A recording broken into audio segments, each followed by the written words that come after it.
Fox Sports. We are Fox Sports. We are San Diego.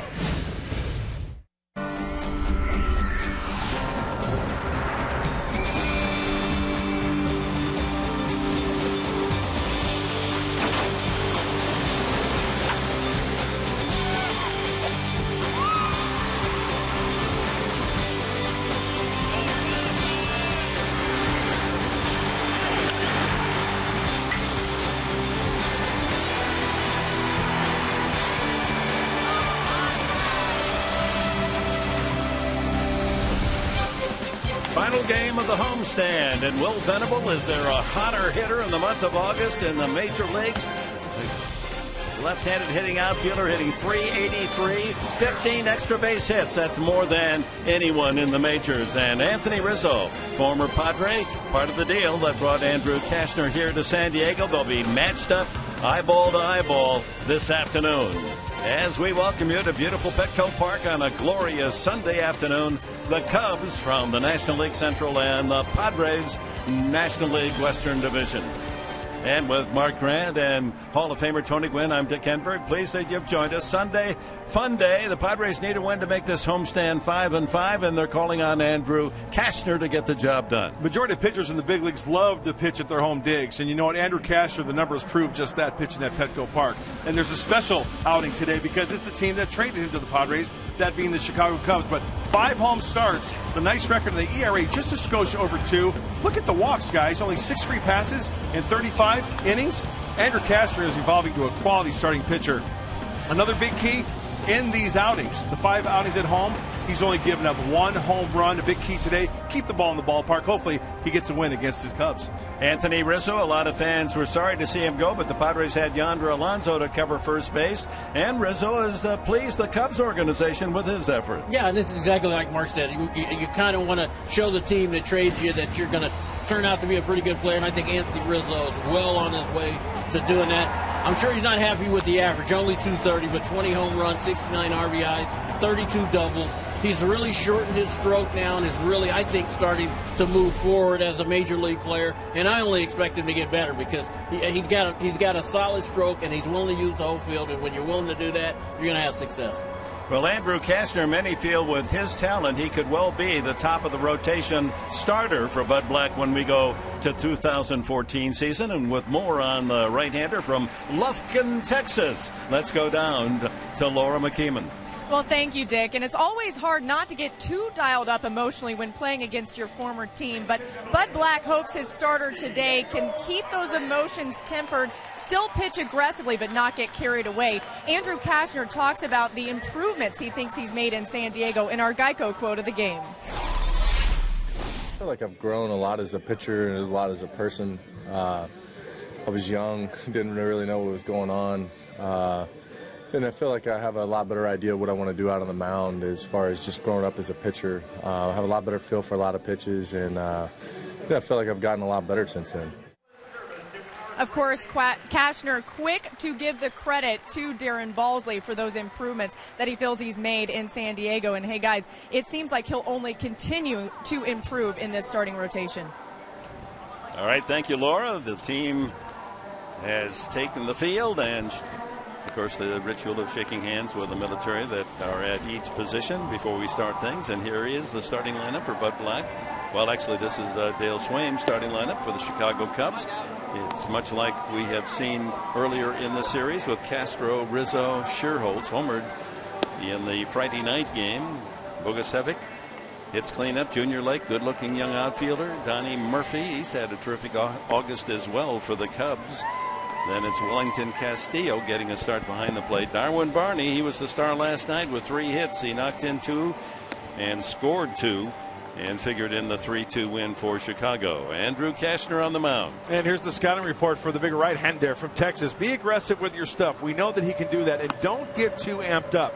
We talked about it, Tony. You were never traded, but everybody wants to do well. Yeah. When you get traded, you want to do better. But when you're pitching against the team that traded you, you really want to do well. Let's see if Andrew can just keep his composure out there. Not that he loses it, but stay within himself, because he should have a good game if he's got his good stuff today. I agree. I think that's the thing that he's learned this year is that, you got to keep your composure and go out and use your stuff, have confidence in the stuff that you throw, strike one. You know, he's really done a great job of doing those things. There's the Padres defense, brought to you by the Aramco Group, with Forsythe in left, Venable in center, Denorfia in right, Headley, Cedeno, Jerko, and Guzman around the horn, with Rene Rivera getting a start behind the plate for Andrew Kashner. Beautiful day, 72 degrees, a mild breeze out of the northwest as per usual. Under blue skies, now and then a puffy cloud, and that's it. First pitch of the game, a fastball from Kashner in for a strike. Starlin Castro and Andrew Kashner start things. Castro leads the team in hits, average down this year 237. Rizzo and Sherholtz to follow. The Cubs and Padres are 3-3 on the season series, 2-2 at Chicago. So this is the final game. This is the rubber match of the entire season series. And the Padres hoping to come up with a win and finish this homestand 5-5.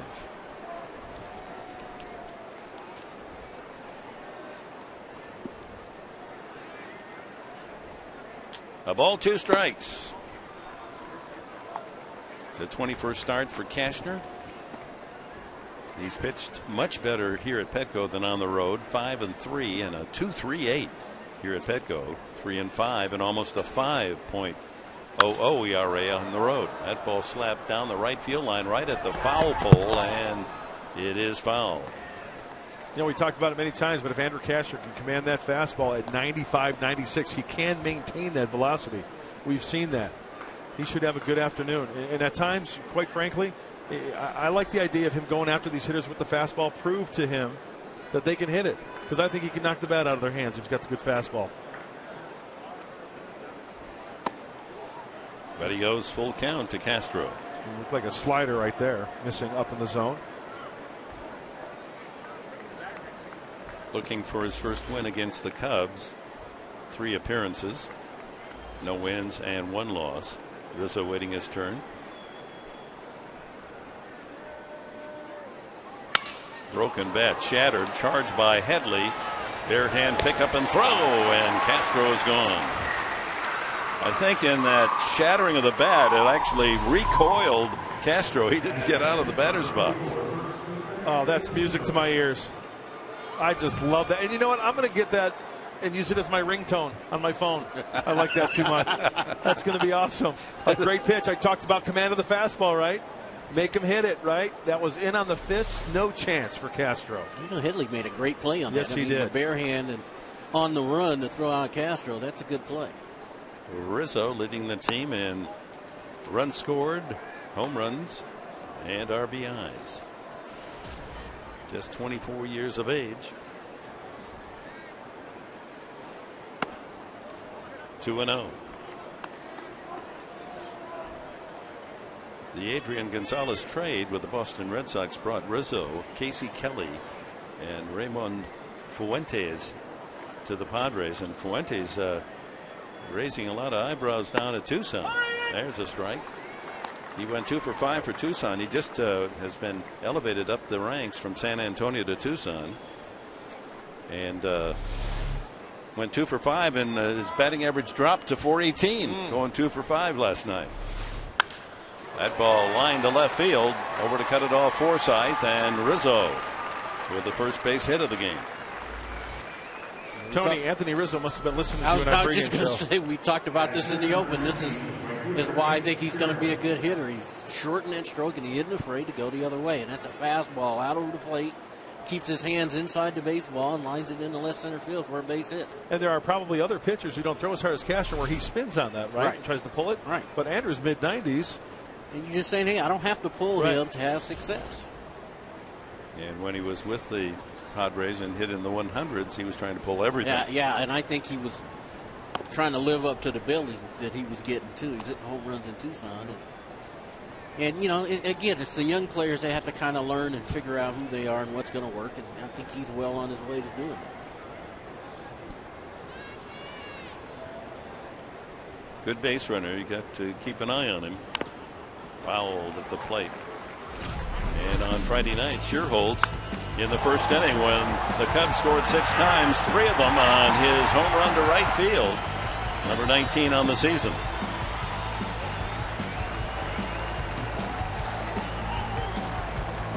having a banner year for the Cubs after coming up with the Giants, briefly with the Phils.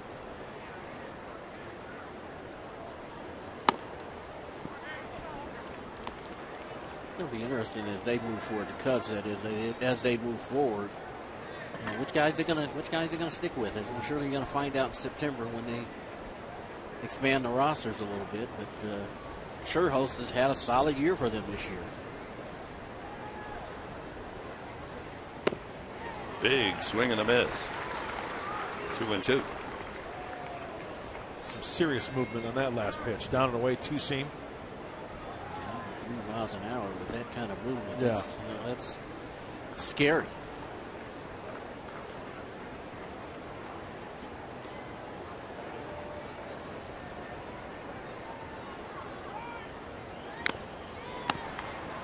The glove of Rivera remains 2-2. So September 1 arrives a week from tomorrow. That'll be the call up where all the rosters can go to 40 men if they choose. Most teams will not bring up the full complement. For one, some of those players in the minors are in their own playoff games. Out of play.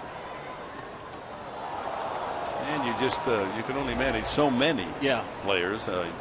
Usually maybe 3-4 pitchers, a couple position players. You know, it's usually a catcher in there somewhere because you like to have some insurance in that at that position. September baseball is usually a lot about matchups, so it's usually pitchers. It sounded like he might have gotten a foul tip, but that was because the ball skipped in, and it's the first strikeout for Cashner.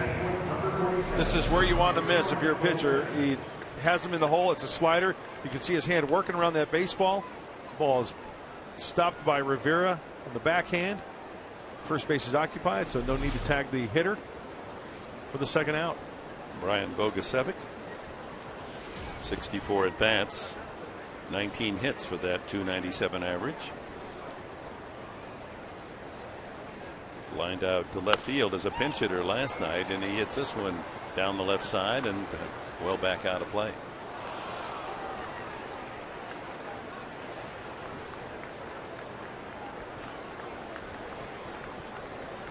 Right place at the right time for that young fan.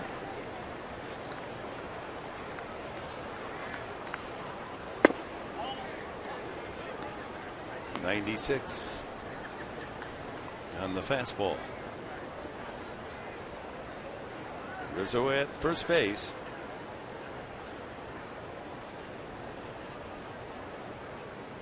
Takes a little bigger lead.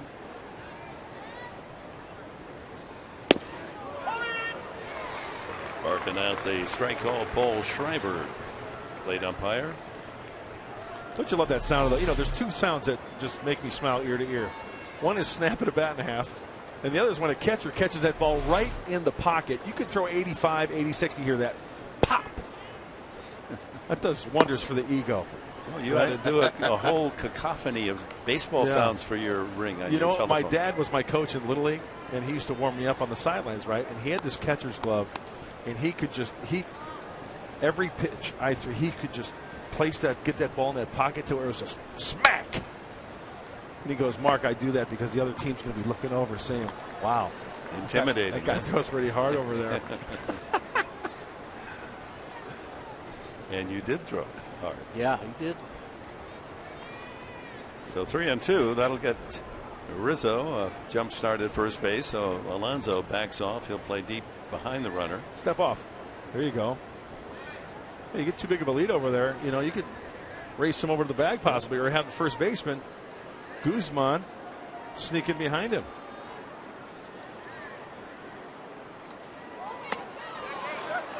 Ball 4. He did not go, says third base umpire Yori Cooper. So it's become an inning of labor for Andrew Cashner. 24 pitches, and he's not out of the first inning. Single Rizzo. Struck out Scherholz on a 3-2 pitch, and now Bogusevic on a 3-2 walks. Like what we talked about before, is that you're going against your former club, trying to, trying to do too much.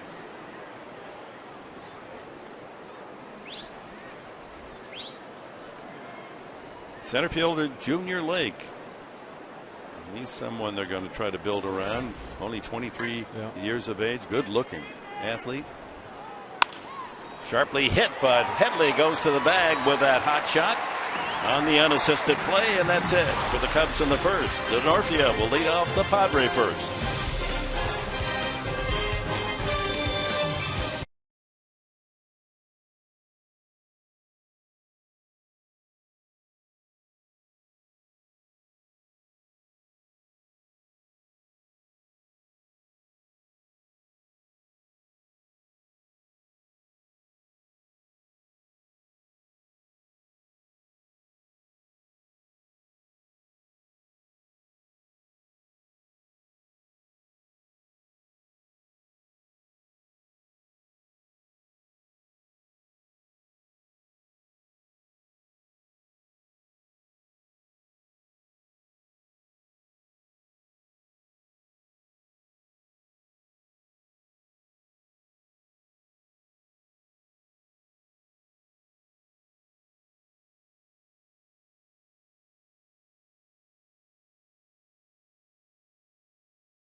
Lexus dealer inviting you to test drive a luxurious Lexus automobile today.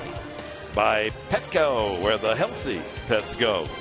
And by Palmer's Insurance. Contact your local agent at 888-96. Palmer's. It's at the Aerospace Museum, Dick, here up in Balboa Park. Yeah. Of course, you'll look around, you'll find the Colonel's name there, Jerry Coleman, who's in the local Aeronautical Hall of Fame. As we check the Padres lineup, brought to you by Toyota. DeNorfia leads it off, then Venable. Super hot with the bat is Venable. Then Jed Jerko, he's come around, got the home run ball going. Chase Headley moves back into the cleanup spot with Jesus Guzman against a left-handed starter, batting fifth. Forsythe sixth. Ronnie Cedeno inserted at shortstop. Rene Rivera gives Hundley a start off, and Kashner will bat ninth. DeNorfia, especially tough against lefties, hitting .270. All 9 of his home runs against left-handers. As we look at Chris Russin for the first time, he's from the Detroit area, Dearborn, Michigan, and a product of the University of Kentucky. Line to right field, and that's pretty deep. Sherholtz has room at the edge of the track to make the catch. Well, here's the scouting report for the Michigander, Mr. Edberg. Is that right? Michigander? Yeah. Chris Russin, he throws a fastball, cutter, change, a curveball, and a slider, but the command is key. He's got an average breaking ball, and he's not overpowering. Tony, would you like to elaborate on that? Which means he's a soft tosser. Exactly. So you got to stay back, and you got to make him come in the strike zone. Right, Tony, because he's only going to top out about 89, 90 miles an hour. So that's why he has to really locate. He was a 4th-round pick of the Cubs 4 years ago. Here's Will Venable. .273 now his average. And he is done especially well, and the good news is against left-handed pitching. Tony, in the last 15 games against lefties, hitting .414 with 5 homers. Infield shifted over as if he's dead pull.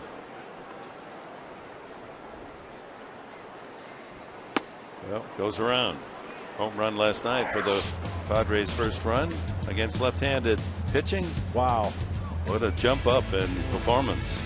Look at the slugging percentage. Yeah. It's huge. 2-1. Broken bat, Looper on the infield, and Rizzo there for the grab. 2 away. Brings up Jed Jerko, and the Cubs defense brought to you by Hyundai. Bogusevic, Lake, and Sherholtz left to right in the outfield. Rizzo at first, Donnie Murphy over at third, Castro and Barney, the double play combo up the middle, and Castillo behind the plate for Chris Russin. It's his 8th start for the Cubs, his first time ever against the San Diego lineup. Jerko looks at ball 1. Jed boosting his home run total up to 16 now. Missed over 30 games, or he'd be in the 20s. 2-0.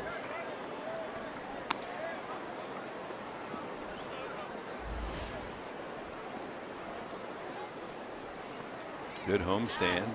4 home runs in the 9 games so far this homestand. Outside, 3-0.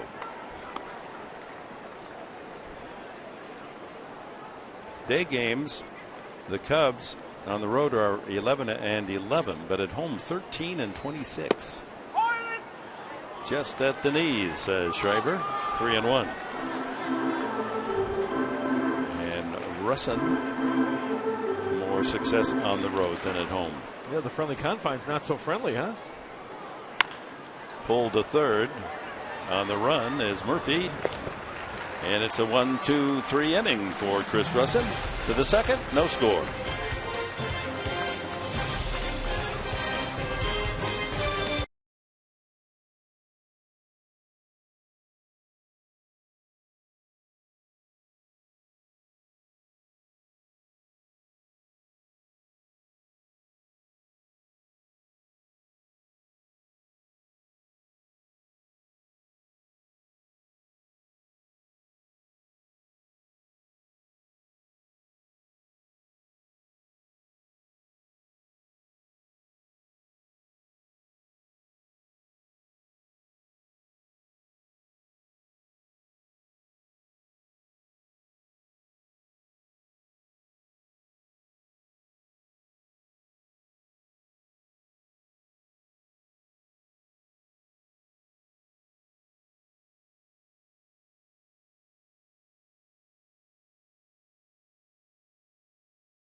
Tyson Ross trying to pop in the seats.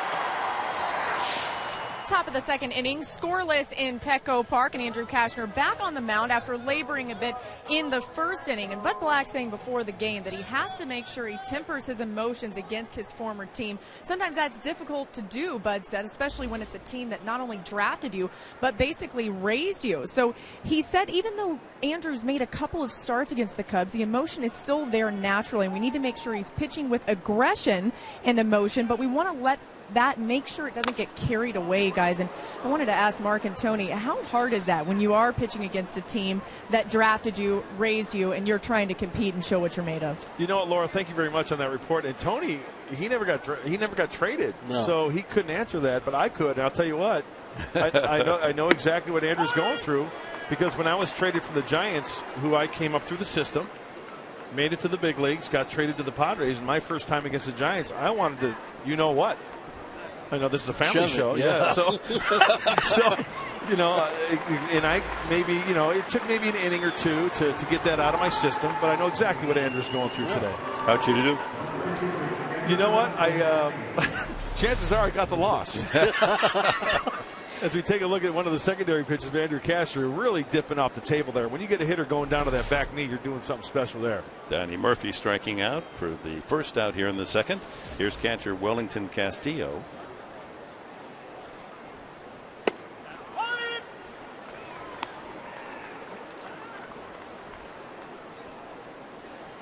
Kastner, lanky 6'6", 219 pounds. Off speed. Good slider. Boy, if he gets the touch of that and the feel of that pitch, watch out. It just seems like he's in a better rhythm here this inning already. Oh, Rivera just put down another 3. That's where you want it. Yep. And he struck out Sherholtz and Murphy with a slider.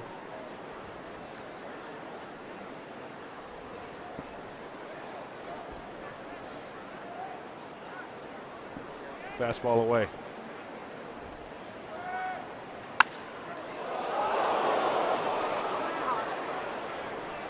A little late on the fastball.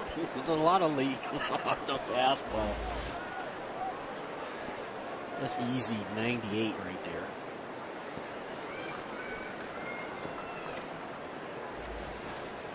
Kastner grew up in a family that owned a mortuary, and Really? one of his jobs as a kid was digging graves, maintaining plots.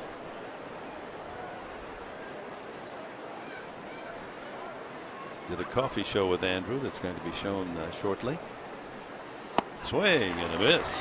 A couple of strikeouts here to open the second.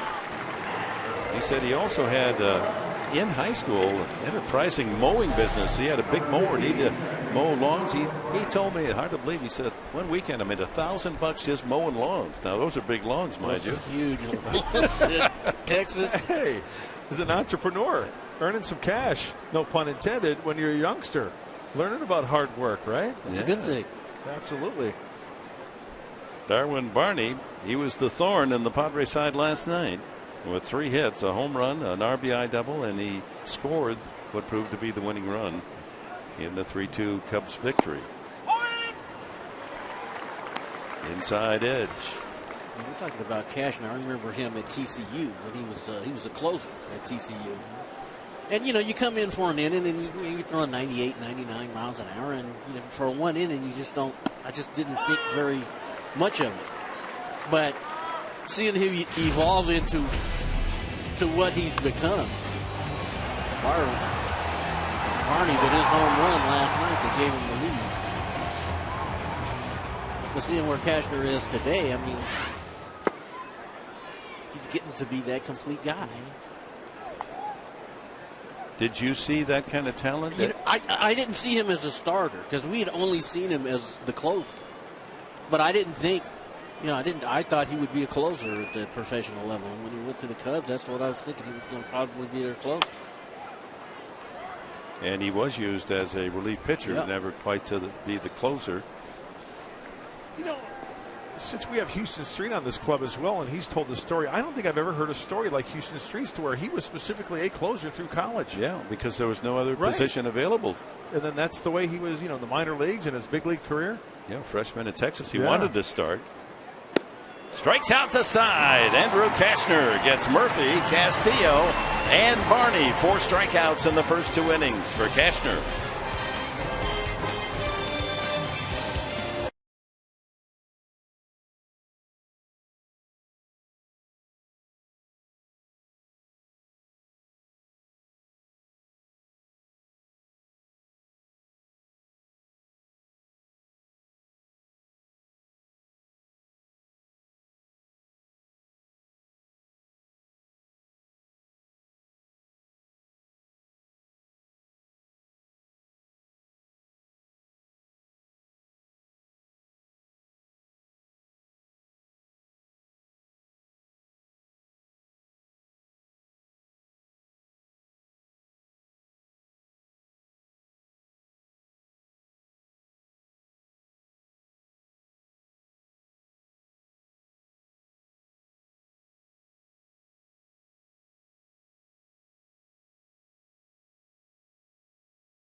one of this year's Fox Sports supports charities.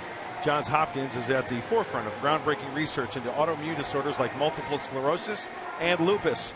Join us, won't you, in the fight against autoimmune diseases? Donate now by visiting hopkinsmedicine.org/Fox. Dick? All right, Chase Headley. Mark Grant will lead off. Bottom of the second inning, no score. Then Guzman and Forsythe. That one chopped toward third, and Russin trying to make the play himself and can't do it. Throwing the dirt. And Rizzo unable to come up with it cleanly, and Headley is safe at first. And they're scoring an infield hit. Turnover, and Chase hits it down the line. He had a little bit of trouble getting that out of his glove, but you see the throws into the runner at first base. Rizzo can't come up with it. It looks like a line drive in the box score tomorrow. I think Russin threw that ball hard to first base, and he's thrown to home plate. He got a little extra on that one, kind of shortchanged him over there at first base on the short hop. Brings up Jesus Guzman. It's the start against the lefty Russin.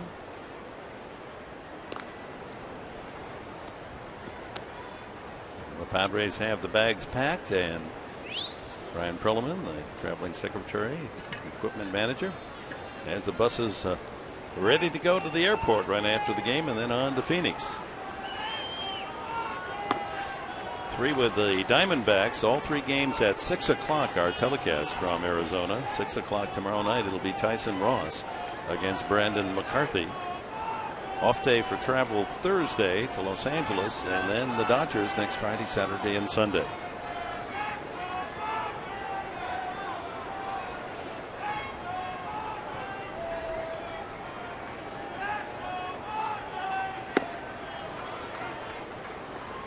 Two and 0 to Guzman. I'd like to see the Padres get these hitters' counts this afternoon and crush a mistake. Make some noise. Have this crowd get up out of their chairs here. Heard a gentleman down there trying to get it going there. Let's go Padres.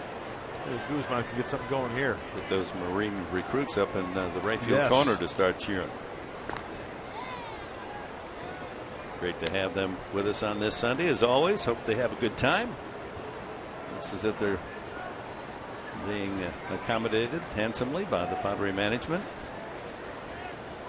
Guzman, a day game hitter, 293 under the sunshine, 233 overall.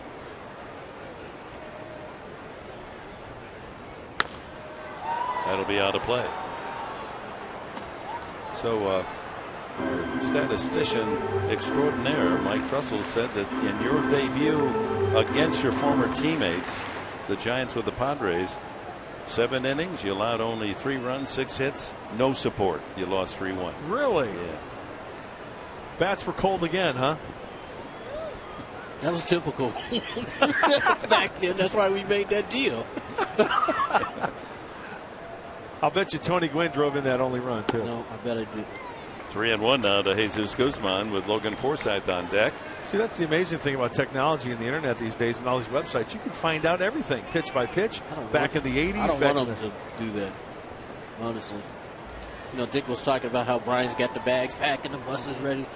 I'm glad I don't have to get That's what you don't miss, huh? No, not at all. We're going to miss you, though. I love doing the games. I just, you know, the road is not a fun place anymore. 3-1. And ball 4. Borderline call, and Guzman has the walk. First from Russin. 2 on, no one out for the Padres here in the second. Like a backdoor slider or something, huh? Backdoor, yes. Working around it. Cutter could Maybe be. Got around it a little bit. He wanted that call. He didn't get it. So. Now that'll bring up Logan Forsythe, as Bud Black has loaded the lineup with right-handed bats today. The only lefty, Will Venable.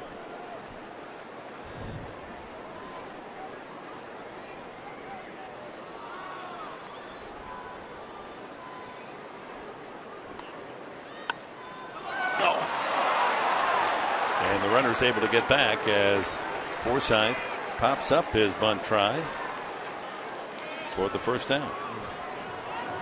That hurts. Yeah. That's where you have to capitalize. Got to get that bunt down. Nobody more ticked off right now than Logan Forsythe. He knows.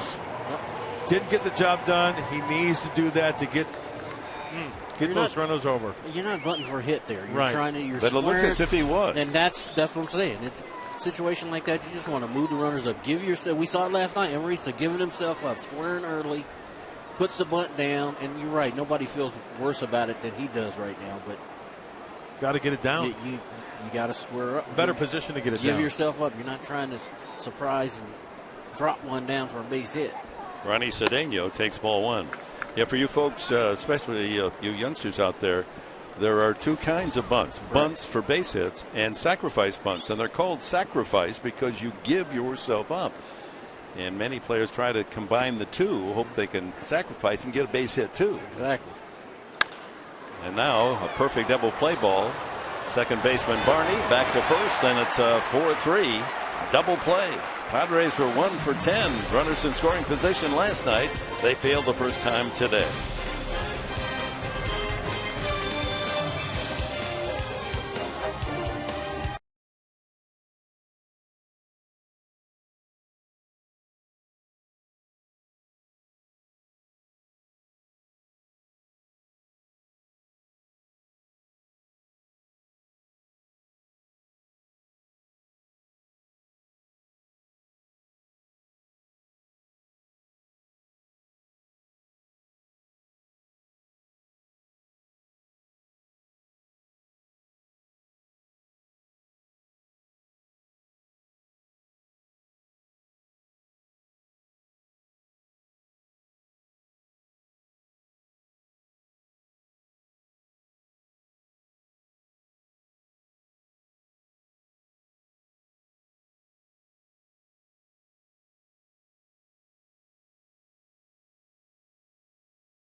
Light on Sundays, of course, at Petco Park. Padres wear their camouflage uniforms, and we salute the services of our armed forces. And today, U.S. Air Force Day, and the salute to the men who fly and protect. And we're pleased to have Master Sergeant Brandon Bennett with us up in the booth. But earlier, he had some duties. He's getting the sign. Come set. Nice leg kick, getting up top there, Master Sergeant. Nicely done. Congrats. About to finish 20 years of service with the United States Air Force, and looking to retire and want to stay here in San Diego. Love to have an opportunity to stay here. Yeah, absolutely. So in that, we've talked about this in the past, Brandon, about men retiring, and after leaving the service, you would think, it'd be easy to get a job. We all admire what you've done. We're so thankful for what you've given to all of us and our country, and yet it's not easy to get employment. Well, sometimes it is, sometimes it isn't. We've got plenty of support opportunities out there, lots of resources available to us now, opening up day in and day out. Wounded Warrior Project has helped me a lot with my opportunities when I retired. And there are some, but it's part of the economy as well.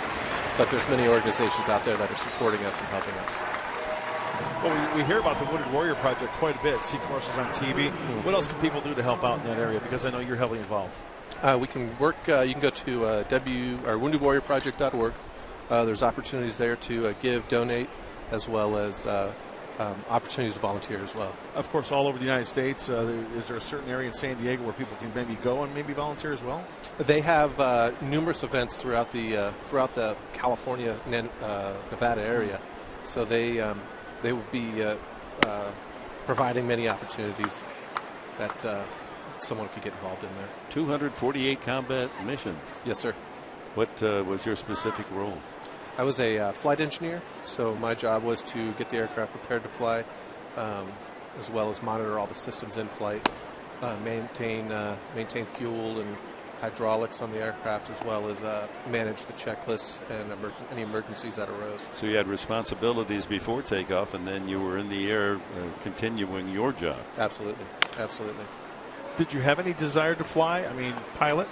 I did. I joined the Air Force in '94 and was a mechanic for quite some time, and wanted to be a pilot. Finished my degree, got everything done. I was a little too old. Where did you go to school?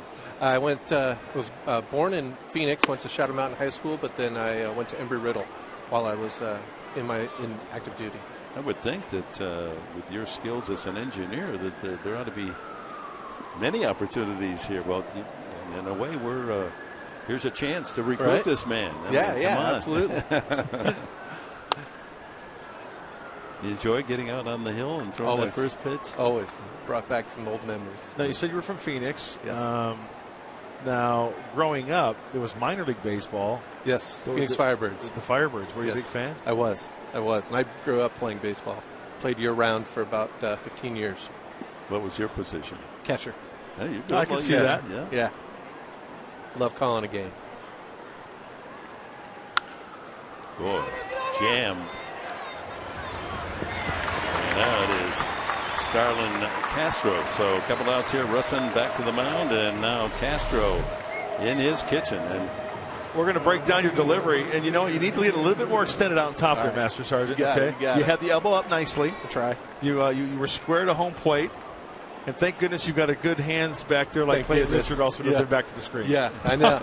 I've been charged with my first pass ball. Oh, that's great, though. That's quite an honor for you to do that. A lot of fun. And your son Chaz is here. How old is he? He is. He's 6. And so he got a chance to see Dad. Yeah, absolutely. He was out there on the mound with me. It was awesome. That's great. Well, he certainly is the one major league team that has really inspired all the others to salute our military, and everyone gives the Padres credit for all the good things they do. There's Master Sergeant, why don't you introduce your son to everybody? This is my son Chaz. Say hi, Chaz. Look at that red hair. You proud of your daddy? He's a good guy, isn't he? Good man. You going to join the Air Force someday? Yeah, he wants to be a pilot. Or be a big leaguer. He'll play baseball? Yeah. Hey, you might be able to do both. Yeah, absolutely. Go to the Air Force Academy and play baseball there. Get in your service, and then afterwards, guys like Roger Staubach served in the Navy for 8 years, and then came back to be a Hall of Fame quarterback. Yeah, absolutely. Rizzo singled his first time up and fouls that back. Have you got a chance to meet the Colonel, Jerry Coleman? I did. What kind of stories did he share with you? We talked just briefly while we were in there. Yeah, good man. Everybody's getting settled. Yeah, absolutely.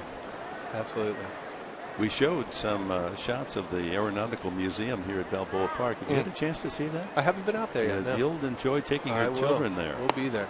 Rizzo goes down swinging strike 3. And we thank Master Sergeant Brandon Bennett for your service and for the opportunity to meet you today. Thank you, guys. All right. Thank you, sir. Bye.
For our AT&T Twitter poll question, because the Cubs are in town, we're asking you about your favorite movies that were filmed in Chicago. And here are your choices.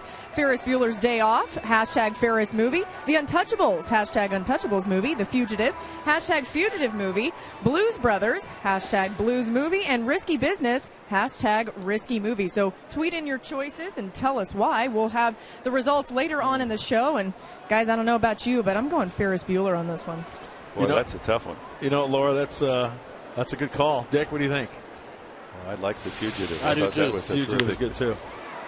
ground ball. Nice stop by Murphy at third. The long throw. And denied a base hit is Rene Rivera as Donnie Murphy covers the line with that piece of leather. Actually, two steps to his right and then kind of backed up a step to time that hop where it's kind of like belt buckle high. Nice crow hop, too. Excuse me, another thing he did is he knew he had time. And he knew Rivera doesn't run all that great, and he had time, set his feet, and made a strong throw. Andrew Kastner, we all know he loves to swing the bat. He's got 10 hits this year to lead the Padre pitching staff, including a home run. And he told me in our coffee chat that home run is the biggest thrill he's had in baseball. I said, come on. He said that's a pretty big one. Yeah. Chops that to short. Castro on the second hop. 2 away. Well, Tony, I got some info for you. Remember we did some research on my first start after being traded from the Giants to the Padres? I pitched against the Padres. No hitting support. I mean, against the Giants. No hitting support. No hitting support. Yeah. Tony Gwynn was 2 for 4 that day. He drove in the only run. And how did that run to come across? A home run off Big Daddy Rick Russell. Oh, really? Yeah. You remember that? No, I don't. I don't remember that. I don't either. I don't remember that. Denorfia, the leadoff hitter, sent right fielder Sherholtz to the warning track to grab his long fly ball in the first inning. Big Daddy was fun to watch pitch, wasn't he? Sinker, slider. Sinker. Oh, heavy. Bowling ball. One of my favorite guys watching as a Cub growing up. Rick Rusher was the guy Bo Jackson hit the home run Yes. off of in the All-Star game. And if you know Rick Rusher, we've seen him pitch, and that sinker, there's no way you're supposed to lift that ball like Bo did. Well, Rick and his brother, Paul Russell, they're part of baseball history. Back in '75, they were the first brother act to pitch a shutout, a combined shutout. Line drive, base hit for Denorfia. Imagine going into Wrigley. Remember, I was talking about the thick grass that they have in Wrigley, facing the Russell brothers. Heavy sinker. Oh, it's not fun. Worm killers, Yeah. In fact, the joke around the guys I hung around with who were baseball fans, Cubs fans, they said there was no such person as Paul Russell. Rick just went out there with glasses on because they look quite a bit alike. Yeah, they were big guys, both of them, out of the same mold. Here's Venable. He popped to the first baseman of Rizzo, a soft pop in the first inning.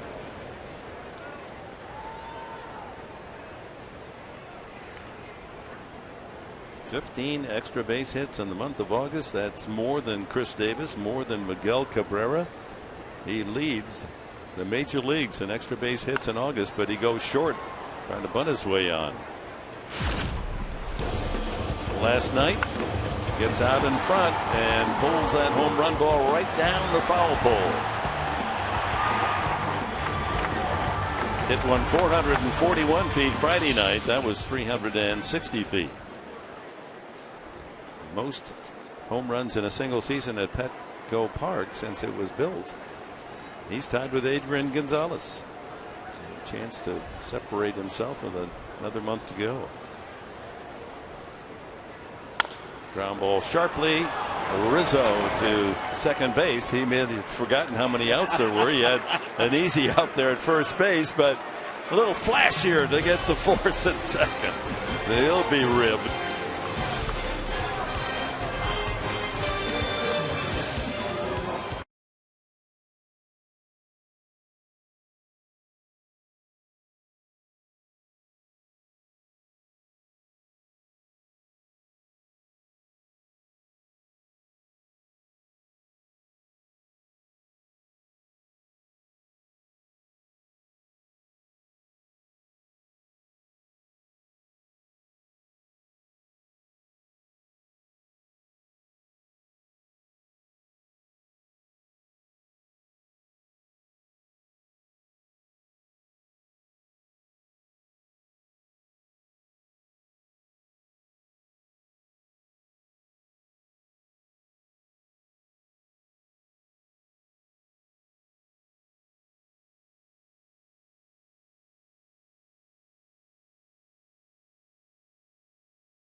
Cubs. No runs, 1 hit against Andrew Cashner, Mark Grant. And he has fallen into a groove. The first inning, he gave up a hit. He walked the batter. He left 2 on base. But after that, really settling down. 5 strikeouts. We talked about the secondary pitches.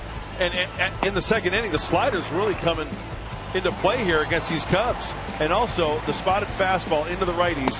He's broken 2 bats.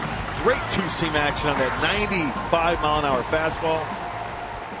And there you see the breakdown. 5 strikeouts, 4 grounders, no flyouts. That means he's getting good action down in the zone.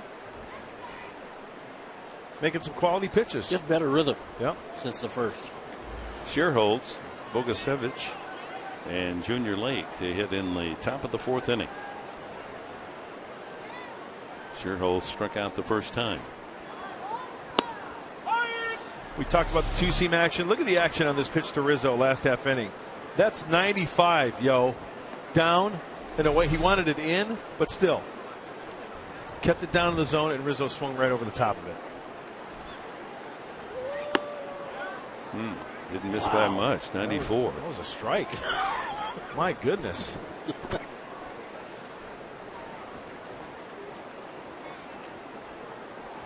Fox Tracks confirming that. Same pitch. Look at the movement on this pitch, though. Yeah. That's two-seam. You can see the ball rotating that way. Straightens him up. He's backing out, but that ball's going the other way. High pop-up left side. Headley waits for it to come down, and there's one away. That was strike 4 right there. Strike 4? Strike 4, yeah. Here's Bogusevic. He walked the first time. Only 2 base runners allowed by Cashner back in the first inning. Rizzo singled to left and a 2-out walk to Bogusevic. But since then, 8 straight retired by the Padre right-hander.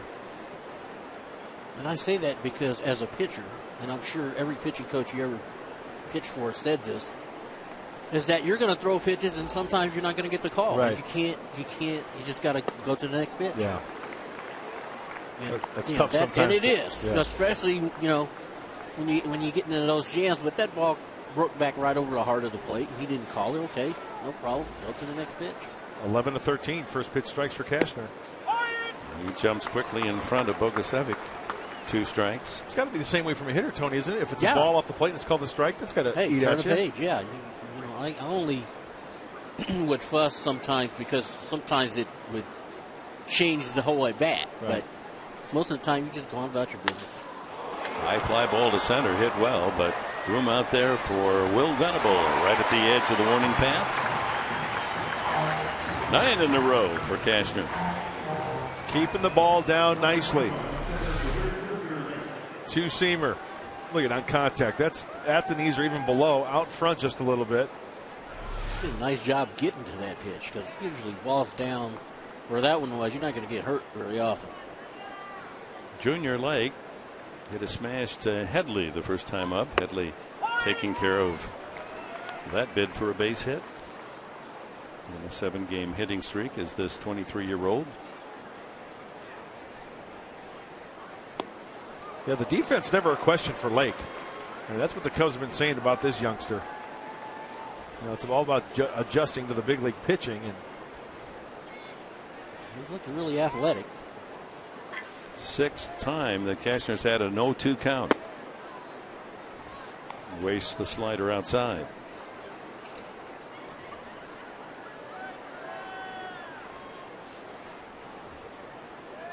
No score. We're in the top of the 4th here at Petco Park, concluding this 10-game homestand. Strike 3. Foul tip into the catcher's glove. 6 strikeouts for Cashner. Jed Jerko will lead it off for the Padres in the home half of the 4th inning. The Padres looking for a run on that board. It's scoreless.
usual, a salute to the Marine recruits and drill instructors, Company D, 2nd Recruit Training Battalion, with us on this Sunday.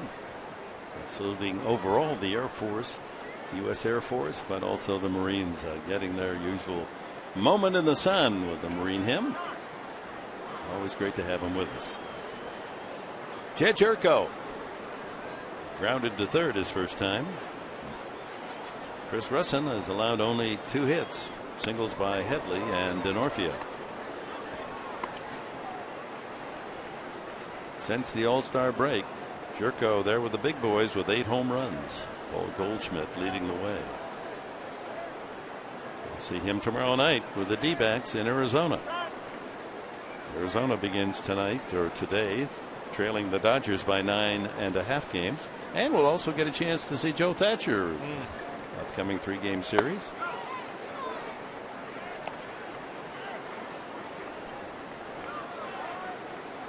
Six o'clock on Monday, Tuesday, and Wednesday night. Our broadcast time here on Fox Sports San Diego. Trying to go to right field. They've not announced the Padres as yet who will be the starting pitcher on Wednesday. That would have been Edinson Volquez's spot in the rotation. Tyson Ross goes tomorrow night. Ian Kennedy against his former teammates on Tuesday night. Now that's a hat right there.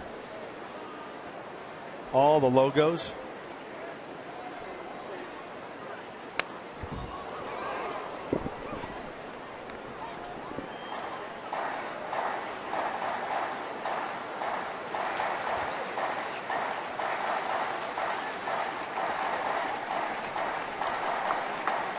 No score in the ballpark that is toughest to score runs in the major leagues.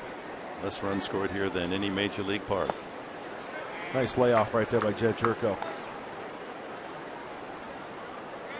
Even with the right field wall moved in this year, and that has added to some home runs. It is a pitcher's park. Yeah, you know, they've done such a fine job with that jack deck out there, and it just makes it look like that's the way the ballpark was built. Struck him out. Jerko goes down swinging, and that is the first strikeout of the game. All right, gang, the Fox Sports Girls Fantasy Football Draft is back. Tune in live to foxsports.com/fantasy draft on August 29th to see who the San Diego girls select. Hosted by Patrick O'Neill and fantasy expert Ryan Fowler. The draft kicks off August 29th at 6 p.m. Pacific.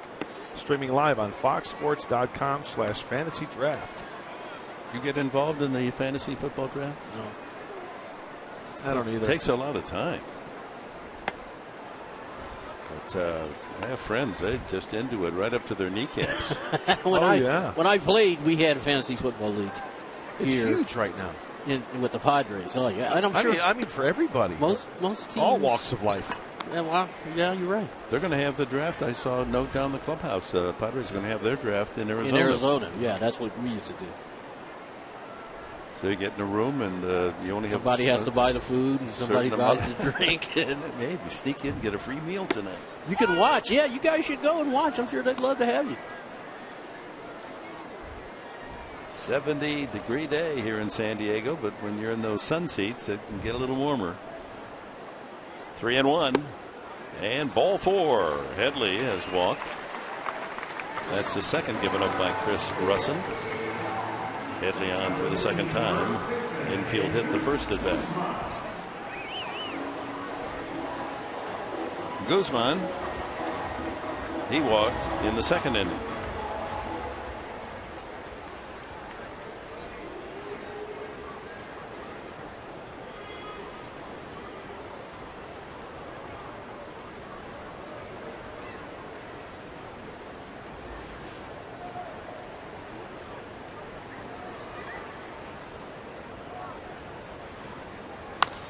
Out of play. Did you ever see the breakdown of your average, Tony, day games versus night games? Was it about the same, or did you do better?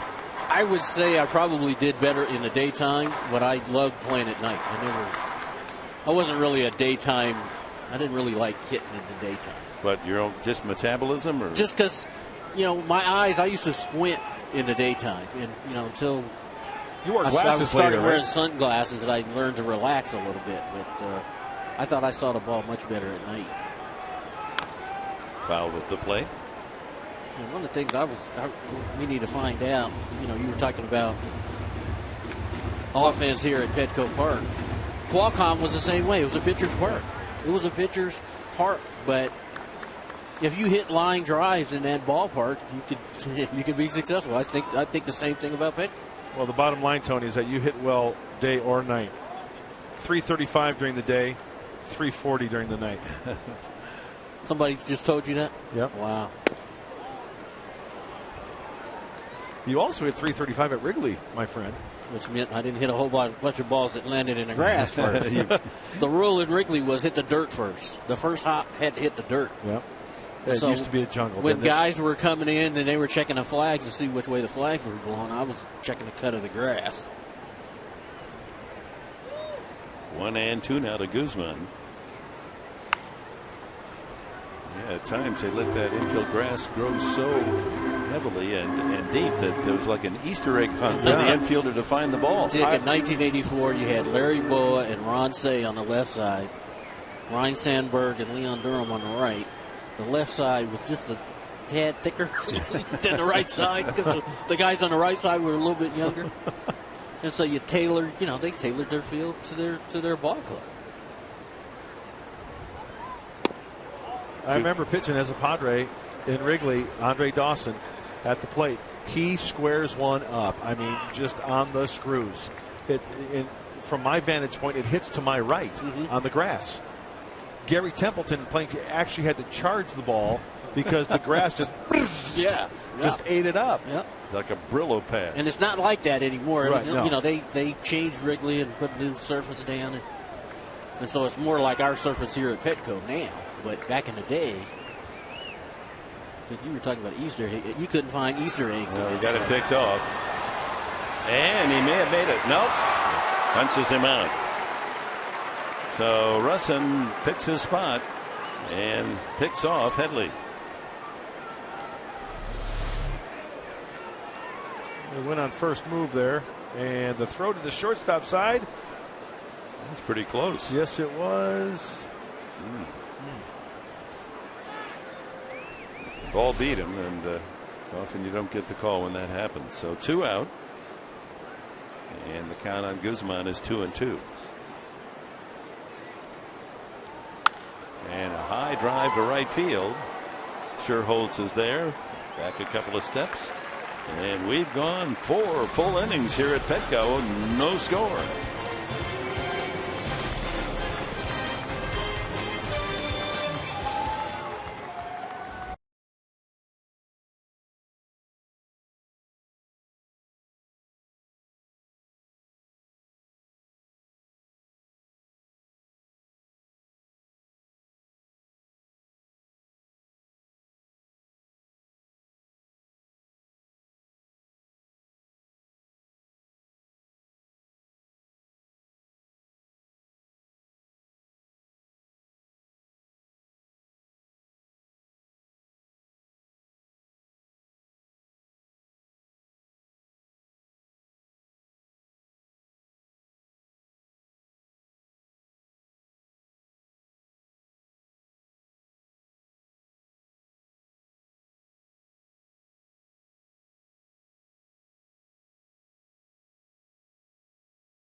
between the Padres and the Cubs.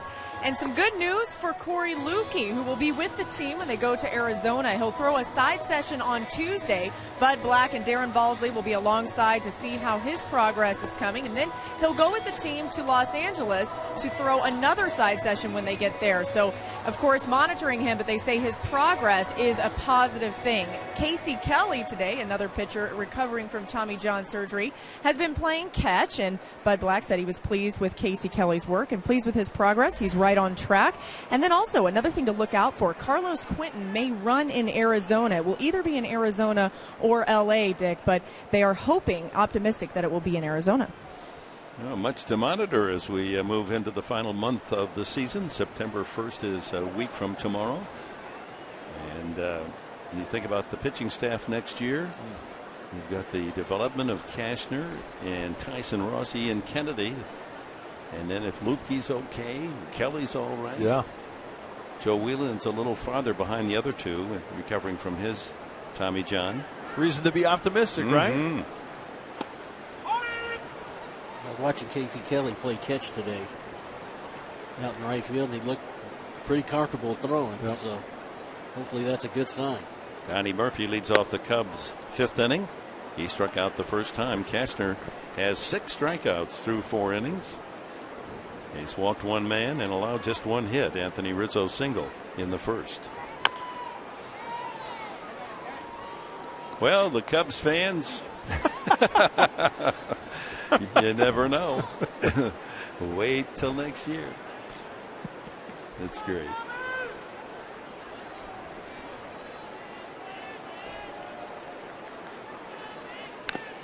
Fouled at the plate. Murphy, Castillo, and Barney against Cashner here in the 5th. Who were the best fans away from San Diego for you, Tony, and just in terms of they knew baseball, they knew they could cheer the opposing team? Swing and a miss. That's number 7 for Cashner. It was St. Louis. That was just a phenomenal place. 7 strikeouts now for Cashner and all swinging. Again, after that first inning, he's just been in a nice rhythm here, throwing all his pitches for strikes, working ahead. Castillo struck out swinging the first time. Our Sequan Casino Daycation stat of the game. National League leaders, most strikeouts by a team's hitters. The Pirates 325. The Cubs have struck out 311 times, ahead of the Mets. That's a lot of punchies since the All-Star break, huh? A lot of swings and misses.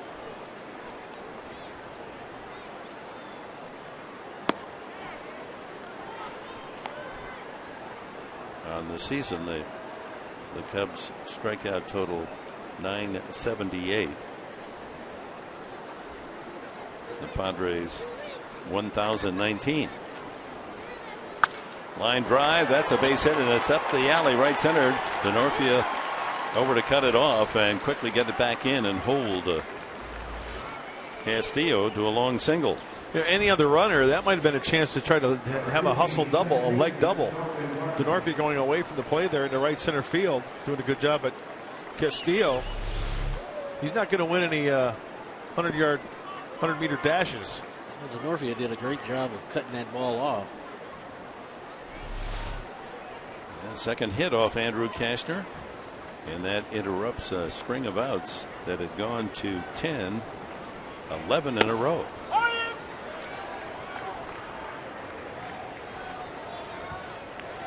Darwin Barney struck out swinging the first time.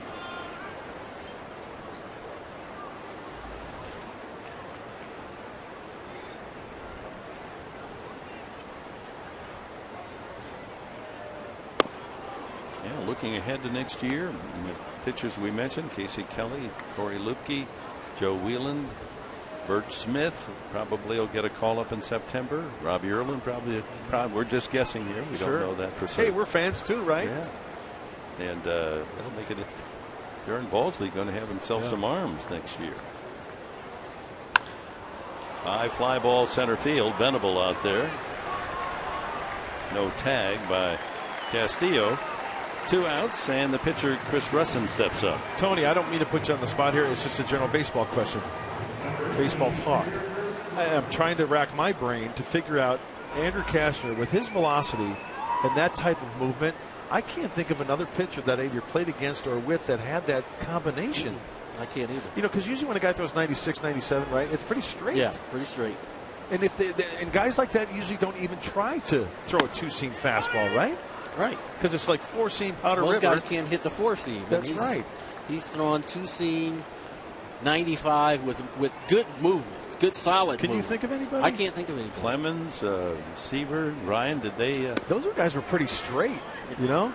I didn't face a lot of those guys in their heyday, but just in my day, I can't think of a guy who threw that hard with that kind of movement on the fastball. Good movement on that pitch. Now that looked like a 4-seam fastball because it had straighter action on it. It was away at 95. And again, I faced guys like Greg Maddox on his best day was 91, 92 with good movement, but see the 4-seam movement on that tee? Backspin. Yeah. 1-2 now on the opposing pitcher, Russin. Now I think he's got him set up for a fastball inside. Might throw over to first base right here. Nope. That takes a good two-seamer cut. inside. Love that pitch. When you throw that hard, if you're not committed to swinging at it, you're not going to pull the trigger on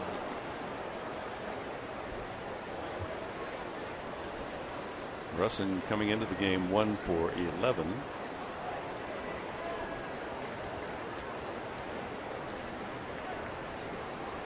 And he swings the bat better than that. Nubs that foul.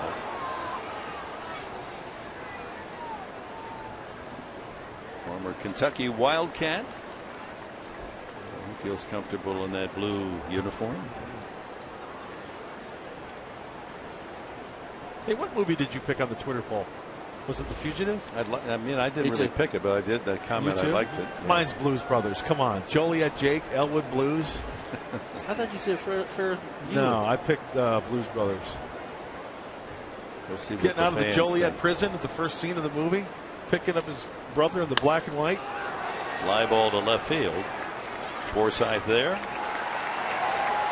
And we're at the halfway mark in this one. 4.5 in the books. No score.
Diego brought to you by Sequan.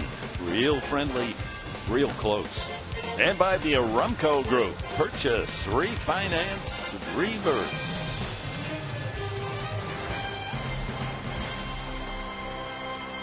Bottom of the 5th inning. Padres and Cubs in a scoreless deadlock. Logan Forsythe, Ronnie Cedeno, and Rene Rivera at a bat for Bud Black's crew. Only 2 hits for the Padres. Headley an infield hit and a single by Denorfia to right. Rizzo a single to left. And a base hit Castillo to right field in the top half of this 5th inning. That's been it. Well, Chris Russin, who's 2 wins and 3 losses. Nice ERA of 3.08 coming into the game. Doesn't overpower you, but he's shown that he knows the definition of pitching. Yep. And Tony, goes back to what you're talking about, how a hitter has to realize and be willing to go the opposite way. A soft tosser, maybe down, maybe Logan Forsythe thinking right center field here. Tried to bunt his way on, sacrifice situation, and popped up to the catcher first time. Padres' best opportunity in the second. Headley safe on an infield hit leading off, then Guzman walked. So first and second, no one out. But Forsythe bunted on a pop fly to the catcher, and Cedeno hit into a 4-3 double play. Ground ball left side. Castro into the hole for the first down. Cedeno, the hitter.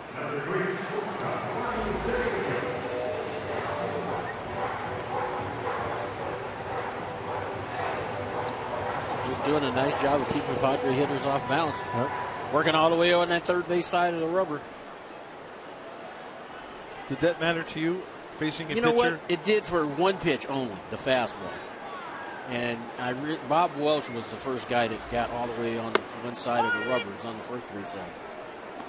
And Bob Welch, Ebony Eyes, or Bob Welch with the Dodgers? Oh, yeah. I got you. Okay. Bob Welch was painting the outside corner, and I'm standing in the box thinking it was a ball. Yeah. He was the first guy that made me realize, that for that one pitch, I need to know, where it was going to be on the plate. A convenient one hopper to the third baseman Murphy, and Cedeno's out. 2 quick ground ball outs by Chris Russin. Brings up Rene Rivera.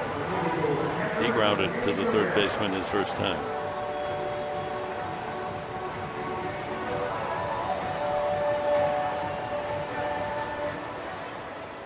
Seven groundouts for Chris Russin.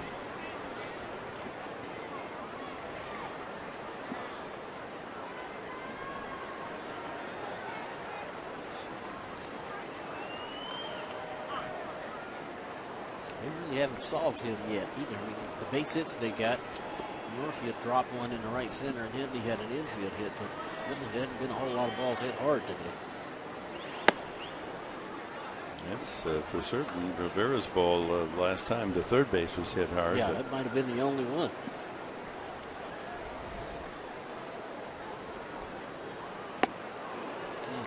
One and one. You know who Russin it just occurred to me. You know what kind of reminds me a little bit of? Wade LeBlanc. Not a bad call, but That's a good call. I was thinking like Jeff Facero or like a Kirk Reeder. Jeff Facero too harder, I would say. I think Wade LeBlanc is pretty good. Change up just like that. That was LeBlanc's big pitch. With a cut fastball, working all the way on the third base side of the rubber. That's a change up right there. That's a circle change.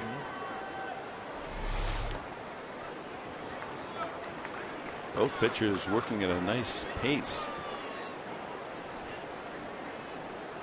2-2 now to Rivera. 2 outs, bases empty. The Cubs nothing and the Padres nothing.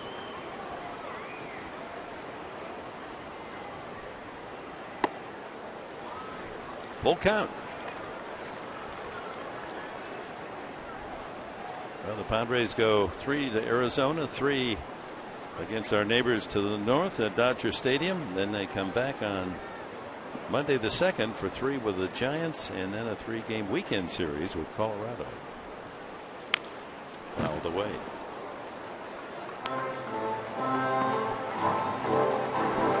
Only 13 home games left after today's action. I hope you're making your ticket plans. Come out and join us at beautiful Petco Park.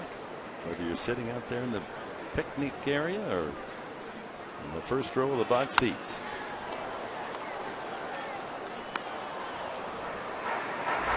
Padres start today with the season attendance at 1,812,000, averaging 27,000 a game.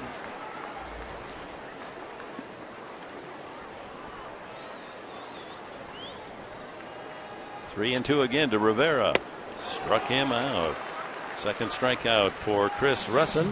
He has retired the side in order again.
Into the sixth inning, Andrew Kashner has struck out 7 Chicago Cubs, walked only 1, allowed a couple of singles.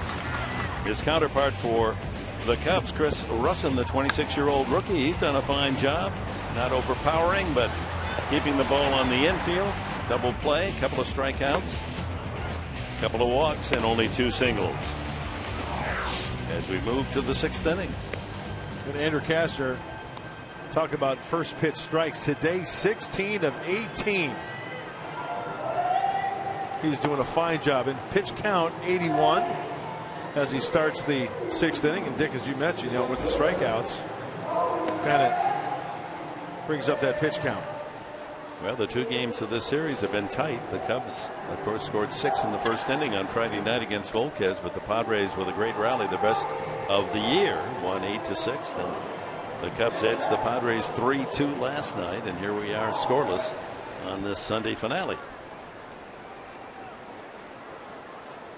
The Colonel, Jerry Coleman, getting some day action in.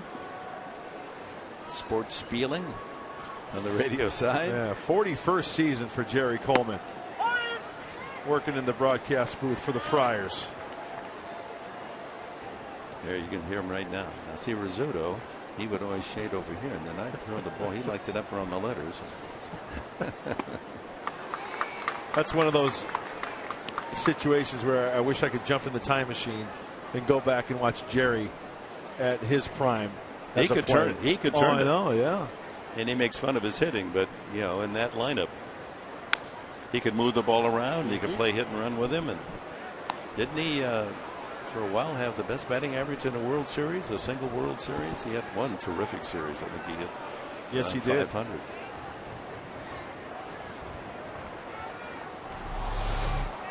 Castro off his back leg on that foul tip.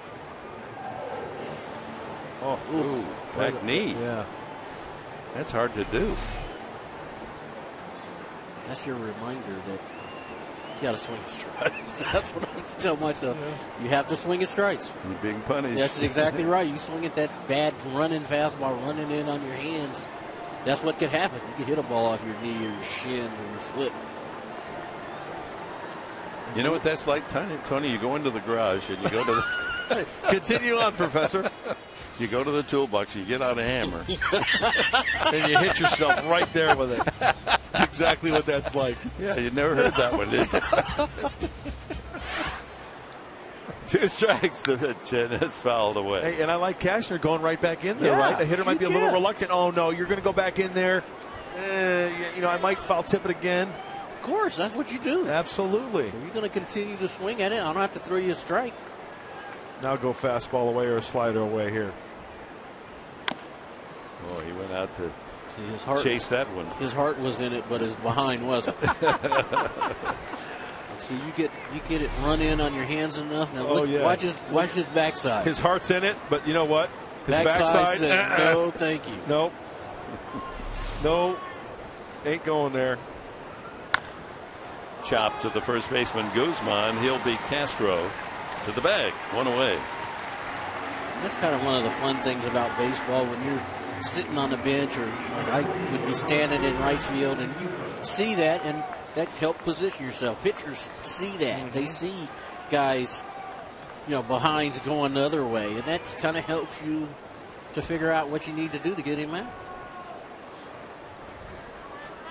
Anthony Rizzo has one of the 2 hits off Cashner. Single to left field his first time, struck out the last time. 3 for 10 in the series for Rizzo. As an RBI last night, the looping single to left field that proved to be the game winner. Singleton scored in the first inning on Friday night.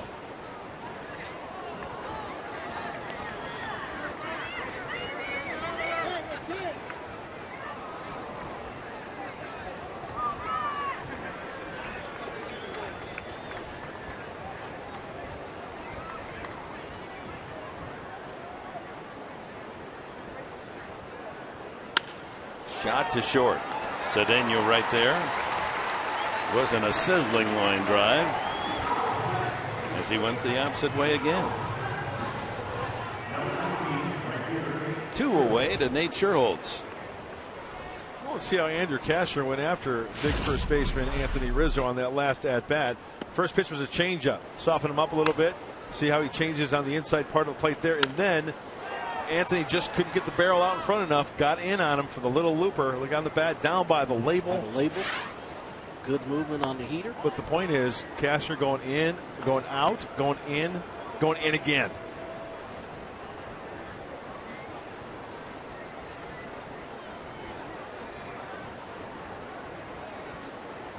Just like the door at the maid's quarters on your floor in Phoenix. In, out, in, out, in. They don't understand that when the ball club gets in, you get to sleep in. Yeah. That's why I didn't like day games, cutting into my sleep time, rack time. 1-1. Pulled to the right side. Jerko there.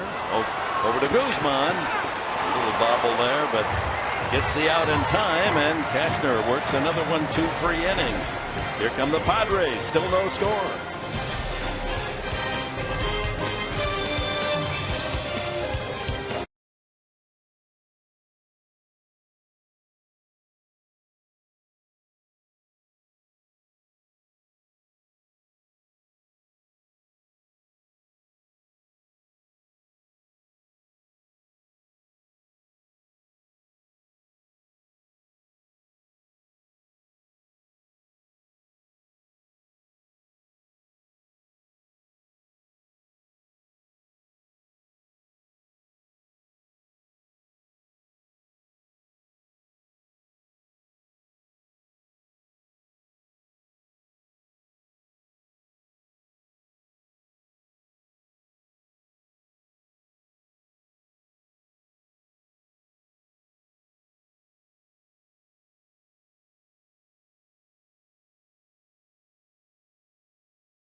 have Chargers Insider coming your way next Wednesday, August 28th. It'll premiere 5:30 p.m. and 10 p.m. on Fox Sports San Diego. We'll have sit-down interviews with Coach McCoy. Also, in our first edition, we sit down with Phillip Rivers and GM Tom Telesco. All kinds of information that you won't want to miss on your Chargers. Dick? Well, they had a nice win last night at Phoenix, 24-7. Good blocking for the quarterback, Phillip Rivers, and a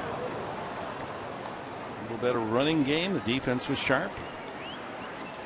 I like the third-string quarterback, the kid they drafted late out of Southern Utah. Looked like he might be a player. Good arm. Got home in time to see the last quarter and a half. Yeah.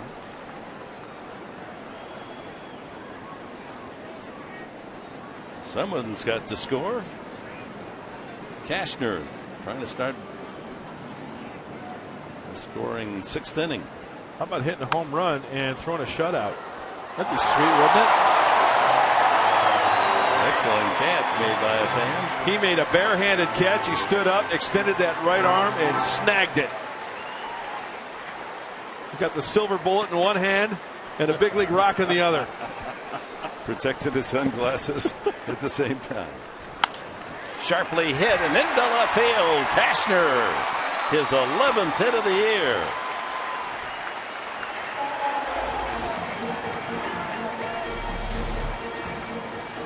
Got on top of this fastball right here and just hammered it in the left field for a base hit. I mean, watch the way, I don't know if we have a shot at the way he rounded first base, but he went around first base like he was thinking about going for 2. I wouldn't doubt if Andrew Kashner's talking to Dave Roberts over there and said, "You want me to go? I'm going to try to steal second base." He's as fast as he can run now. Anybody on the club. Yeah. Denorfia, long out to right and then single to right. Just the way he took that ball right there, it was looking like he was trying to hit the hole between first and second.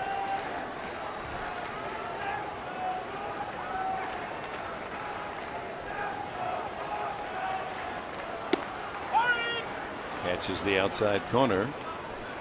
Cut fastball. You know, Tony, as you mentioned that, I would love to see Chris Denorfia either split that right center field gap or just a little bit down that right field line and watch Kashner go from first to third. See that speed.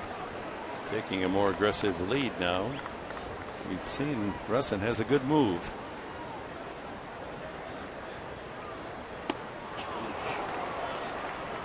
Changeup has Denorfia way up in front.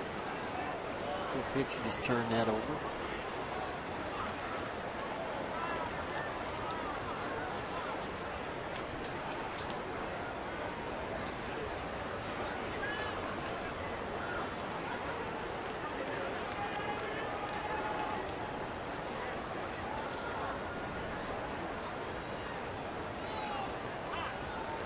He's certainly working the left coast there, isn't he?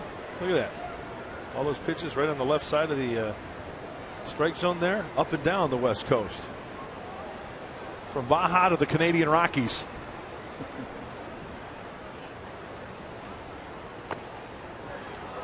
Key West right there on that one.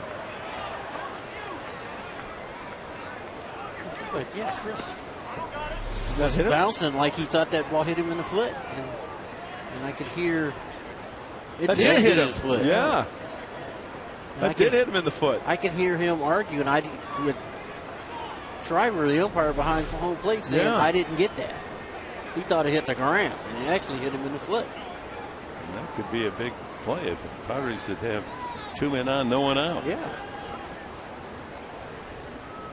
He didn't oversell it, did he? You got to go to first. That's why when it happens, you have to go to first. You have to make him call you back.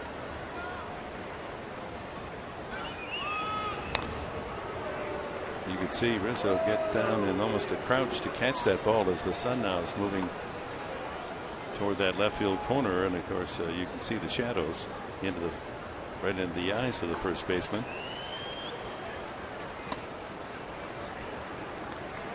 Full count. Almost quick pitched him there. Only 70 pitches for Russin. Single by Kashner to lead off the 6th inning. Padres trying to get on the board first. Bill Casho's athletic over there. I don't know if I would send it 3-2. Double play ball. There's one. And a 6-4-3 double play. The second turn by the Cubs today as Will Venable comes up. Laura? Well, thank you, Dick. And yes, talking to Bud Black today, he really made a point to pay attention to the lower half of Will Venable's swing. He said he's really been working on the lower half of his body, and it's paid off for Will. He spent all this time with Phil Plantier and Alonzo Powell hitting in the cage, focusing on the basic hitting principles, especially with the lower half of his body. And Bud said, hey, I just want everyone out there to know that this is not something that just happens overnight. This is not an adjustment that just suddenly clicks for a player. This has been a body of work that Will Venable has been working on for quite some time. And yes, it started to click for him lately, but it's certainly been a product of all the work he's put in, and of course the work from Phil Plantier and Alonzo Powell. And he's had a big month of August, and he's, as we've pointed out a couple of times, and Tony's admired the fact that he's able to hit left-handed pitching. That was his weakness in the past.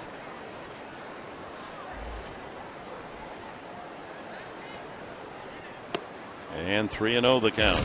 And it was against the left-hander Friday night that Venable hit one a mile, 441 feet deep into the right field seats.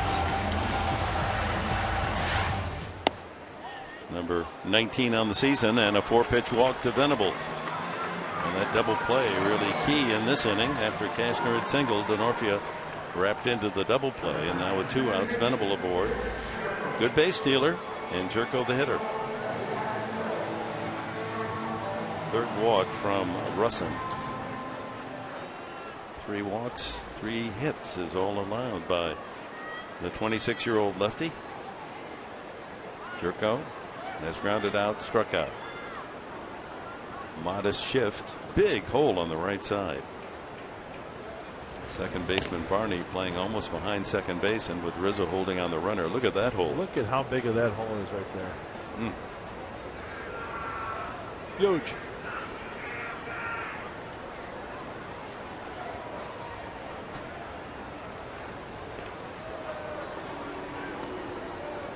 But in a way, if you go to the right field trying to use that hole, you're not going to be using your home run swing in the way that the shift has beaten you. Off speed, change up at 78. See, I don't think I think your average guy goes up there. He's not worried about that shift. You just do what you do. You know, if you're a guy that can control the barrel and bat a little bit, now now that how they shift might come into play, but he had Venable going back to first base on that pitch.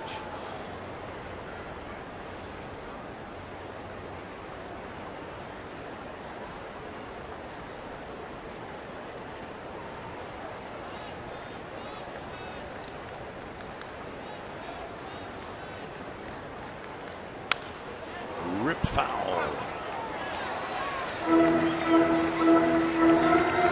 Changeup had Jerko out in front. Good contact, but a ball, 2 strikes now.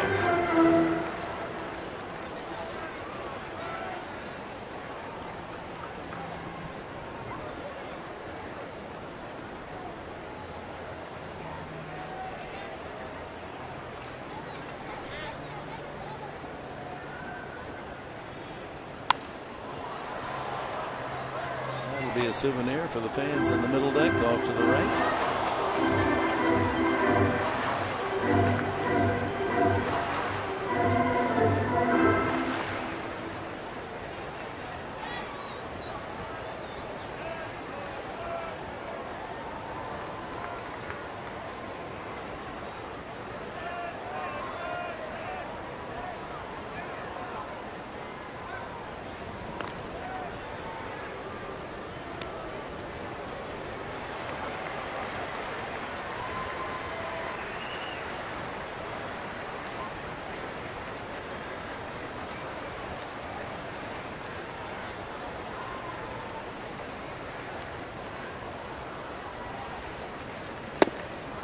Two balls, 2 strikes to Jerko.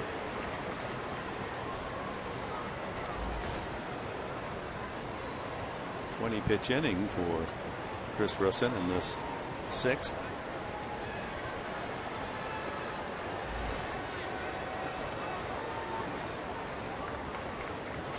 Matching outs with Andrew Kashner.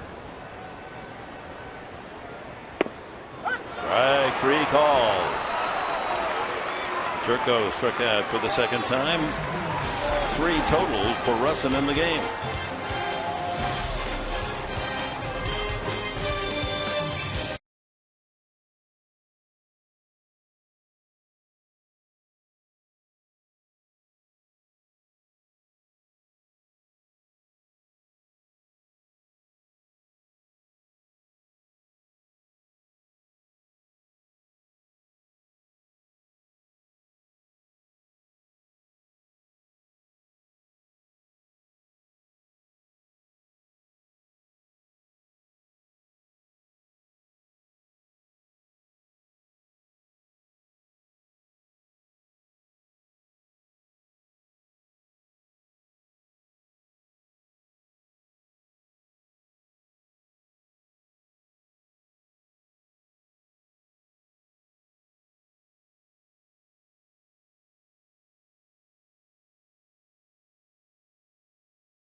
Scoreless, top of the 7th inning with the Cubbies. Mark and Mike working on the postgame show for you. Andrew Kashner has been outstanding. A couple of hits, a walk, 7 strikeouts. Yeah, Mike, we're always going to see the fastball, especially the movement. But today, the slider and getting away with getting into that position for the strikeouts and getting those put-away sliders, that's got to be encouraging if you're Andrew Kashner. Time for a little Padres offense. The rally paint is there. When we see you in a post-game show, we're going to break down what we're hoping is a big Padres win. You'll also hear from the manager, Buddy Black, and Laura McKeeman with 5 great questions for Yonder Alonso. So we'll see you gentlemen after the final out. All right, we'll be there. Mike and Mark, don't miss it. Always a great recap of the baseball action. As Andrew Kashner ready to toe the slab here in the 7th inning. Middle 3 in the order for the Cubs: Bogusevic, Lake, and Murphy. 2 singles. That's been it for the Cubs attack against Kashner, who has a hit himself. 1 of 3 for the Padres. 95th pitch coming up for Kashner. 2-0. He walked Bogusevic in the 1st inning. The only free ticket offered by Kashner. Change it right there. So he's got the fastball, the slider, and the changeup working today. He's got the trifecta working nicely. It's been a winning ticket. High, deep fly into the seats down the left field line.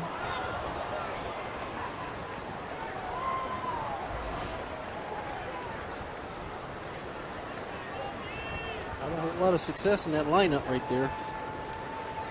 Nope. Uh-oh, that's going to be troublesome. Cedeno has to hurry and gets him. High chopper, kangarooed off home plate.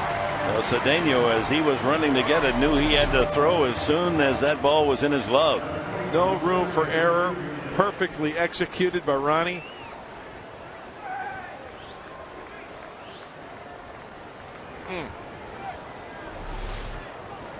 One away.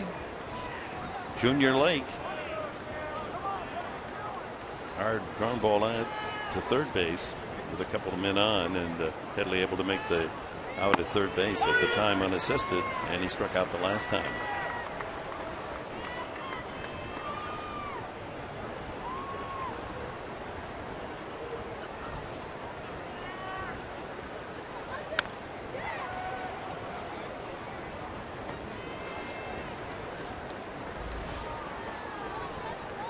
Hasn't seemed to lose anything. 100 pitches. Boy, good ratio. 73 strikes. That's awesome. That usually gets it done. Man. To third, Headley. 2 away. Another great pitch by Andrew Castro, burying that two-seamer into Lake. I asked Andrew, do you think, since the Padres have never had a no-hitter, let's see the pitch again, that you're capable of throwing one day? He said, yeah, I really do. I mean, it takes a lot of luck. You got to have some line drives at gloves and that sort of thing. And then I said, well, pitch a no-hitter and win 1-0 and you hit the home run. I got the biggest smile of all.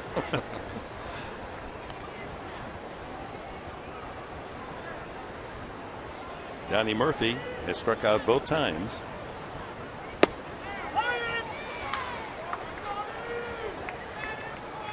That slider is snapping in the strike zone. It's a lot of fun to watch a guy get into this kind of rhythm. Just getting the ball, quick look at the sign, and wind up and fire it. Him and Rivera are on the same page. I was just going to say that, Tony. Credit Rene Rivera as well. He's putting down the fingers, thinking right along with his right-hander. A nice tandem this afternoon. Rare time he shook off Rivera. That went almost into the press box.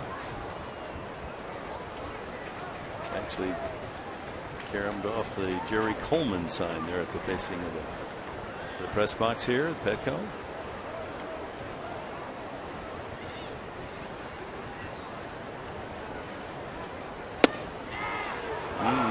Plate umpire Schreiber raised up as if he's going to call that a strike. Did not.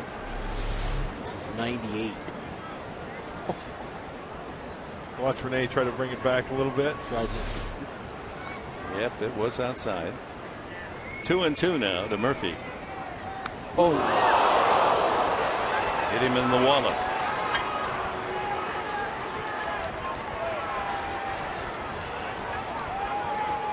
.97 miles an hour on this pitch, folks. Two-seamer trying to bury it in. Right in the buttocks. He's got his base running gloves in that pocket, so there was a little extra padding. He had his hand guard in there too, so hopefully that helped.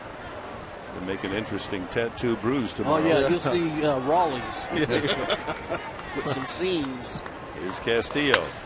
Fly ball, broken bat. Venable read it perfectly. And we go to the stretch half of the 7th inning on this Military Sunday at Petco Park in San Diego. And as is the custom, we stay for the presentation of God Bless America on our Sunday action from the home field. Pleased you've joined us, fans, and hope you'll be around tomorrow night. 6 o'clock. It'll be Tyson Ross and Brandon McCarthy from Arizona, the Padres and Diamondbacks, and now God Bless America. Welcome Second Lieutenant Lauren Alto from Travis Air Force Base. Please sing along as she presents God Bless America. God bless America, land that I love. Stand beside her and guide her through the night with the light from above. From the mountains to the prairies to the oceans, why we're from. God bless America, my home, sweet home. God bless America, my home, sweet home. Second Lieutenant Lauren Alto.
Bottom of the 7th inning is on the way, and time now for an update on our AT&T Twitter poll question. We asked you, what's your favorite movie that was filmed in Chicago? And my vote, Ferris Bueller's Day Off, wins. I guess the tweeters have spoken, and they agree with me. As you can see, the Untouchables 18%, the Blues Brothers 23%. So the voters and the tweeters have weighed in, guys.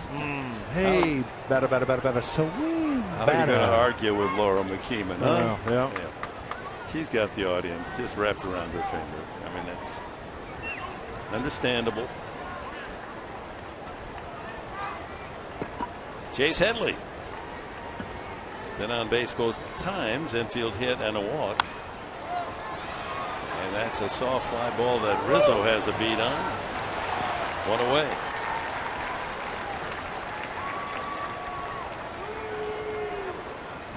This young left-hander Chris Russin pitched quite a ball game. Only 3 hits allowed.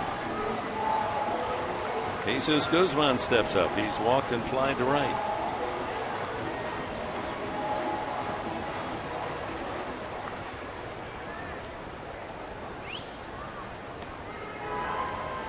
Castillo decides that this is a good time to have a conversation. Third time around. With Rustin, because third time around. Got a guy capable of hitting the ball out of the ballpark here.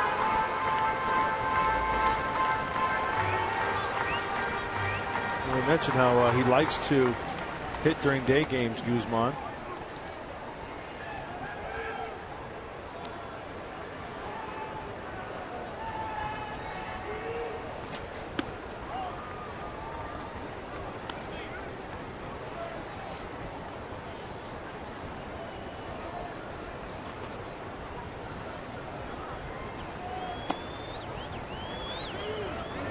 Two and 0.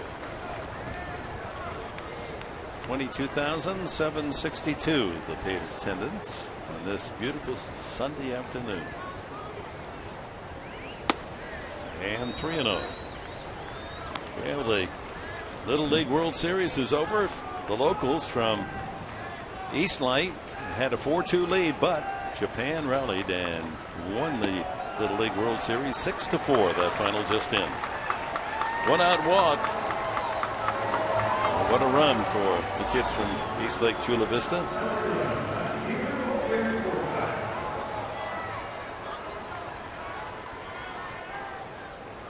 The Japanese team made some terrific defensive plays and hit some home runs late to win it 6-4. Dale Swaim going to the mound here with a 1-out walk, 87 pitches, and in only his 8th start in the major leagues. Chris Russin, very impressive for the Chicago Cubs.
And Chris Russin taken out. Carlos Villanueva, the new Cubs pitcher. And time for our Fan Diego fans of the game. Hey, let's come dressed as a hot dog today. What do you think? Nice try. Or the or the Dave Winfield retro jersey. Some future big leaguers. And you got to hydrate.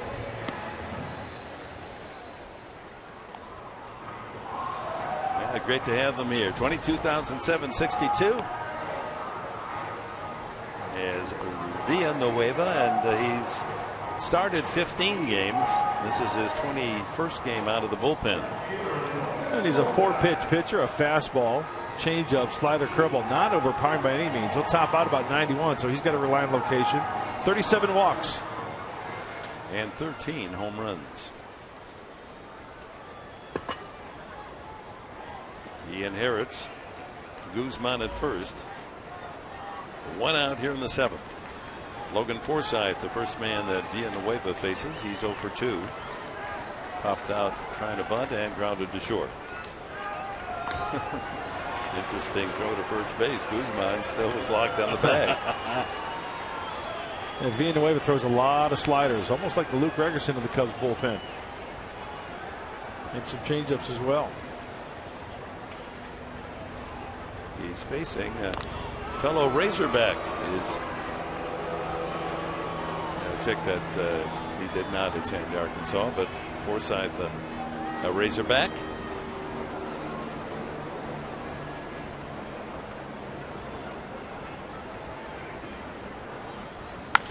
Drive to left field for a base hit. Sharply struck. Guzman moves to second. And the Padres have a man in scoring position for the first time since back in the 2nd inning. Well, he gets on top of this ball that's up. Face mask high. Look at him. He just gets on top of that thing and just winds it into left center field for a base hit. That brings up Cedeno. Isn't that, guys? Good looking swing. Good looking swing. Cedeno has grounded into a double play and grounded to third. I guarantee you, if you ask him, he can want that bunt back. Padres finally with a man in scoring position. They're 0 for 2 today. They were 1 for 10 last night. Fly ball routine to center. Tagging Guzman, but he's not going to test the arm of Blake, and a good thing. A 1-hop throw right to the bag. 2 out. Rivera is called back, and Yonder Alonso is going to pinch hit. See if they'll swing counters with a pitching change. He has a right and a left-hander warming up in the bullpen.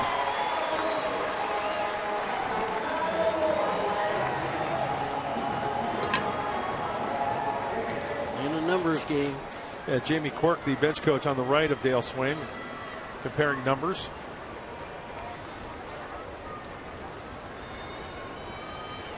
Alonso, a double and a sacrifice fly last night, was 1 for 3. He had an infield hit and 4 at-bats in the Friday night game.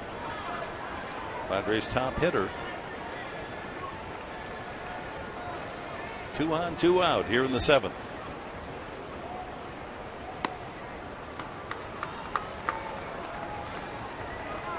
Blake Parker from the right side. The lefty is James Russell.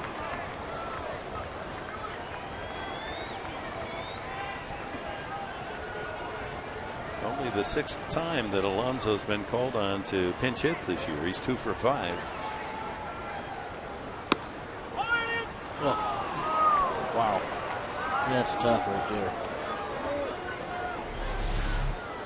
Change up. Yep. Wow. The guys in scoring position, that's what I would do. I would sit on something else. I think he's going to try to beat him with the fastball.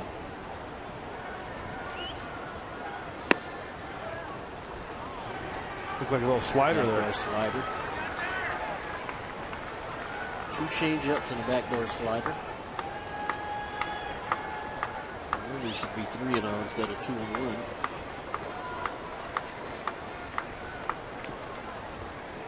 Runners take their leads. Guzman at second, Forsythe at first. 2-1 to Alonso, the pinch hitter. Ground ball sharply, but Barney right there to throw him out. Padres 0 for 4 runners in scoring position. On to the 8th. Still goose eggs at Petco.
Total in the game, and both starters are out now. Russin goes 6 1/3, no runs, 3 hits.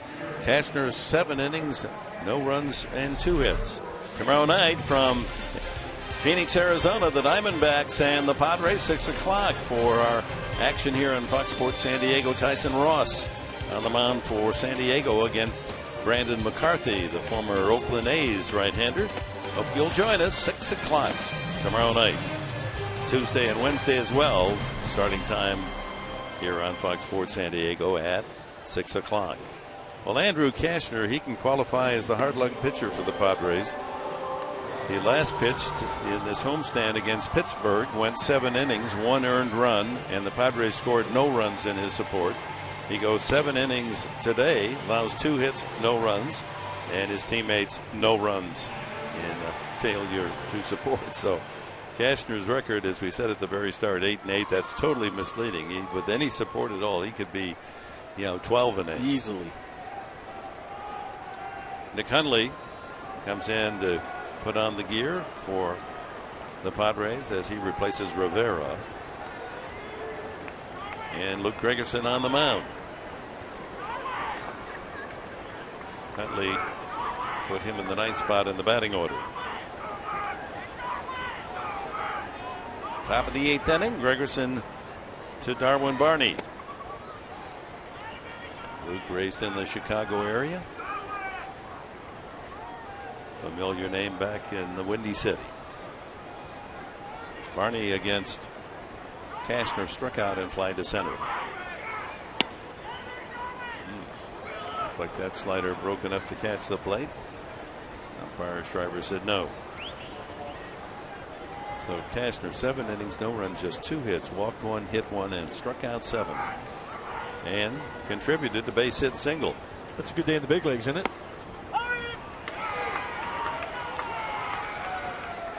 But leaves and won't figure in the decision. It's up to the bullpen now, and one would have to think that's a plus for the Padres. 2-1.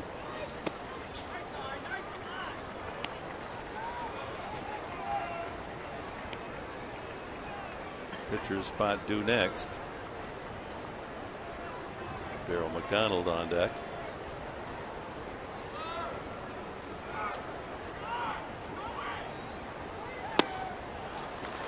Walked the leadoff man.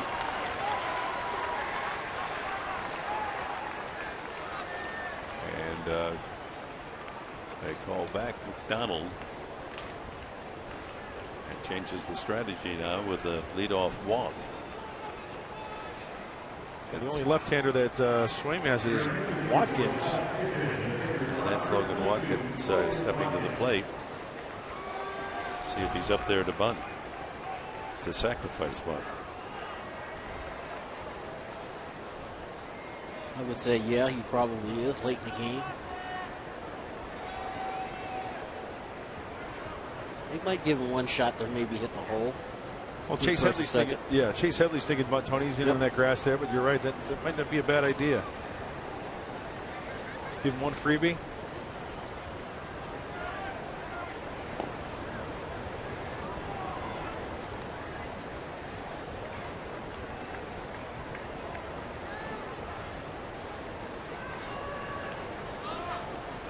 And the matchup of the two men traded, Cashner and Rizzo. There's the bunt.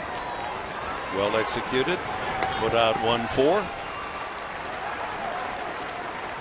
And the Cubs have a man in scoring position for the first time in the entire game. So he's squaring up. Oh, excuse me. Going back to the first inning, they had runners at first and second with 2 outs.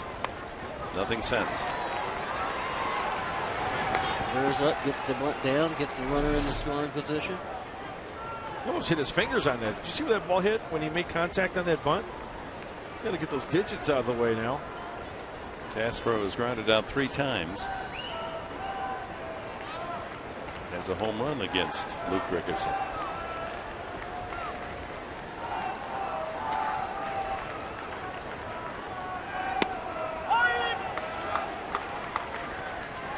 Anthony Rizzo on deck. Well, certainly Castner, his day done, distinguished himself with his effort against his former team, the Cubs.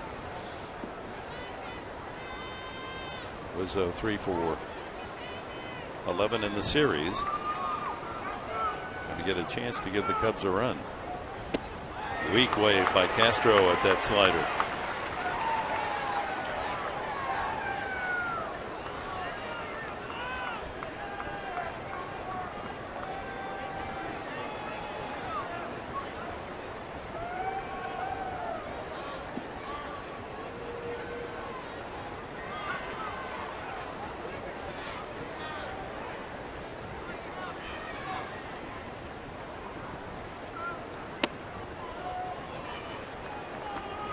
Tried to make him chase a little farther, wouldn't do it. 1-2. See if he would bite. He didn't.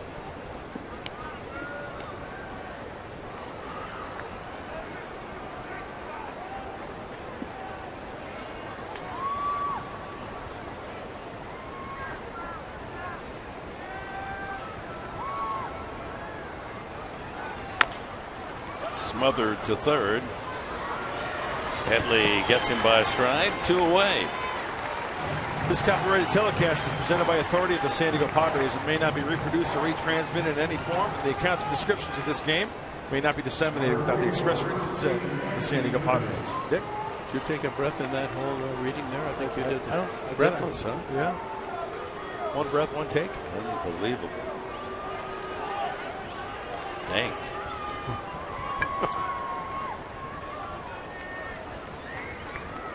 Anthony Rizzo.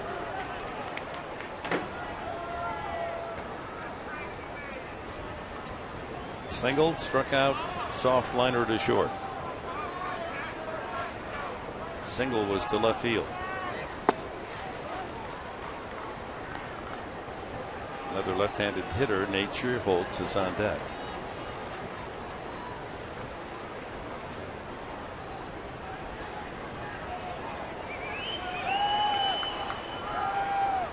Outfield playing Rizzo a step or two toward left field. Change up. We've seen a few of those from Luke Gregerson lately. Yeah. Because the league, they know what these relievers throw. They see them all the time, not only in person but on TV, and they get the scouting reports. And it's nice. Luke Gregerson making an adjustment, right? Rather than slider, occasional fastball, he's mixed in that changeup. And Dick, remember in Cincinnati was where we really saw the nasty changeup against Joey Votto. Remember, struck him out. He threw him 3 changeups at bat. Ended up striking him out. 3-1 pitch and a 3-2 pitch taken for strikes.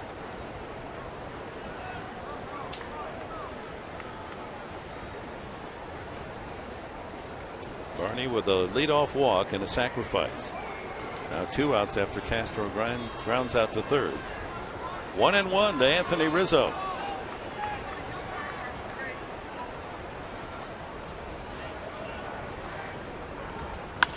Whoa, my, what a catch by Gregerson. Self-defense. A line drive right back at the Padre pitcher, and he has the reflexes to make the play. Oh, my.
El Coronado Hotel, Padres baseball on Fox Sports. San Diego brought to you by Petco, where the healthy pets go. And by your San Diego County Lexus dealer, inviting you to test drive a luxurious Lexus automobile today. Luke Gregerson, a self-defense beauty. Man, what instincts to get that glove up there. That a base hit to center field. Real time. Ball was ticketed for center field. And with that runner on second base, Tony, you and I were talking about in between innings. Would have been interesting. That ball hit so hard, they would have sent the runner. Hockey suit. Left save and a beauty by Luke Gregerson. Bottom of the 8th inning, and Pedro Strop comes in for the Cubs. Just his 22nd game. 141 batting average against. Nick Hundley hits for the first time. Pitcher spot. Late swing foul. Hundley, then Denorfia and Venable for the Padres in the 8th.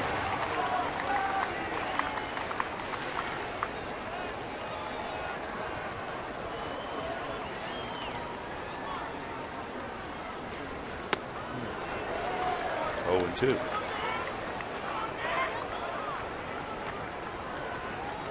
Strop in 20 2/3 innings has allowed just 10 hits. A couple of home runs in the 10. Live arm from the right-hander, 3-pitch pitcher, fastball, slider, split. You get up there to 98. Kind of a short arm a little bit. Swings the slider wide, and it's 2-2. No, 1-2 rather. 1-2.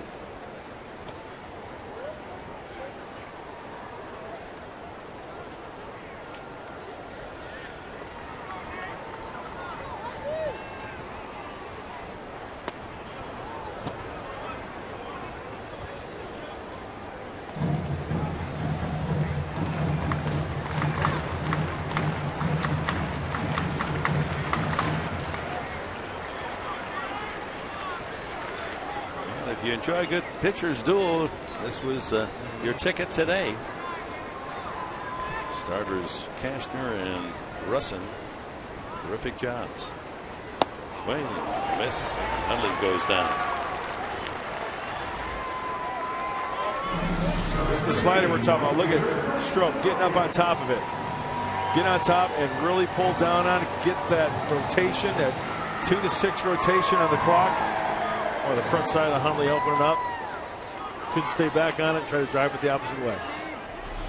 So top of the order, Chris DeNorfia, single, a long out to right, and grounded into a double play.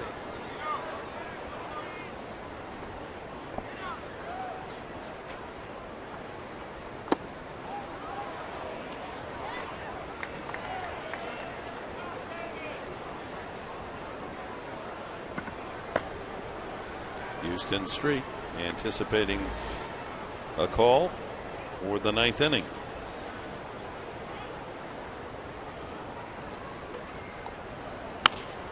Pull foul. There's maybe, Tony, the one fastball, the at bat that DeNorfia trying to pull. And tough to keep there, though. Got it in on him.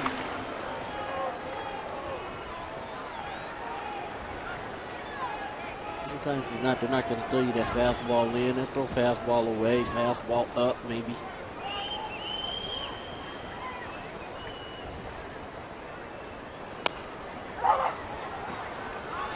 Barney scrambles after it, and they're in time for the second out. Will Venable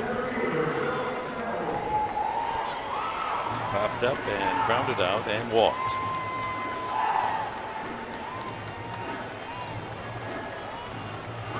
A week ago on this Sunday, Venable the hero.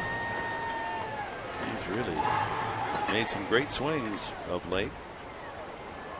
As we said earlier, in August leads all National League and Major League hitters in extra base hits with 15, all the while hitting .383 this month.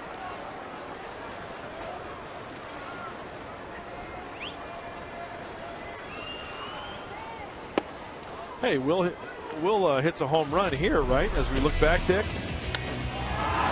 Lefty on lefty. That's the walk-off winner against the Mets last Sunday. Keep it going and have possibly Player of the Month candidate for Will Venable. We could go as a Player of the Week. Yeah. Well, you can certainly make a statement in his support here in August. .383 average, leading the National and Major Leagues in extra base hits with 15, one more than Miguel Cabrera. And Chris Davis drives that ball to left field, and the Cubs outfield playing to prevent a double. Otherwise, that ball's caught. Another sharply hit baseball off the barrel. You could hear it. So let's go back to the first pitch. Stroke tries to go two-seamer down and in. You can see what he's trying to do. Keep it down. Maybe hit the ball on the ground. Boy, Will, who likes to hit the ball down generally, elevates that pitch. Boy, that's a great-looking swing. Man, that's the difference for me. I mean, two things. One, he's willing to hit the ball that way. The other is he's handling left-handers. And it's giving him some confidence. He's gotten on a run. And it's like you guys said, I think he's just one good road trip away from being Player of the Month. Jerko. Ball one. I'm sure he's going to try to get himself in the scoring position right here. Dave Roberts is checking his clock, his stopwatch over there, seeing what the time is. Jerko has struck out the last two times, grounded out in the first inning.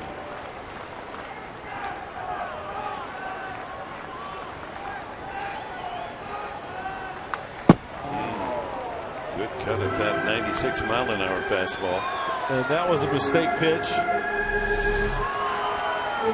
both said at the same time.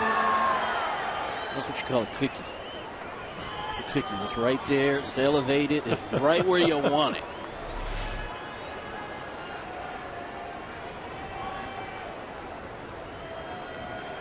At Fox Tracks, those boxes aren't usually center cut. You don't want it in that middle Yeah. column.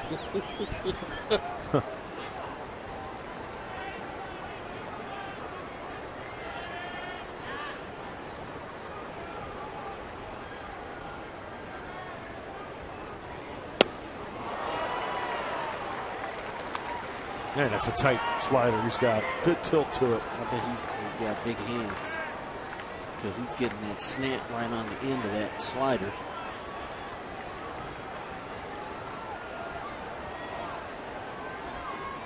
One ball, 2 strikes to Jerko, 2 outs. Venable with a single at first base. No score in the game. We're in the bottom of the 8th.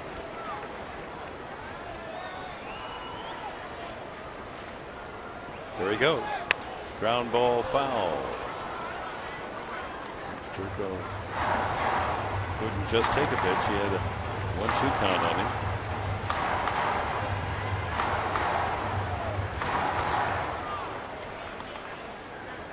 Jed with a couple of home runs on Friday night in the 8-6 comeback win.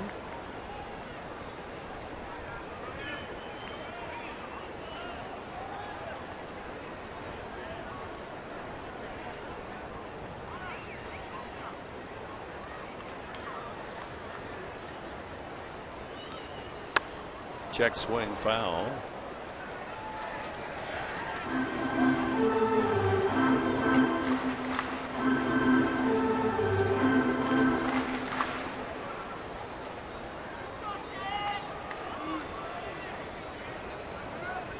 Deep the outfielders. Yeah.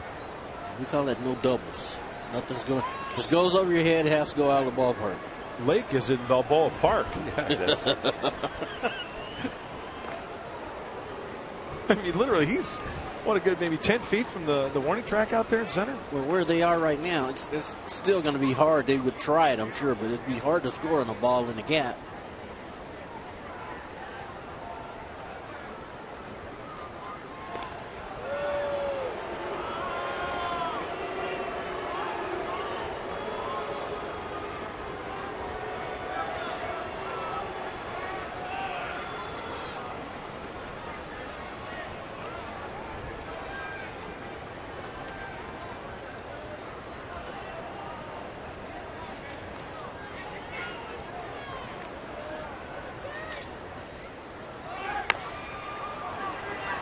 ball to third. Murphy bobbles the ball. Everyone's safe. Venable holds at second. Jerko aboard on the air by Murphy.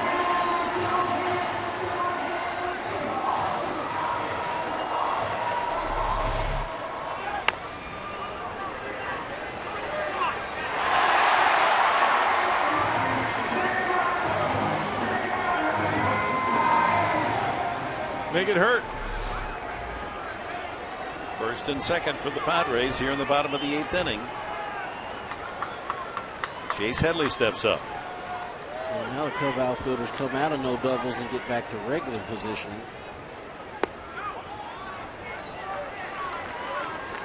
And the outfield planning to go the other way a little bit. Lake on the shortstop side of second base in center field. You see him right there.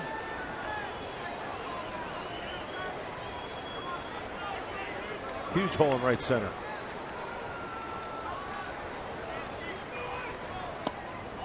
Ball 2. And Headley has not had an RBI since the first of the month. It's an incredible run where he's been stuck on 35. Maybe this is the time. Hey, perfect time. Win a game.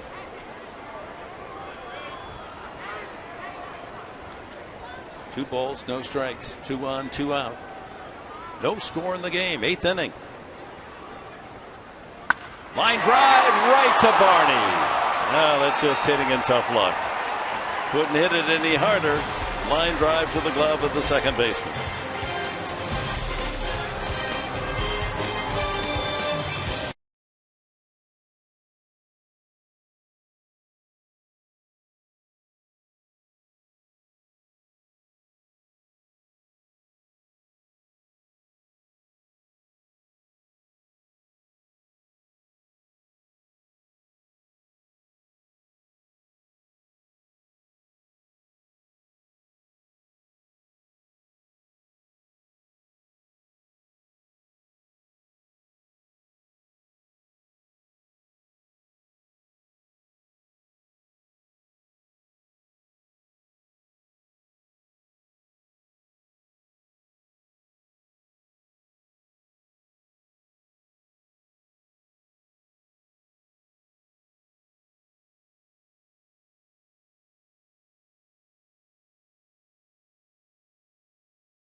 former team, the Cubs, was outstanding. Allowed only 2 hits and struck out 7 in 7 full innings, but was matched by Chris Russin, the young left-hander from the University of Kentucky. Had the ground ball going, a couple of ground ball outs for him. Russin allowed only 3 hits and struck out 3. And both men pitching into the 7th inning. Luke Gregerson, a self-defense line drive catch off the bat of Rizzo, and that play kept it scoreless as Rizzo's ball was headed for center field with a man at second base. So there are the totals. Only 7 hits in the game, 5 by the Padres. Close to scoring in the bottom of the 8th inning, but Headley's line drive right to the second baseman, Barney. Houston Street comes in to work the 9th inning. Yeah, you know, the Padres have had a little bit more opportunities than the Cubs. Multiple base runners in multiple innings, just haven't had anything to show for it. But the Padres pitching this afternoon, as we just mentioned, Dick and Tony, been outstanding. And speaking of outstanding, Houston Street has done just that. Opponent's only hitting .212 off of him. Not a safe situation. So top of the 9th, hold them with a 0 and score in the bottom of the 9th. Maybe Houston Street can go on the road trip with a victory under his belt. Picked up his first of the year in this homestand. Plus 25 saves. He's been almost perfect in that closer role the last couple of months.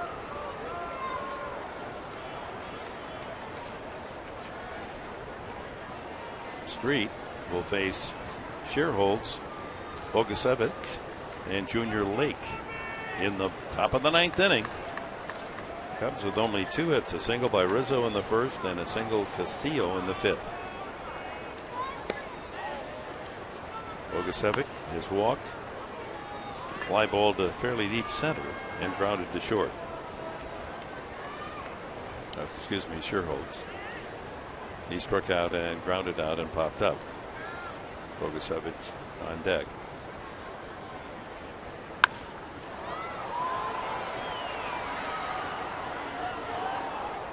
You know, another testament to this great pitching performance by the Padres this afternoon. The Cubs have only had multiple base runners in 1 inning. That was the first. 1 base runner in the 5th, 1 base runner in the 7th, and 1 in the 8th. Other than that, And only a runner in scoring position twice in the entire game. First and in the last inning. Ground ball, and guarding the line is Guzman. He'll take it to the bag himself for the first out. Shearholtz is gone. 19 home runs for Shearholtz on the year, so he's swept away, and that brings up Bogusevic.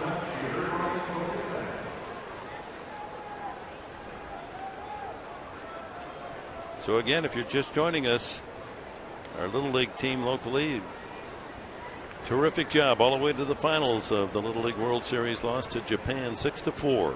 Today they were ahead 4-2. They scored 2 runs in the 1st inning. Japan rallying to win it 6-4. Earlier, Tijuana 15-14 over Westport, Connecticut for the 3rd place honors. that's quite a run for those kids, and it's something they're going to remember for the rest of their lives. And they're literally walking distance apart. Yeah. And there's the 2nd and 3rd best records in all of Little League this year, and that's international, obviously. That Japan team was very impressive. They were well schooled. Talk about fundamentally sound. I mean, some of the plays that they've made.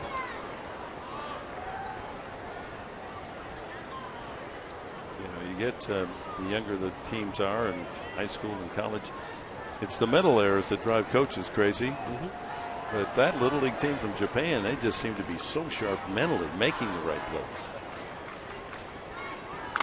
Ooh, off the cage. Nick Hundley.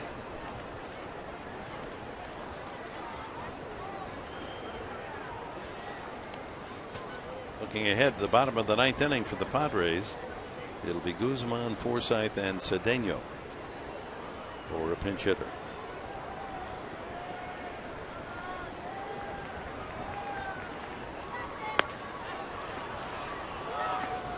Three and one now as Street falls behind Bogusevic. Walked the first time. The only walk allowed by Andrew Kashner.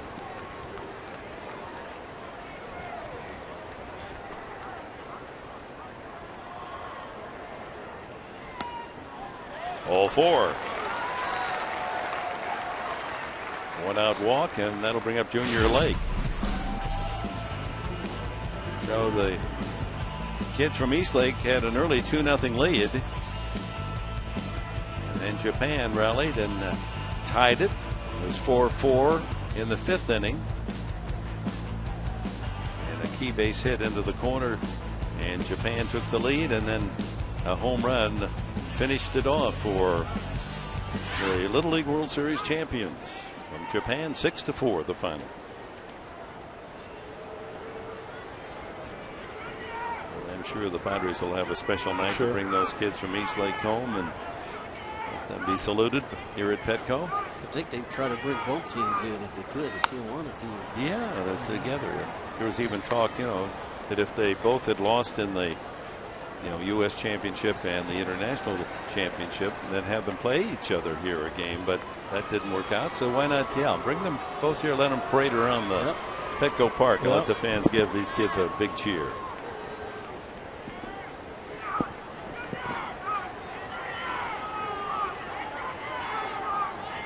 One out walk, one strike on Lake. Houston Street following Cashner's 7 innings of shutout ball, and Luke Gregerson bringing his arm and his glove to the mound today, making a great play on a line drive by Rizzo.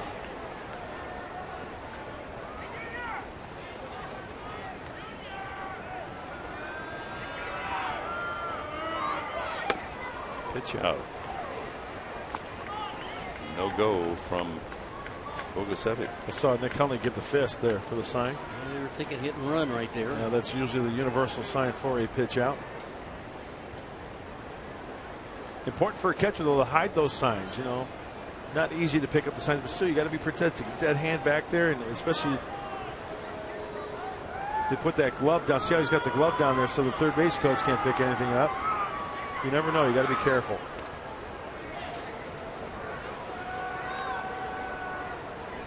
And happy Sunday to our Marine recruits as they head back to camp. 2nd Recruit Training Battalion and their DIs.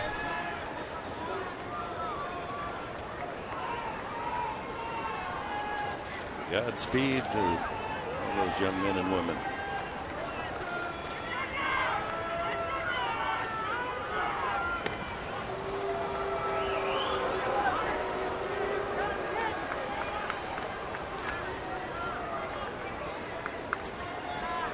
Bogusevic has only 2 steals.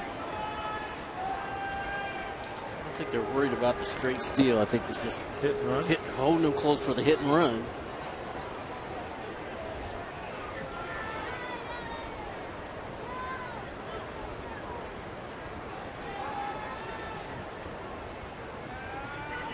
Runner goes. Fly ball to right. They bluff the runner. They're going to get a double play out of this. DeNorfia makes the catch. The throw back to first. A double play. So they bluffed the runner. Bogusevic made it a slide there at second base, and by the time he realized the situation, DeNorfia had the throw into Guzman, and a 9-3 Padre double play. Now the Padres in this scoreless tie bring up Guzman, Forsythe, and Cedeno.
to go to the bottom of the ninth. Stay tuned after the Padres win this one in walk-off fashion right here. After the game, Padres Live. Join Mike Pomerantz, Mark Sweeney, and the crew as they break down the ball game, talk about all the stats.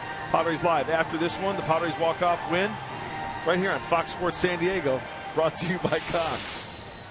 All right, let's hope you've looked into that crystal ball and find a way to score here in the bottom of the ninth. Neither team able to get a run on the board. Padres no runs, 5 hits, and the Cubs no runs on only 2 singles.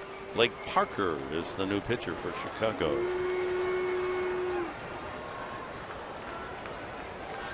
Big right-hander, 6'3" and 225. 28 years of age, making his 36th appearance. Fastball slider split from Parker.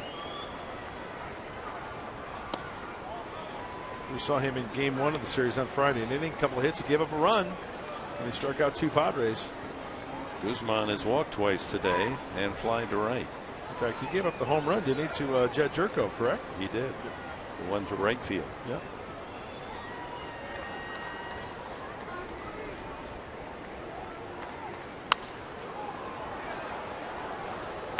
Makes it all the way to the facing of the top deck and then bounces back down.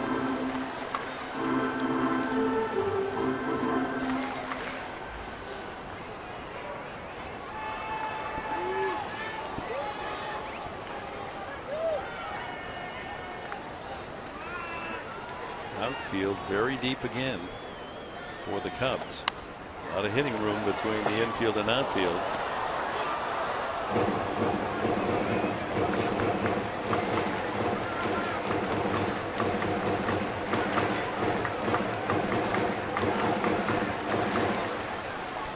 Interesting, the old rule was that first and third baseman to guard the lines and not allow the double. Both the third baseman, first baseman well off the line for the Cubs, and they got the outfield way back. That's a good breaking pitch, and Guzman frozen. Strike one. First strikeout for Parker. Well, that's a power slider, huh? Serious break on that one. Brings up Logan Forsythe. 1 for 3, a single the last time.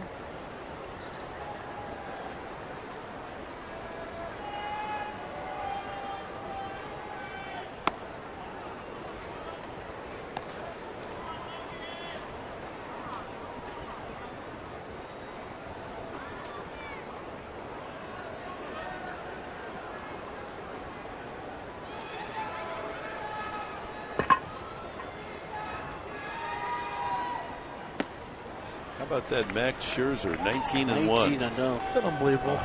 19 and 1. Have yourself a year. He went from the D-backs to the Tigers. That was some trade. And he went from being, middle of the road guy to being, dominant starter. Yeah. Justin Verlander stealing some of his headlines. Foul. Off the mask of the catcher Castillo. Part of that is Detroit offense putting runs on the board too. Cabrera and Hunter and Fielder, Jackson, Martinez. I had a chance to watch them when I was back in Michigan for the weekend. Well, that was last weekend. Yeah, they got some bombers. 2-1. Forsythe.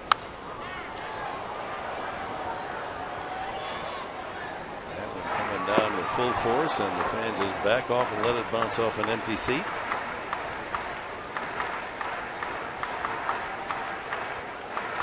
Remember that year Guidry had? Was he 26 and 3?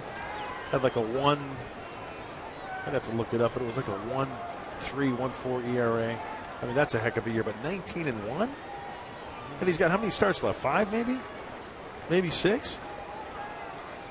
Line drive left field, but right at Boga 7. Hit hard.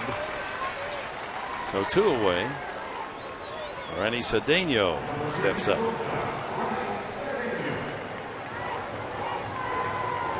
Cedeno is grounded into a 4-3 double play.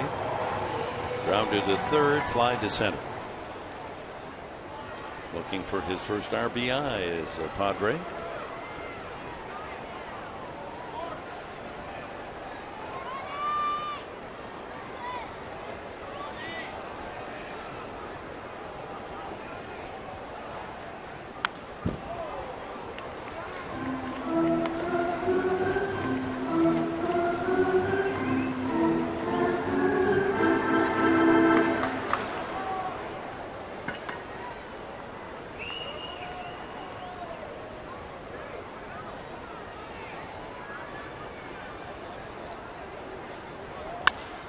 Fly ball to right field. Innocent.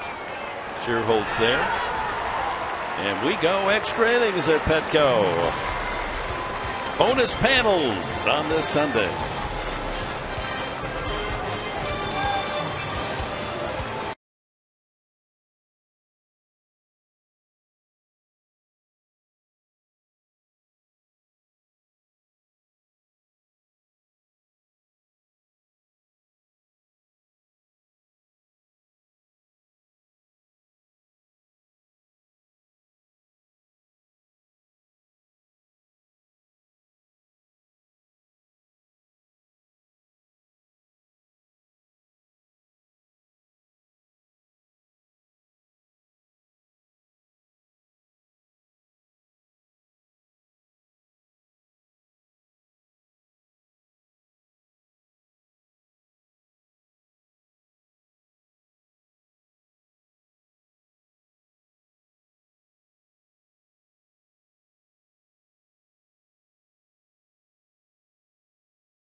Are 6-5. The Cubs are 7-5, 5-2 on the road. Nick Vincent comes in. Following Cashner, Gregerson, and Houston Street, Vincent picked up the win on Friday night. Lowest ERA in extra innings this season. The Padres. That's a great sign, isn't it? ERA of 1.72. Outstanding. Vincent making his 32nd appearance. Hey, he's getting a lot of work, and you know, he's a go-to guy that you can feel like he's going to put up a scoreless inning, and those numbers prove it. ERA under 2, only 6 walks, a strikeout per innings pitched. That's a good formula right there. He's pitched in all 3 games now of this series. Friday night, an inning, allowed 1 hit. That was a bunt hit by Junior Lake. Pitched 2/3 of an inning last night and gave up 1 hit. That was the bloop single by Rizzo that won the game. Donnie Murphy has struck out twice and hit by a pitch. We mentioned it before, the cutter and the slider. This looks like a bigger breaker there. It looks like a slider away. And Donnie Murphy cannot hold up. Struck out 3 times last night, did Murphy, and twice today. Hit by a pitch from Cashner in the 7th. 91 on the fastball, just off the plate. I love the traditional stirrups that Nick Vincent's going with. Sanitary socks underneath, showing a little bit of white there. Your stock just went up with me, Nick Vincent. Always been a big fan. Now I'm even a bigger fan. Did he go? Oh, no. Come on now. I guarantee you he went, Dick. I'll bet you a donut. I'll bet you a donut on the next row. He went. Oh, if he hits it, it's a double. He Look, didn't. oh, yes, he did. He didn't clear the front edge of home plate, come Tony. on. What do you think? Yep. Be honest, Tony. You and I are friends. I think he held up that Oh, time, really? I think you're wrong. I think you're a pitcher. 3-2.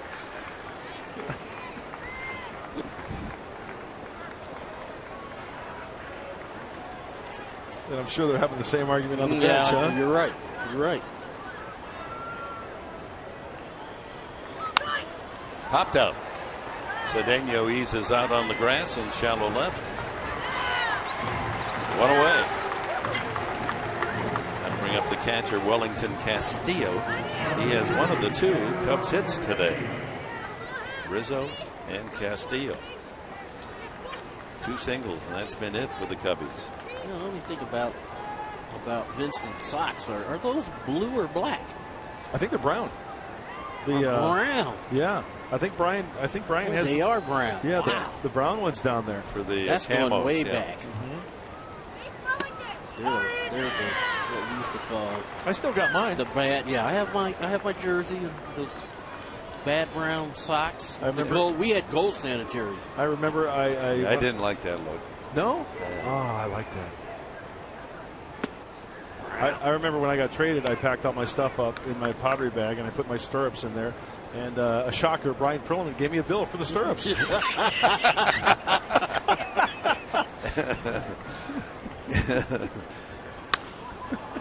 Got to have good accounting down there. He's getting on Brian's case now.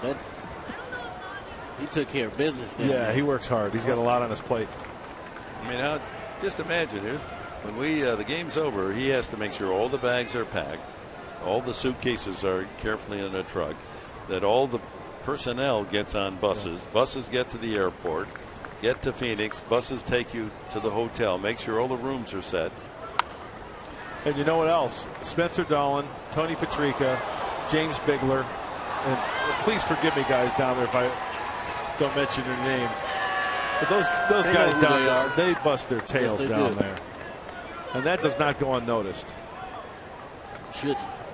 Oh, Josh, who works in the kitchen. Guys should make sure they're taken care of. They take care of you. 1-2 the count on Castillo with one out here in the top of the 10th. No score here at Petco on this sunny Sunday.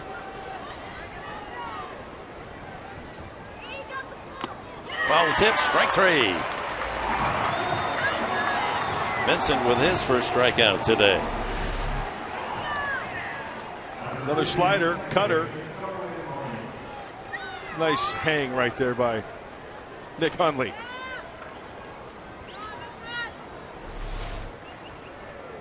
Darwin Barney, his imprint on this series.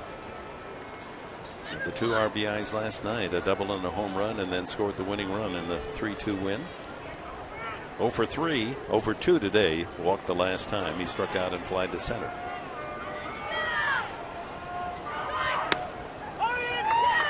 Pitchers just as dominated today, and this happens. This is top of the 10th inning. We've only seen 7 hits. Cubs only have 2. Padres have 5.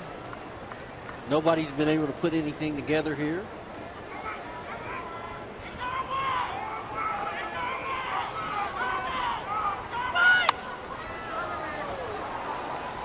See which team will make a mistake first.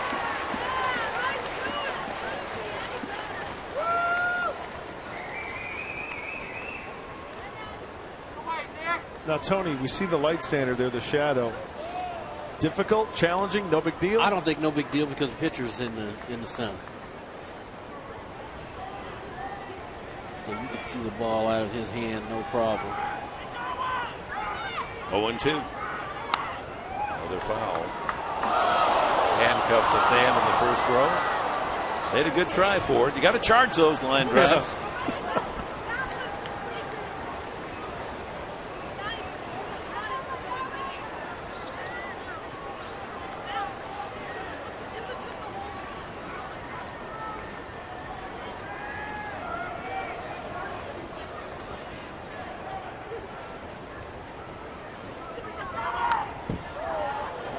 Protects and stays alive. Count 2 strikes on the ex-Oregon State Beaver.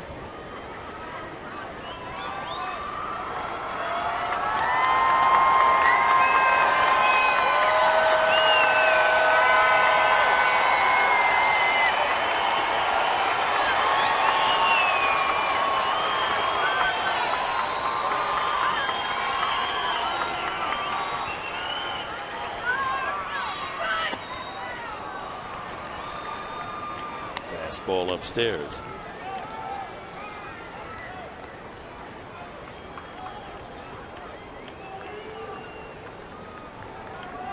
But Black saying, where are the runs? So then the clubhouse open up the can of one of those things that says runs on it. Grounded right at Headley. Holds his ground. Throws out Barney. 1-2-3 inning for Nick Vincent. Padres will come up with a pitcher spot leading off.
And to the bottom of the 10th inning we go. No score in this one. And Marcotte is introduced as a pinch hitter for Nick Vincent. And Nick Hundley batting in the 9th spot. And DeNorfia scheduled against right-hander Blake Parker, his second inning of pitching.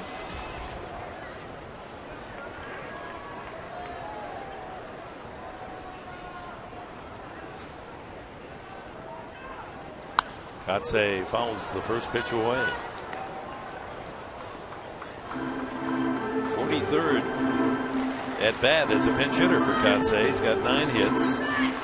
Check that. His 51st pinch hit appearance with 8 hits. One of those a home run. Strike 2. Foul tipped into the glove of Castillo.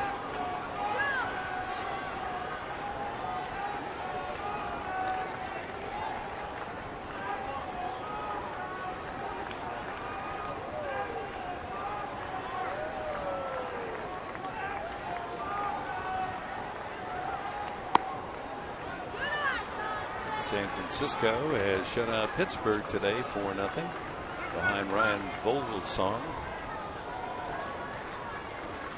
Giants were 1 game behind the Padres at the start today.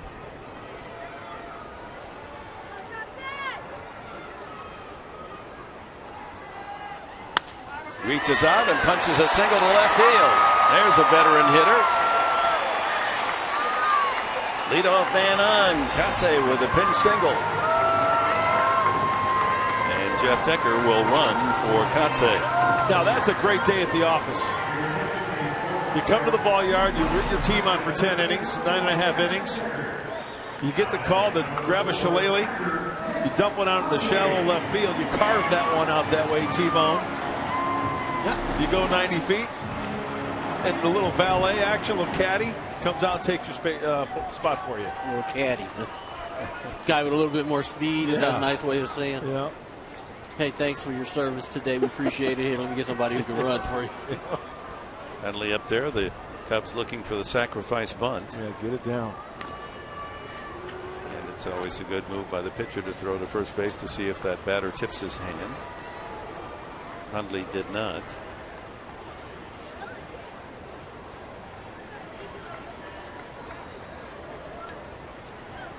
Nick came into the game in the 8th inning and struck out. Swinging. I'd like to see him bunt. Maybe he's just kind of. I don't know. Let's. I would have thought maybe that. a hit and run, maybe coming. Maybe just wanted to take the first pitch.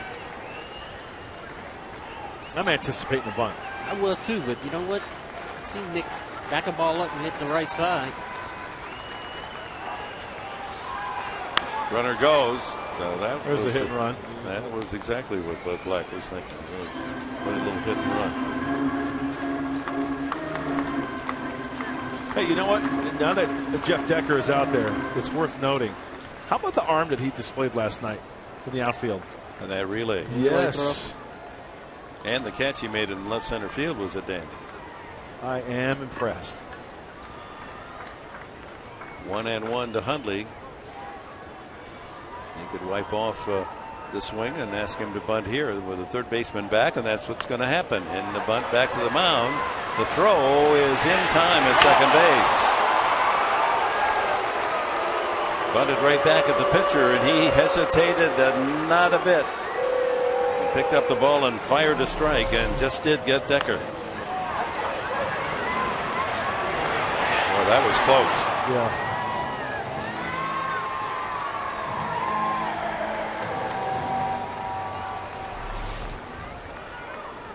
Just a little bit too hard. And that's when you get some direction from your catcher, too, because, you know, as a pitcher, it's bunted hard. You're concentrating on gloving that ball. Okay, you're waiting, you're hearing, second. He got rid of that pretty quickly. DeNorfia, the hitter. He's had a walk-off experience against Cincinnati. How about this one against Aroldis Chapman?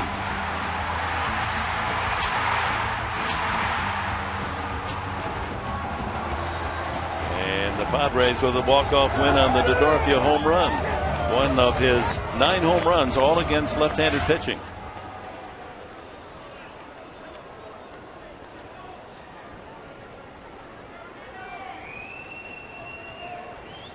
One for 4 for DeNorfia, and a couple of ground outs, a double play, and a long out to right.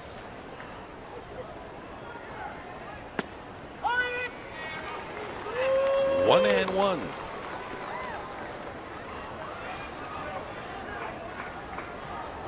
Will Venable on deck.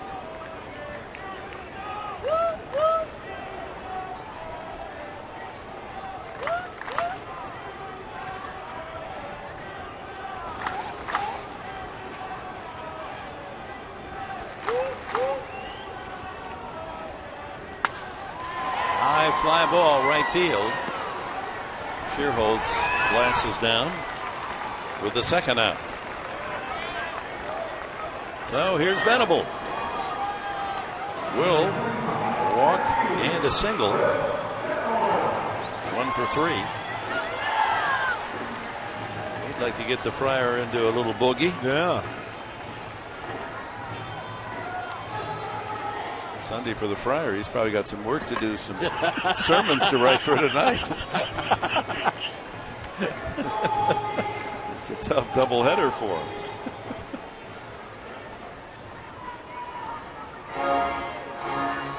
Will Venable,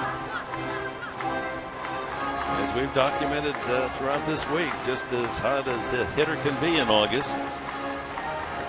And his home runs have come late. 14 of his homers, 14 of the 19 here at Petco. And they moved the fences in right field after studying the last 3 years. The word was the one player that will benefit most will be Will Venable. It's proven to be so. Look, the Cubs have gone back to the no doubles. And it's hard to get a ball in the gap, but I know Will is swinging a bat good right now, and they're not going to give him. They're not just going to give him anything to hit. He's going to have to probably hit something away from him.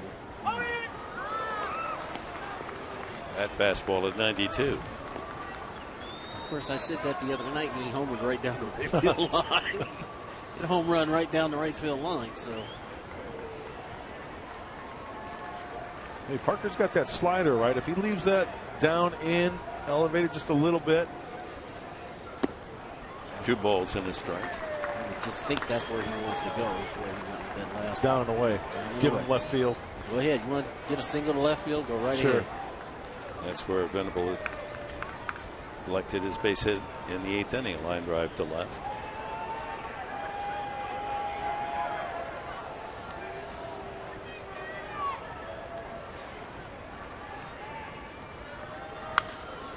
Foul back.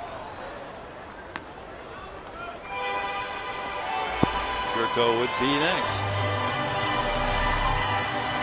Here's a four-seam fastball, and he misses with it. That's the one pitch down the middle. Just down front a little bit, working underneath it. It's a nice rally lid there.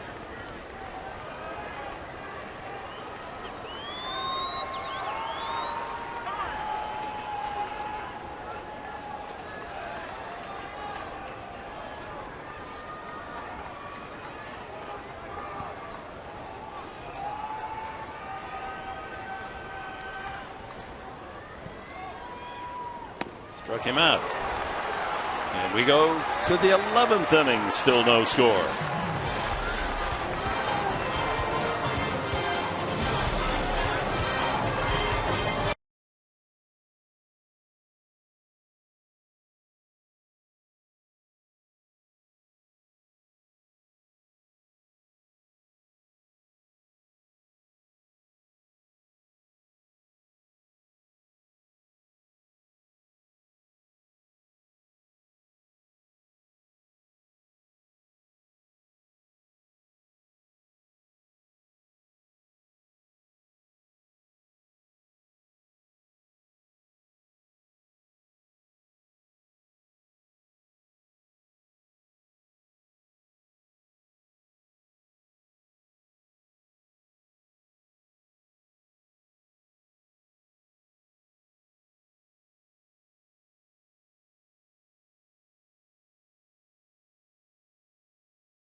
No score, 11th inning. And how about the Padre bullpen again today?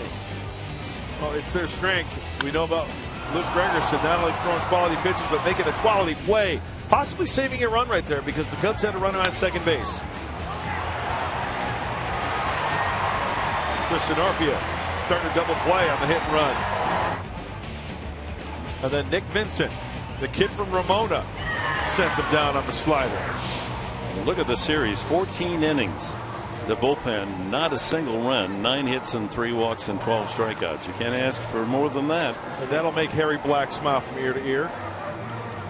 Brad Brock called up from Tucson with the release of Edinson Volquez. Brock filling that void. Was up earlier this year, 25 games. The only alarming part of his numbers, opponents hitting .333 against him. So his last outing in a big league uniform was back in July 13th to be exact, against the Giants. He threw an inning. 1 strikeout. Catcher Deoner Navarro will pinch hit for the pitcher Blake Parker.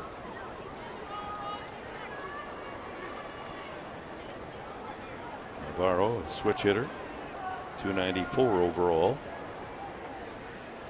Weaker from the left side, 260.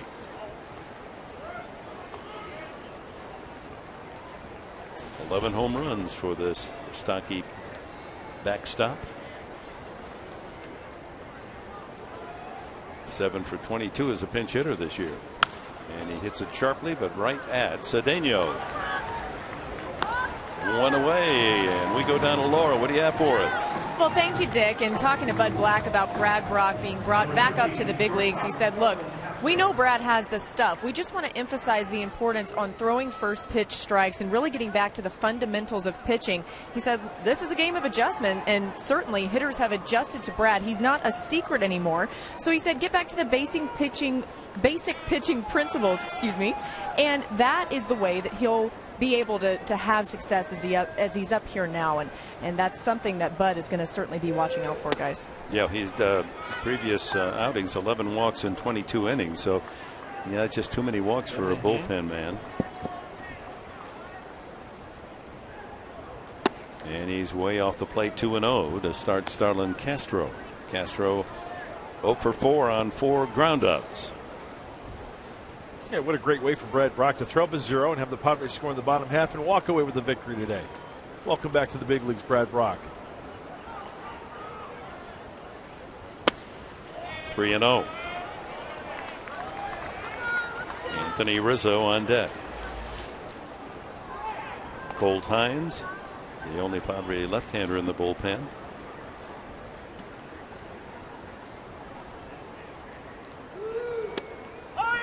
That's a strike, 3-1.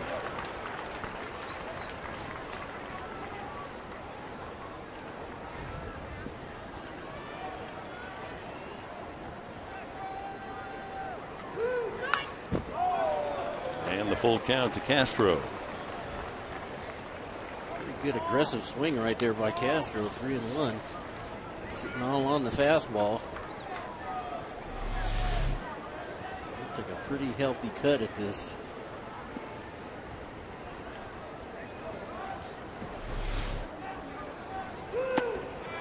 And he walked him. That'll bring up Rizzo. Both teams came close within a line drive not being caught of winning this game. The Cubs. It was in the 8th inning with Luke Gregerson on the mound, a man at second base, and Rizzo hit a bullet back to the mound in a remarkable reaction play to snare it by Gregerson. Would have been a hit to center field and possibly a game-winning run. And the Padres in the 8th inning had first and second, and Headley smoked a line drive, but it went right to Barney, the second baseman. That's about as close to scoring a run as we've seen throughout this 11 innings. You know, the top 3 hitters in the order for the Cubs: Dale Swain, Castro, Rizzo, Shearholtz. All 3 hitters. He will hit and run with those hitters. And down at the bottom of the order, Darwin Barney. You weren't with us. Watch Gregerson's reactions. Wow.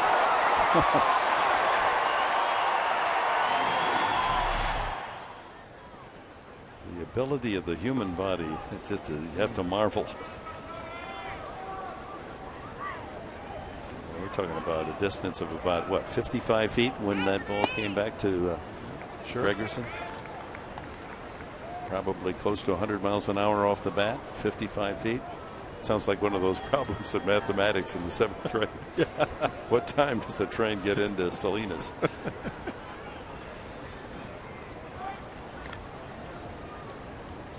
Or the one train leaving from Topeka, and the other one leaving from Salinas.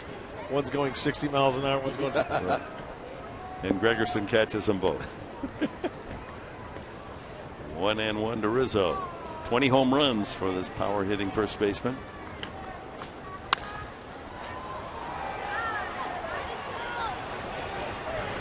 Guzman, boy, that was way up there, wasn't it?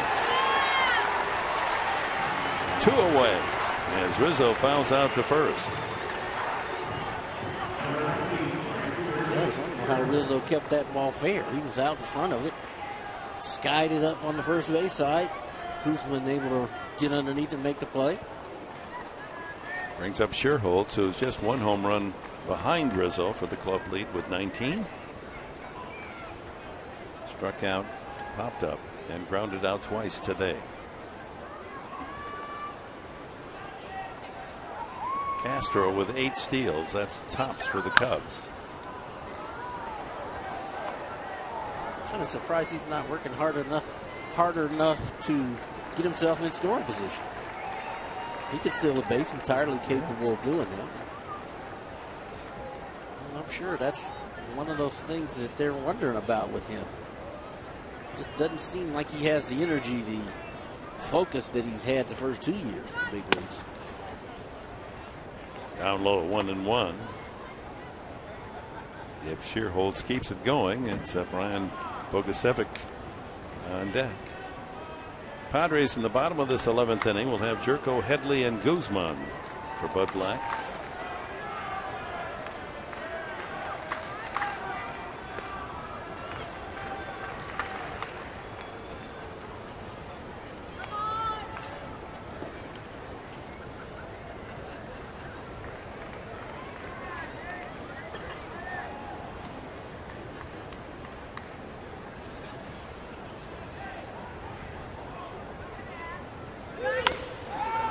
Up the middle, base hit.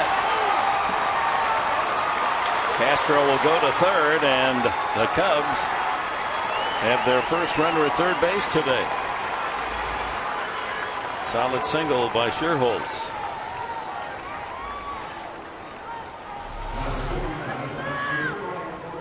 Ball out over the plate, no, a little bit in. He goes right back up the middle with it. And like the Cubs outfield was last half inning, Padres playing no doubles, so Littleman's got a long run to get this ball, and Castro goes first and third.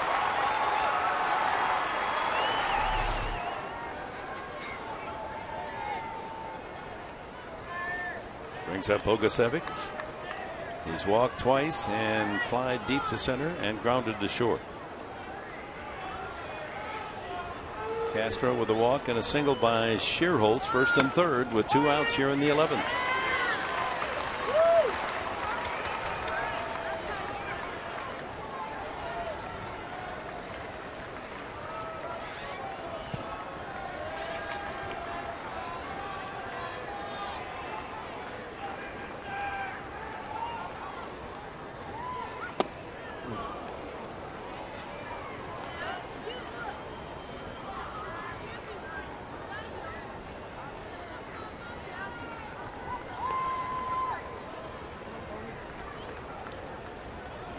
Couple of right-handers getting set in the Cubs bullpen. Greg got the save last night. Yeah, Bowden, if the Cubs don't score, if the Cubs score, it'll be Greg. Good changeup there from Brad Brock. Yes, it was.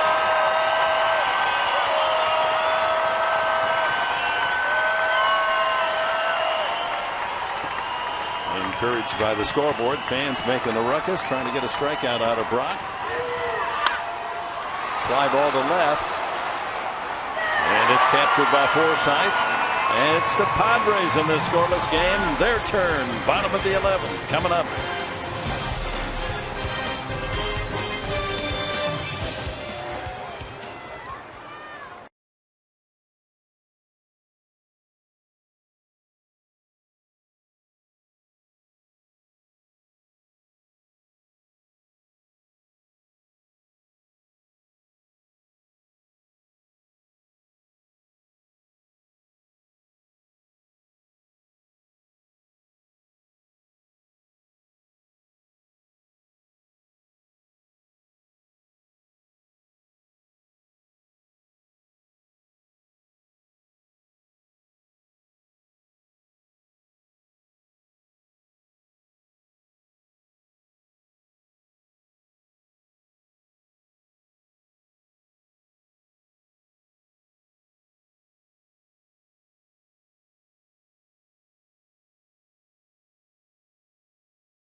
Padres out hitting the Cubs 6-3. Jerko will lead off the bottom of the 11th. Look at other action around the majors. D-backs A.J. Pollock, a big game against the Phillies. A home run and 3 RBIs, but not enough as the D-backs lose 9-5 in Philadelphia. Ryan Vogelsong, who's had a tough year, the right-hander for the Giants, has a big game, a 2-hitter. And a 4-0 shutout of the Pirates. And Jared Weaver of the Angels, 8 innings, 3 hits, only 1 earned run as the Halos beat the Mariners. Michael Bowden making his 32nd appearance of the season with a 4.41 ERA. Well, we talked about the bullpen for the Chicago Cubs, ranked in the National League with the highest ERA, above 4.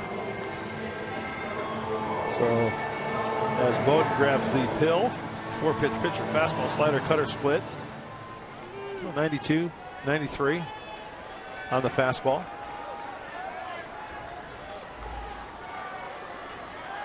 Jed Jerko 0 for 4 aboard safely on an error in the 8th inning.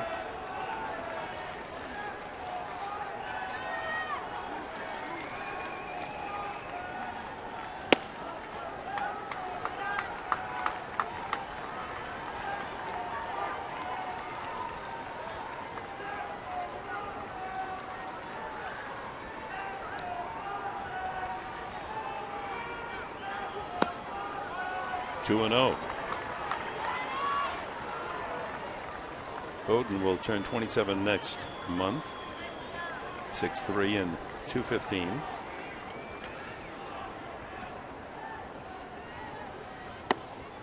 And he misses again. 3-0.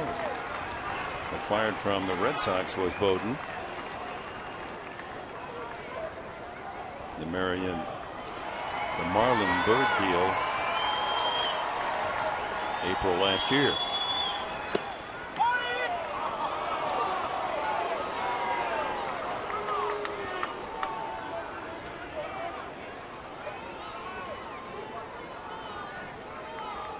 From Aurora, Illinois. Really? Yeah, that's near your place, isn't it? I was born in Aurora. 3-2. Copley Hospital. If it was my mom's first, it would have been her last. I was the youngest, though. 2 sisters. High pop foul off first. Rizzo coming over to the warning path. And Jerko is gone. That old saying that you were such an ugly baby, when the doctor picked you up, he slapped your mother. I've never heard that one.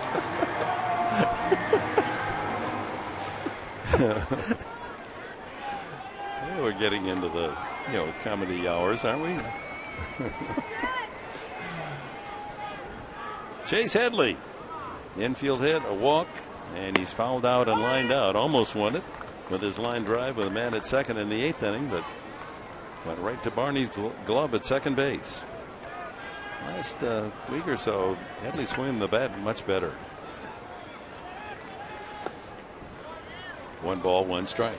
Looks like he's seeing the ball much better. He's just watching him the last 2 at bats. He's done a good job tracking the ball back to home plate.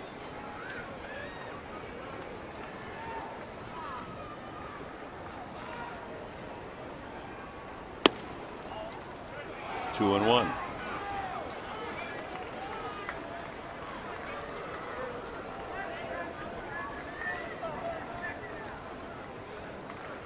Guzman would be next.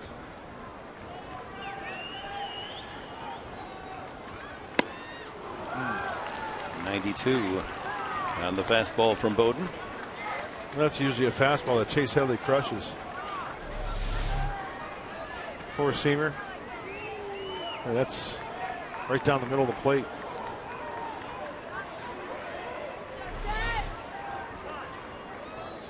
Yeah, you see on Fox Tracks that is a setup pitch for Headley.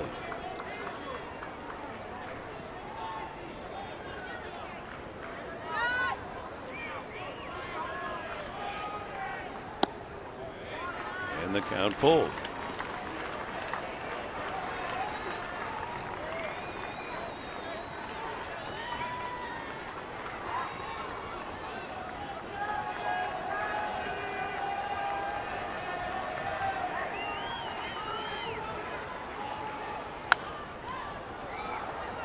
sails back into the second deck. Those of the 22,762 here at Petco Park today that have remained. Better chance for a foul ball, huh? Absolutely. 3-2 to Headley. And he's aboard with a walk.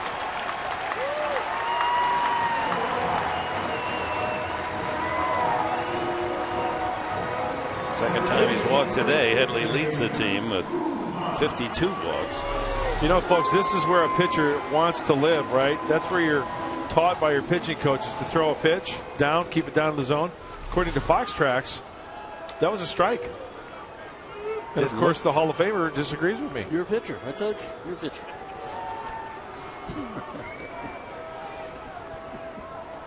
Guzman walked twice, struck out and flied out.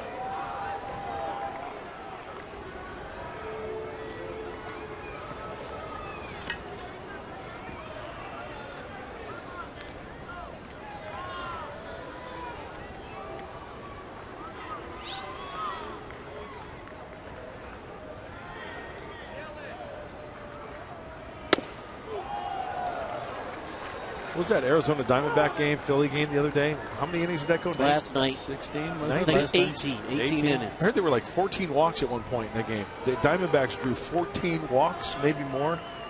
They finally won Arizona, right? Yeah. In 18? They come back and play a nice day game. Yeah, exactly. Yeah. 18 innings. How about that? And then get on a plane to fly to Phoenix from Arizona. Philadelphia. You know what that is, Dick? A good old Major League hang with them. That's right. That's what we signed up for, right? Yep, it's a relentless schedule.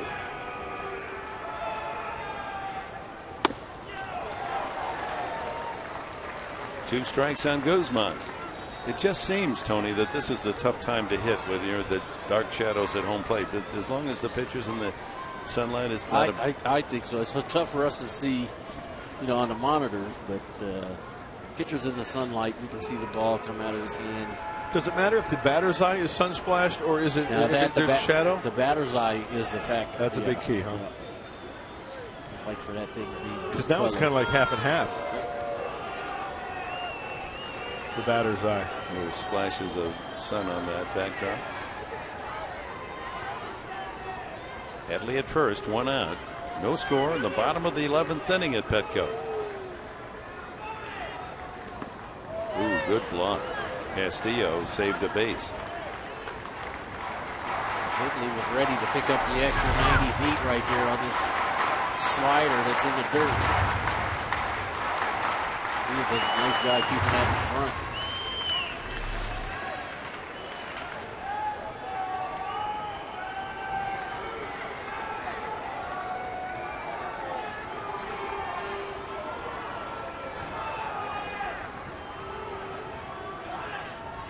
Line drive, left field corner, foul.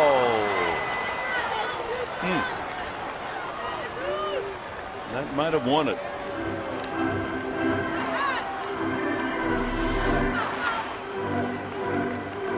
Four-seam fastball elevated just a little bit too far out front.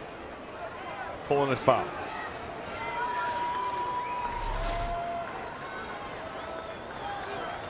Guzman back in the batter's box, 1-2 the count.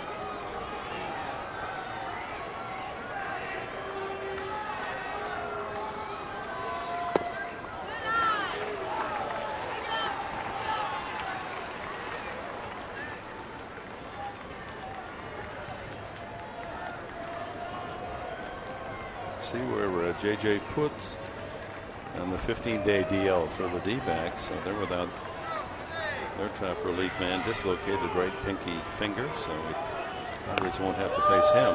They've called up Chaz Rowe, the D-backs.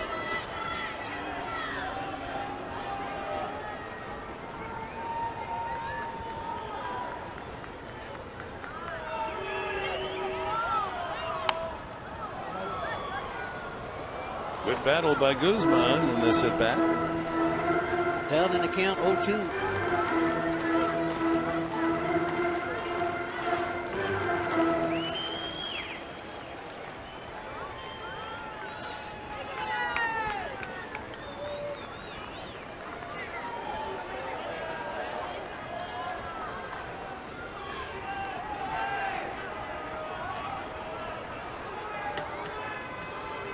Headley edges off first.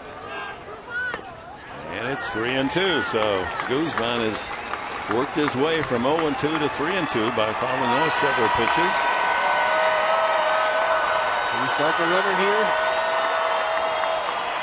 I say yes. I do too. Maybe because you want to stay out of the double play.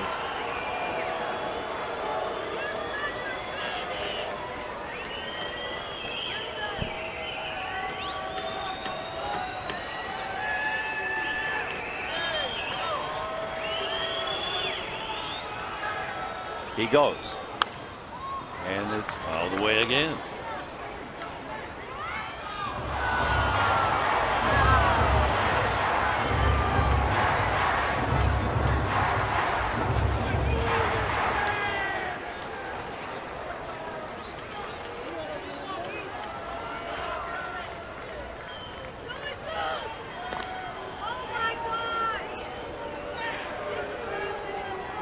Ninth pitch of this at bat coming up.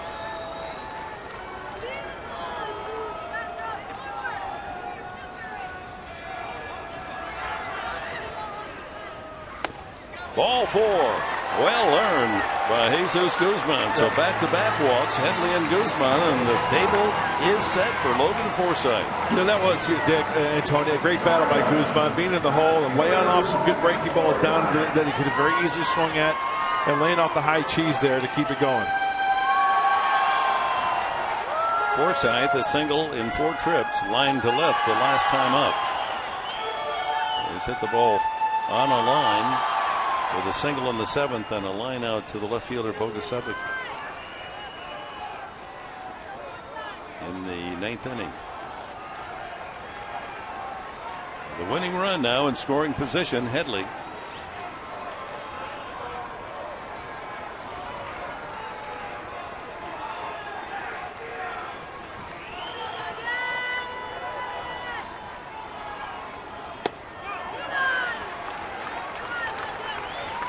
Starts him with the slider.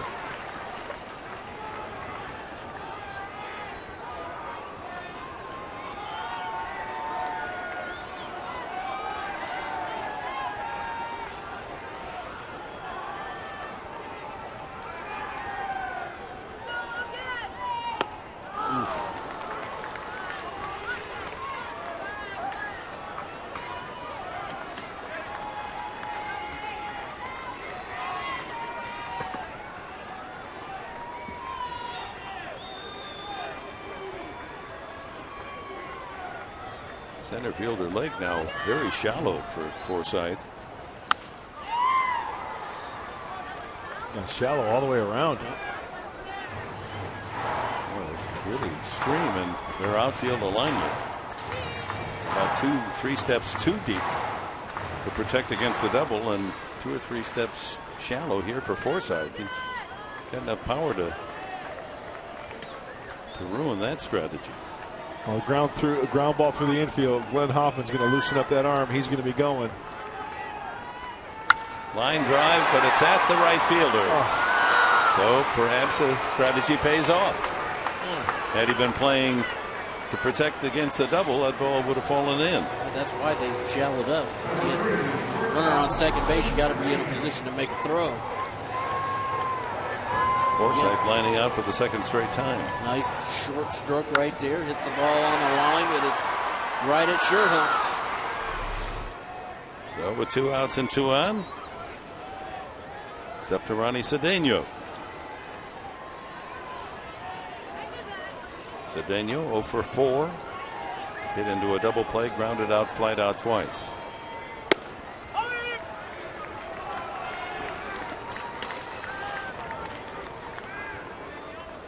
It's a nice version of a rally cap. You got the fedora backwards and the gentleman inside out up top.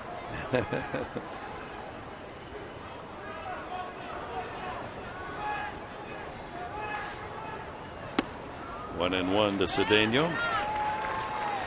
Doesn't have an RBI as an Angel or as a Padre in the American League. Did have before Padres picked him up off the waiver wire. A home run and 12 runs batted in.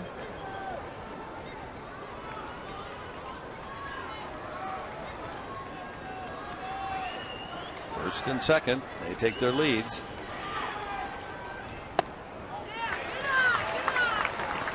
So the action pitch, 2-1 coming up.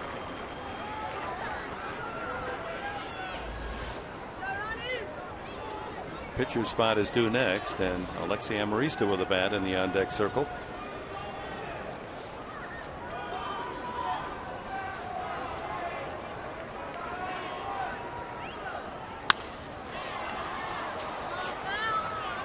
And we'll sail into the second deck down in the sunbathing section.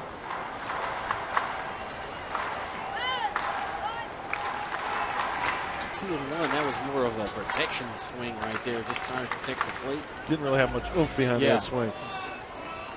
Trying to get his bat on it. And Brad Boxberger heating up along with Willie Blair there with the clipboard. If in fact he's going to be in the game, who he's going to have to face for the Cubs. Hopefully he doesn't get to that.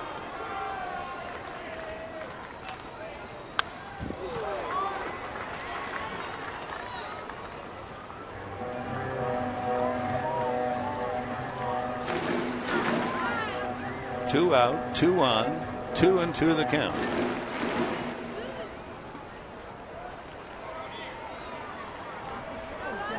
Hey, he's hoping for a hit.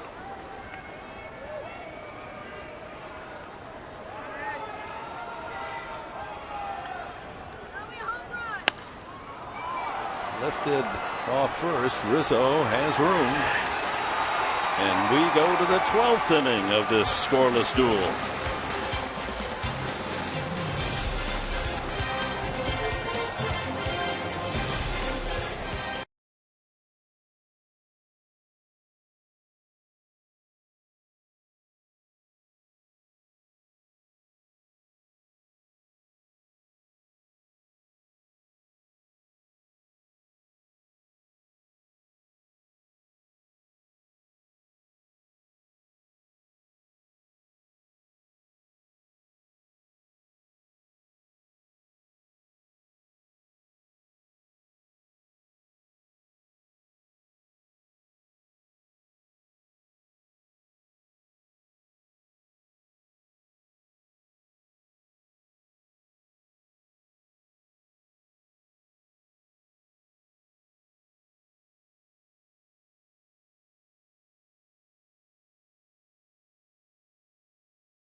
Acting quickly, then Headley with a man at second drilled it, but right at the second baseman. Brock able to get the fly ball out in the top of the 11th inning. And Forsythe's line drive right at Sherholtz, the right fielder, in the last of the 11th with 2 men aboard. Padres 1 for 10 runners in scoring position last night, 0 for 7 today. So 1 for 17 won't get the job done. Junior Lake for the Cubs, top of the 12th. Brad Brock still out there. Lake has grounded twice to third, struck out, flied into a double play.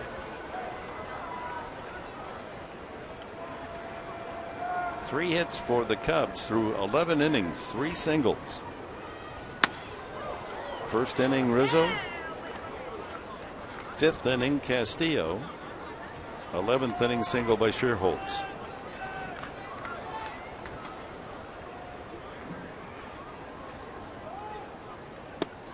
Padres have had more chances. They've left 10 men on base. Tony, talking about the batter's eye update right now, half in the sun, half. Line drive off the glove of Brock. That slows it up, and Jerko's throw not in time. Junior Lake, with good wheels, able to beat that out. I thought Brad Brock was going to snatch that one right out of the air like Luke Gregerson did. Right back up the box off the glove. Boy, what a nice play. Good Jerko. The speed of Lake. Yeah, exactly. Nothing else he could do. See how Dale Swain plays it with a leadoff man aboard.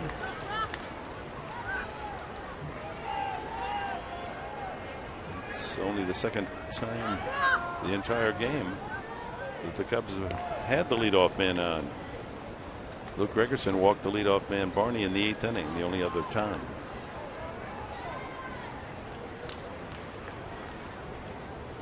Murphy, a couple of strikeouts, a pop up, and was hit in the backside by Andrew Cashner. Well, the Cubs have their speediest runner aboard in Lake.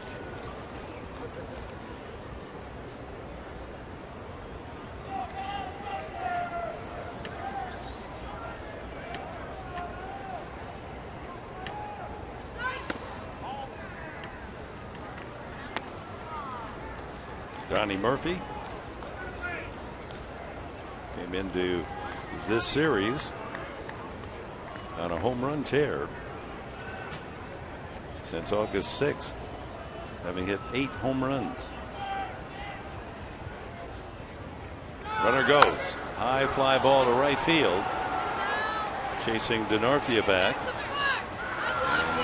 And one away as Lake returns to first base. Murphy just missed that one.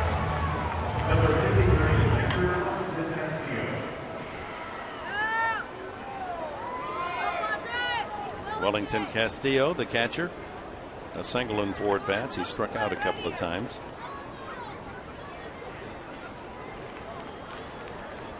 Darwin Barney would be next. What are the chances of this guy's nickname being Beef?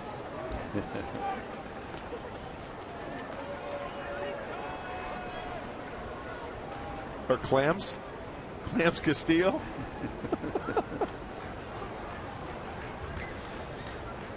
Can you tell I'm getting hungry?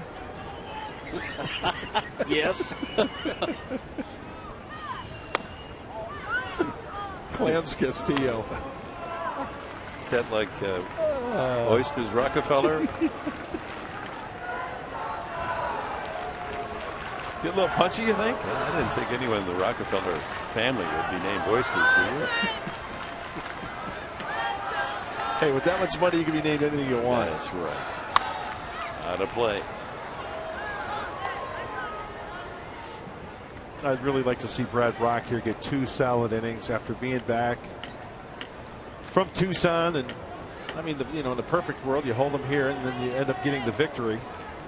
And in this day and age, we see a lot of 1-inning appearances, right? Nick Vincent, we saw 1 inning, and the specialization in the bullpen. But in a game like this, until it gets your order, your spot in the order, you're going to go out there and try to twirl zeros. Yep. And they've done a good job with that. Yeah, and hopefully Cashner, 8 solid innings, 7 solid innings. Hopefully Brad can hold them and then get rewarded in the bottom half of the 12th. Late goes. Hundley had to double clutch, and by that time, way too late. Ooh, I thought he came off the almost bag. did. Yeah, good job by Jerko to stay on the tag, and he thought that Lake came off the bag. You don't see Jed react like that very often. He thought he got him. Watch here. He's on the bag. You can't see his left hand. Is his left hand off the bag? Here, it's a better angle. It's on there. And he's off. But the umpire may have ruled he knocked his hand off. Exactly. The Cubs, with Lake stealing, have him in scoring position for Castillo. Swung on. Missed 2-2.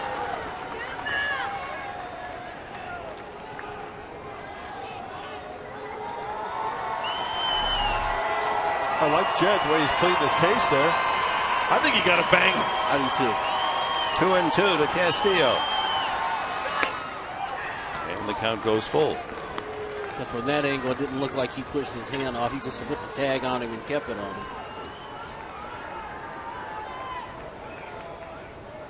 Darwin Barney on deck.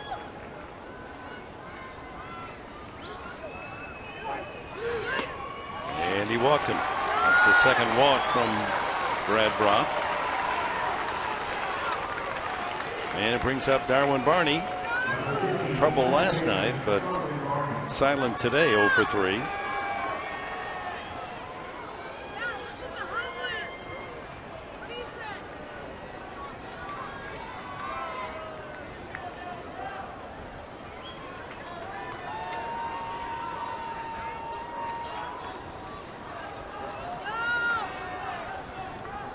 Need a 2 ball right here. Twin killing.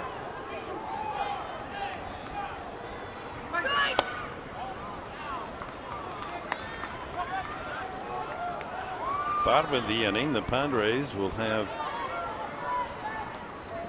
the pitcher's spot, and then Huntley and Denorfia scheduled. Well, Mr. Barney has grounded into 14 double plays this year. And the leader in that category, guys, is Starlin Castro with 17. Take a look at the last pitch from Brad Brock, staying down in the zone. A little late movement there.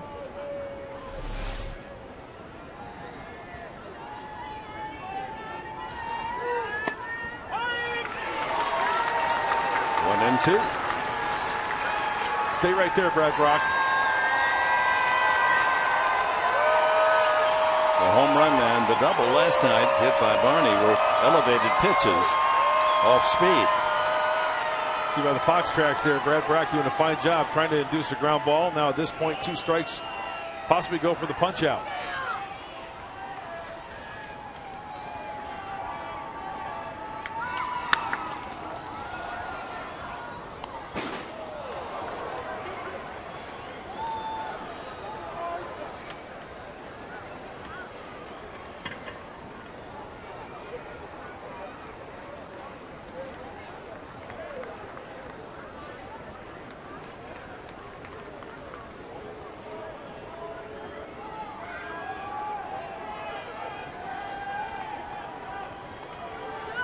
Lake at second, Castillo at first.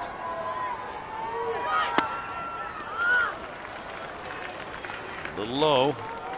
2 and 2.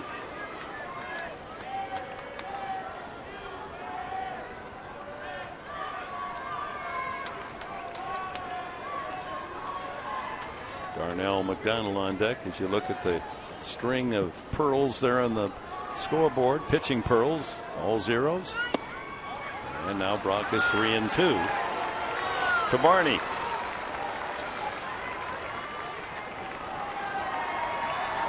Barney takes a lot of pitches.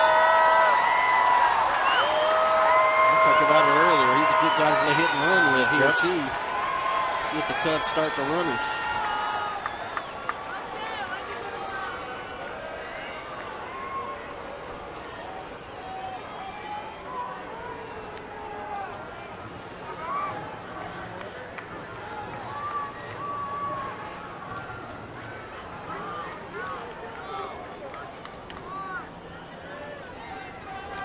Dale Swain might start him. What do you think, T? He's going to feel comfortable with late Gilman.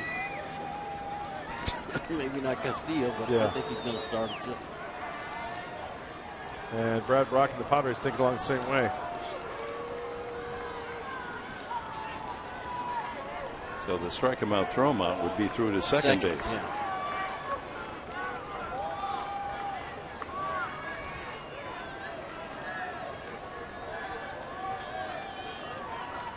They go. Ground ball up the middle. Cedeno, an acrobatic double play. Oh, my. What a play by Cedeno to glove it, hit the bag, go airborne, and complete a 6-3 double play.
With it, boy, you've got to have the defense and the pitching. Both of those ingredients been there, including this double play. Just need a little offense there. Yes, sweet play by Cedeno and perfect timing.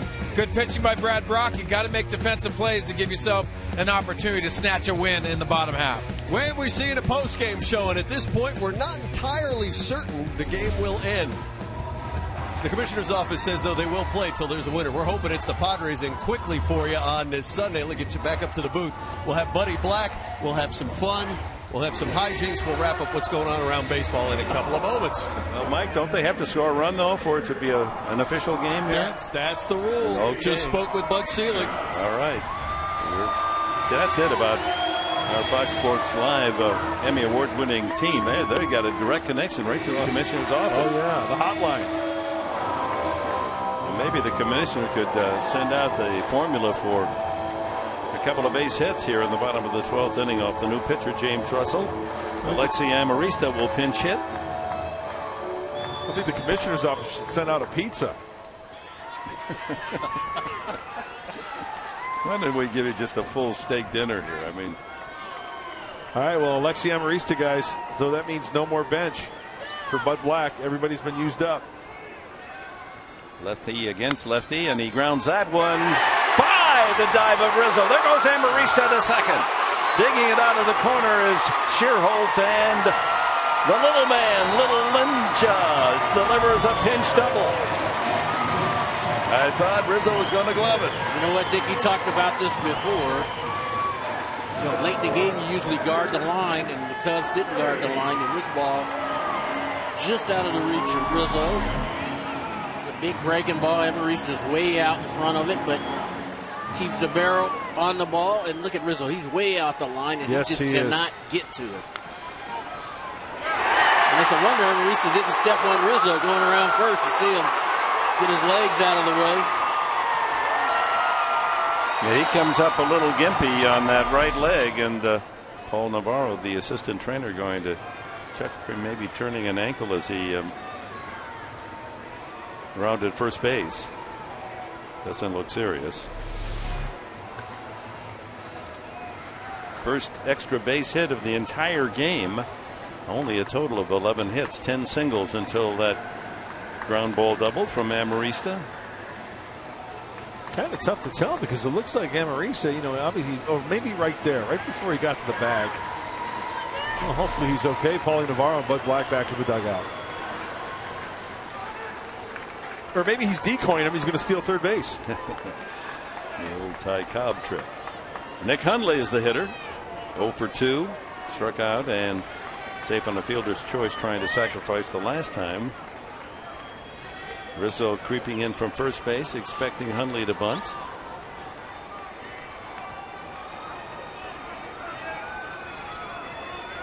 And then the top of the order, Denorfia, as the Padres try to win it here in the 12th. Amarista out at second. Interesting. Second baseman Darwin Barney charged toward the plate trying to influence Amarista. And Glenn Hoffman said, no. You get back to second, Amarista. Don't fall for that.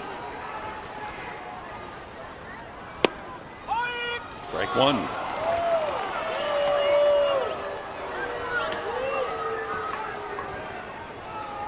Russell pitched on Friday night and gave up the home run to Will Venable that broke the tie 6-6.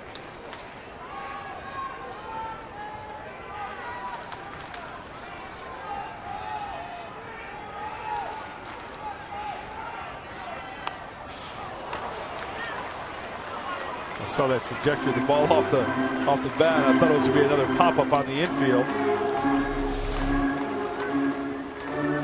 That bat head drops a little bit, kind of poking at it, stabbing at it. He has only one sacrifice bunt all season. He's tried twice today, failed the first time. Now 2 strikes on him.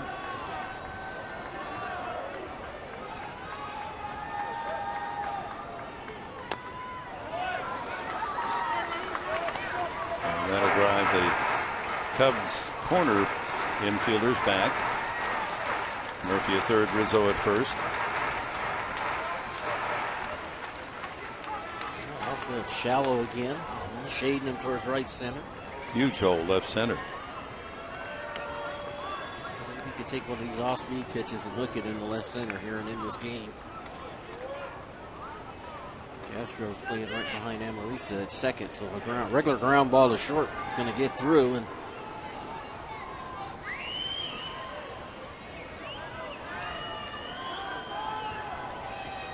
now he backs off.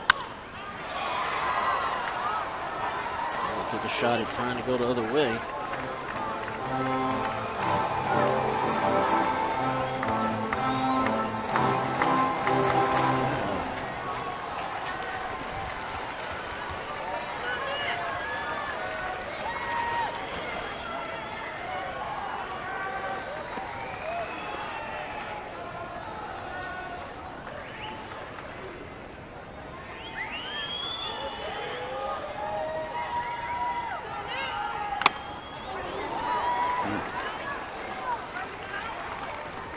Got catcher Castillo in the cage.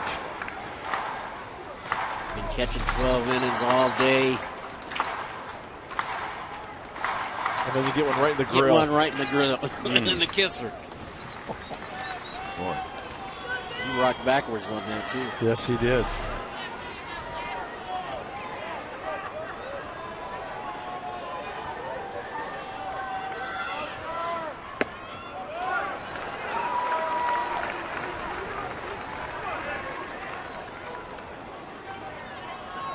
Padres with a golden chance here in the bottom of the 12th inning. Leadoff double, Amarista.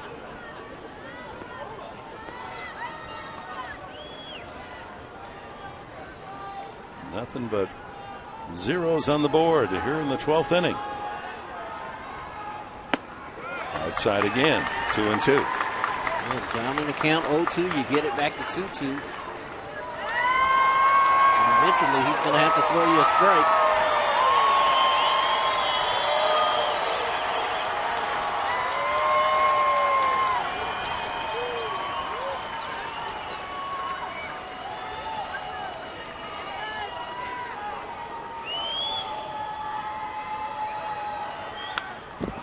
Good hack.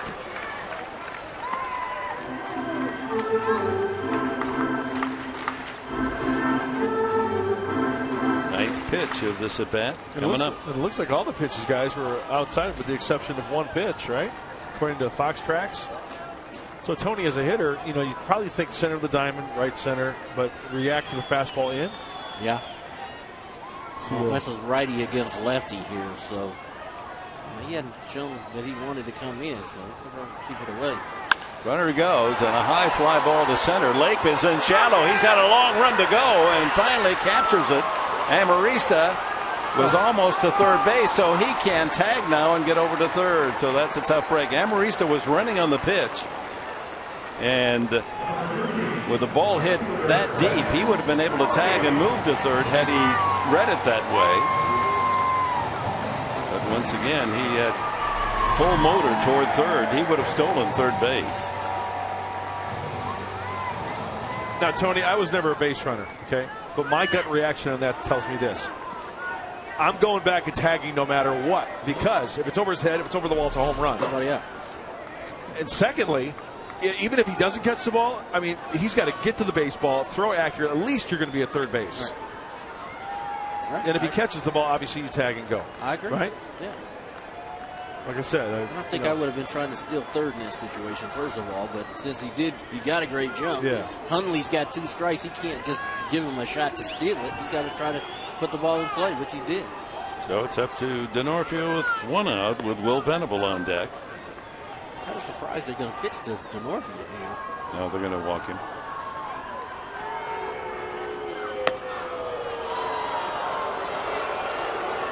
Good hitter against left-handed pitching. They'd rather play the percentages, lefty against lefty. But as we told you all afternoon long, in the last 15 games, Will Venable hitting a .414 pace against left-handed pitching. He was 0 for 2 against Chris Russin, the starter for the Cubs today. Also with a walk. Singled off Strop. And if we go back to Friday, the last time these two met, Russell on the mound and Venable at the plate. Will Venable punished him 441 feet on that home run. You know, it wasn't the breaking ball, it was the location of that breaking ball because he wanted it down and away. He left it up.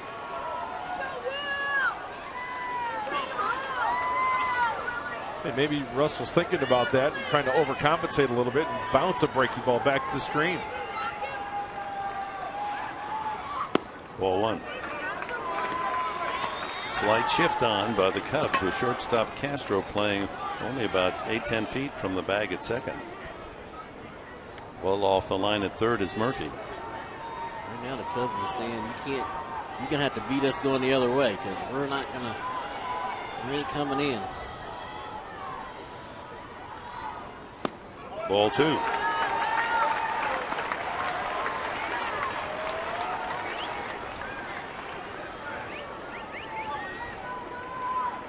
What do you look for here, Tony? Just 2-0, just whatever it is, take your swing. Don't try to be super aggressive with it. All day today, we've seen Padre hitters ahead in the count, and Cub pitchers going soft. High fastball, 2-1.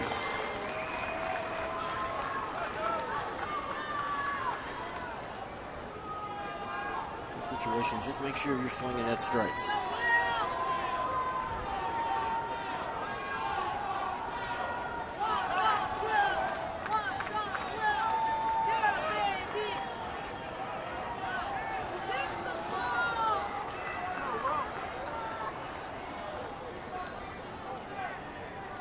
And Marista, the winning run out at second base, 1 out.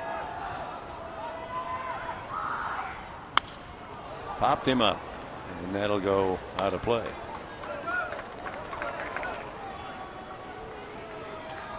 So 2-2 to Venable. Jed Jerko on deck.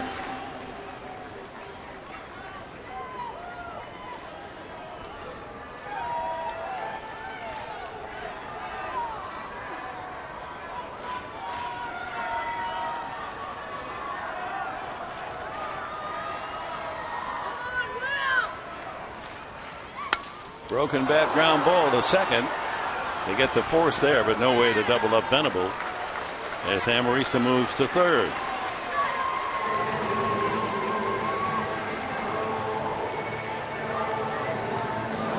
We'll see how they work Jerko here, first and third. Do they load him up? Take their chances with Headley, or are they going to pitch to the rookie Jerko?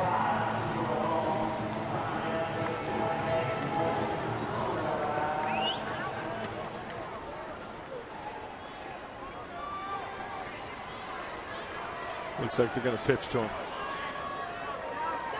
The Padres 0 for 9 now. Runners in scoring position today. 1 for 19 in the last 2 games. They're due to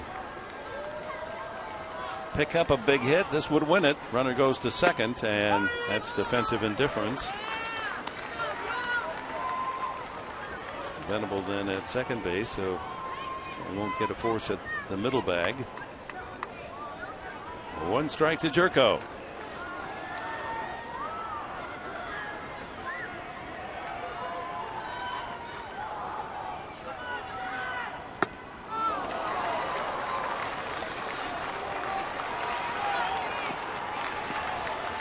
Against right-handed hitters, they're producing a .310 average and 4 home runs against Russell. And he's quickly ahead of Jerko, 2 strikes. Amarista at third, Venable at second. No score here in the 12th inning.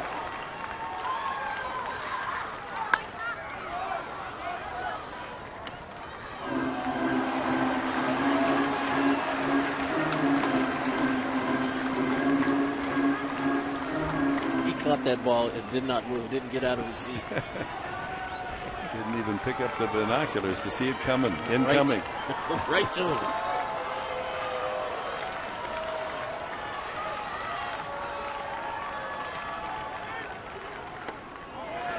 Change up, not biting.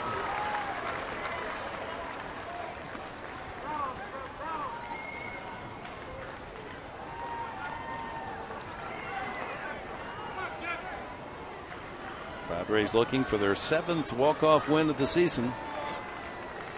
2 outs here in the bottom of the 12th. Winning run 90 feet away, Amarista.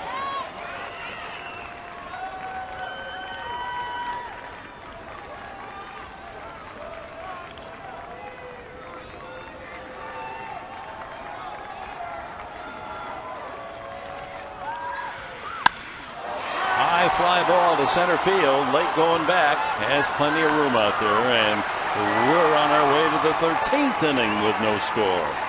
My, oh my, oh my.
And Padres, 0-0.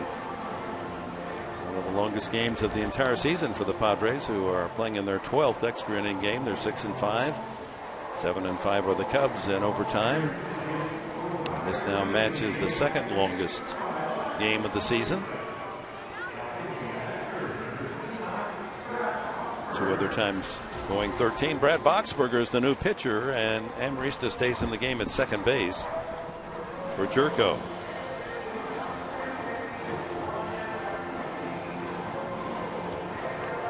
Boxberger, the 6th Padre pitcher. And Brad twirled an inning last night. 2 hits, 2 strikeouts. And the first man that Boxberger will face is Darnell McDonald. He's been in the on deck circle about 4 times in this game. You're right. Just hasn't worked out until now that he's able to pinch hit.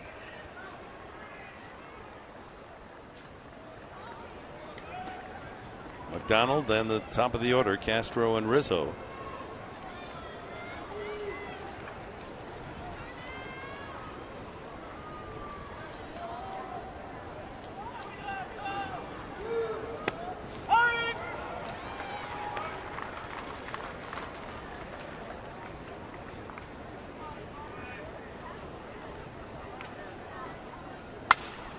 Broken bat. So the Padre relief corps, tip your cap to them. 16 consecutive scoreless innings by the bullpen in this series. Nice going, young lady. Yeah, that's doing what they call some dealing. I don't know if that word was used on the lingo night, baseball vernacular night last Monday, but when a pitcher or pitchers are just mowing them down, that's called dealing. Yo. 1 and 2. I just dropped McDonald. I know, I heard you. Kind of like Yo MTV Raps. Boy spelled backwards. Fouled out of play. Oi, oi, oi. I'd go for a hot dog right now, wouldn't you? Professor, you know what? I know you like some hot dogs now. We're about 4.5 hours in. I'd say, it's supper time, isn't it? 5:30 almost. Not that you have hot dog for supper, but when you're at the ballpark, it always tastes like supper. 2-2 now to McDonald. About that time of the evening when Mom's getting that ring of that triangle hanging out on the porch, right? Yeah. You know that's good if Mom's out there. Line drive, base hit. McDonald, a sharp single to left. That's the Cubs' 5th hit of the game.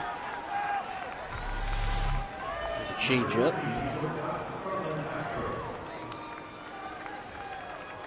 You know, that hit just reminded me of something, Tony. You and I were talking about before the game. It's tough enough to get a hit in the big leagues as it is, right?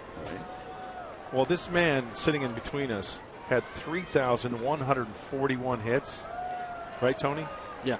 And you know what Tony told me before the game? And I can't say it on the air. He made over 6,000 outs in his career. See, he's not perfect. How about that? Now, if you think about that. Think about it. He made over 6,000 outs. I failed an awful lot. But man. Lifetime average of 330 what? 338. 338.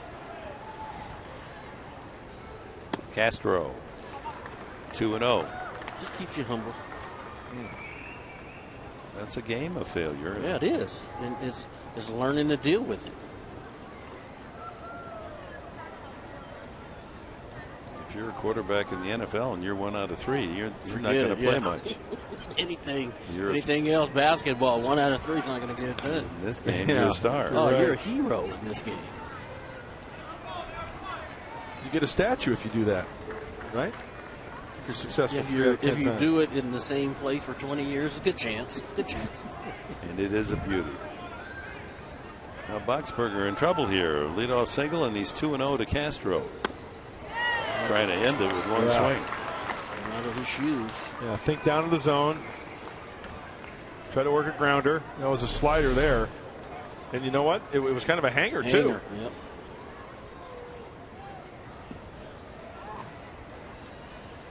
Didn't exactly keep his head on the ball, That's did what he? you call overswinging right there.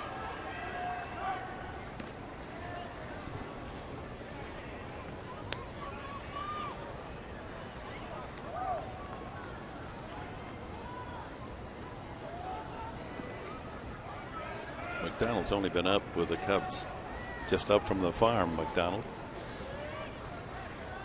16 at bats.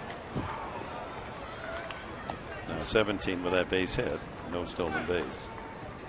Castro trying to punt the runner in the scoring position, and just both sides today just really haven't been able to get that bunt down. You mentioned earlier, Mark Grant, that he's a good double play candidate. Yes. Padres are set.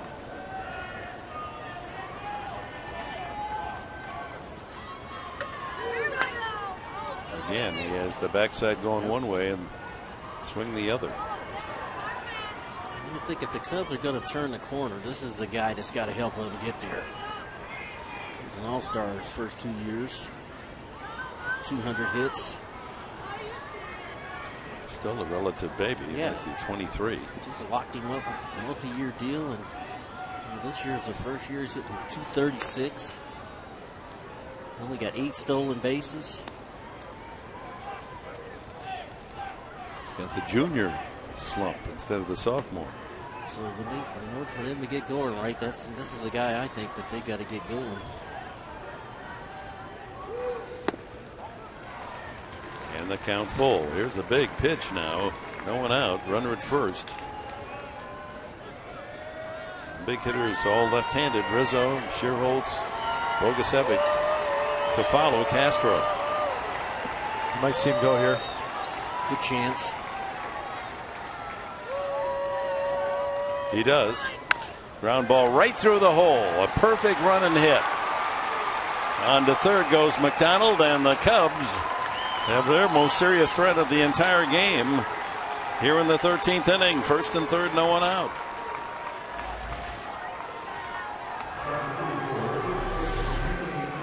Changeup. So both McDonald and Castro singles on the changeup.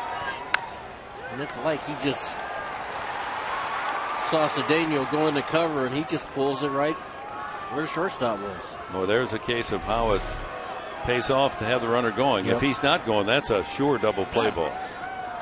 I think he described it exactly right. I think that was a running hit. He was just protecting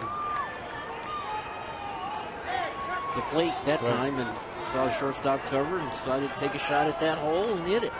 Brings up Rizzo, leads the team in runs batted in with 69.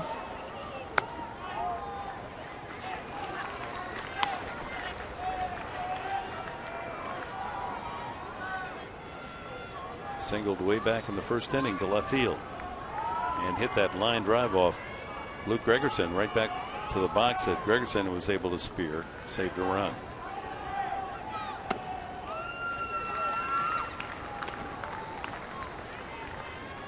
Two and 0.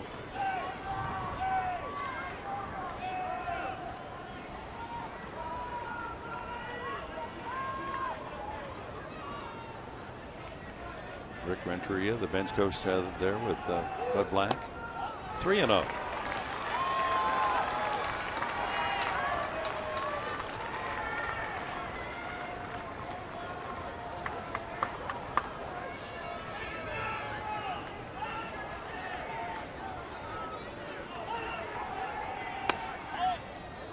And the bases are loaded. A 4-pitch walk. Rizzo aboard. Pushes Castro to second. McDonald to third.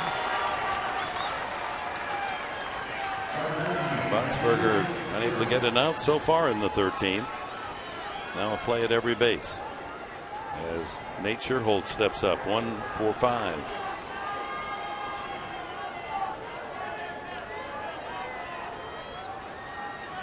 Well, Darren Balsley out to have a chat. One of the few times that we've seen Darren Balsley go out there with the run that these Padre relievers have had.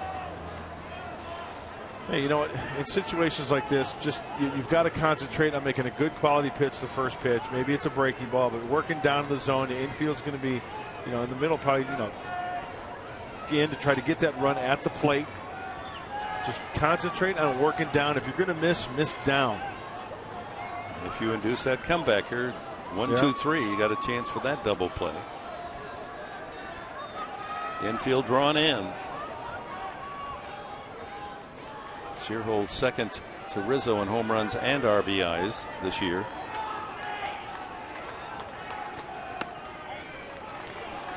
You got to throw a strike. First pitch changeup missing. 5 straight balls thrown by Boxberger after he's given up a single to McDonald, a pinch hitter to start the inning, and Castro a ground single to left. Guzman goes to the plate. Oh, no. And everyone's safe. The run scores as he hits the batter right in the helmet. Unbelievable. That's a double play ball. It's going to be 3-2-3 instead. Guzman. You know what? The runner's running down. It's not like he just got hit. That is one of the first. I've never, ever seen that, ever. Unbelievable. He's in the baseline and hits him right in the helmet. So the Cubs finally score on what would have to rate as a freakish play. Well, he fell down at the plate. Sherholt fell down at the plate. And so when he got up, he didn't even see it coming. That would have been a sure double play because he wasn't up the line at all, as you could see. And of course, the runner, McDonald, scoring easily on the play. It would have been a force there, and then the throw to first. So it's a fielder's choice.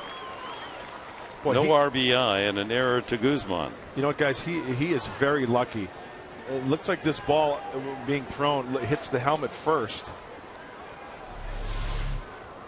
Here's where he stumbles, loses his ground. Okay, now his eyes are off the play, right? He's concentrating on getting up. He looks up, and all of a sudden, he's got a Rawlings right in his grill. And for Guzman, when he threw the ball, he wasn't in that position. He was coming up into the ball.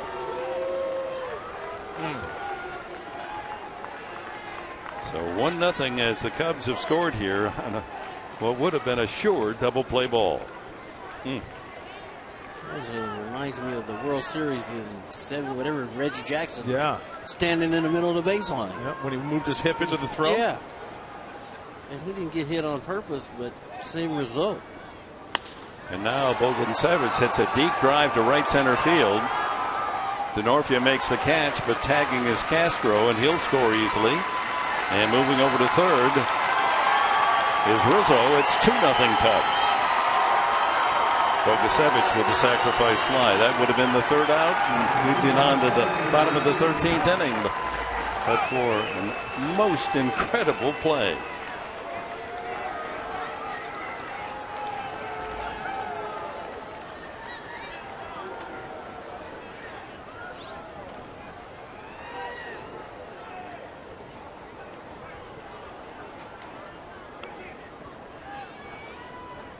Still only one out, and the batter is Junior Lake. Infield hit the last time. Infield still in, although up the middle they're back a couple of steps in double play position, and they play the safety squeeze. Foul back. Boy, how fortunate is Sherholtz that that wasn't serious. It was just high enough to hit the helmet. Hit the billet cap or billet the helmet. You're right, Dick. And that could have been right between the eyes.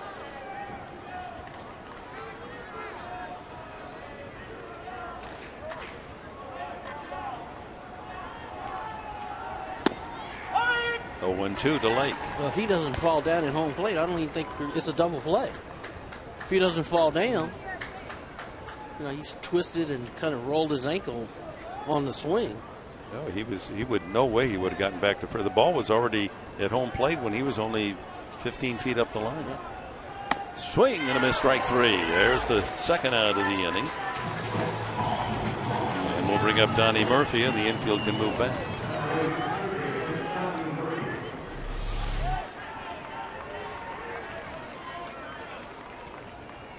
Up and in.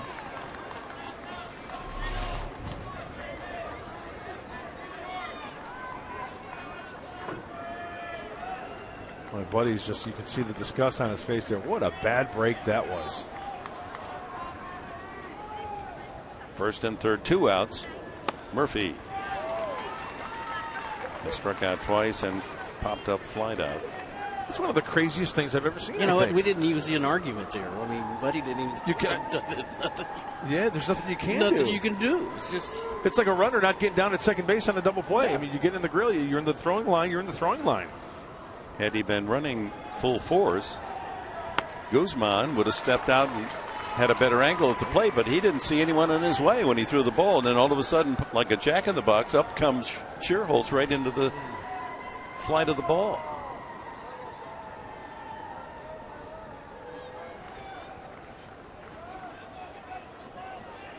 That's a new way to win a ball game. Where was that? All kinds of ways to use your head, but that's a little ridiculous. You talk about taking one for the team? That's taking one for the team. Look at this last pitch by Boxberger.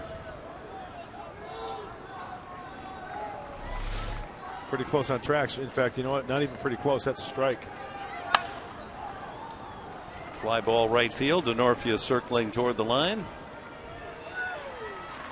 And that'll end it here in the top of the 13th. A wild and wacky 13th.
Scherholz with the bases loaded, crumbles on the swing, and then when he gets up, the throw by Guzman right into the tip of his helmet. Fortunate it wasn't more serious, and Guzman had no idea. All of a sudden, here's a runner right in the sideline as he's firing to home.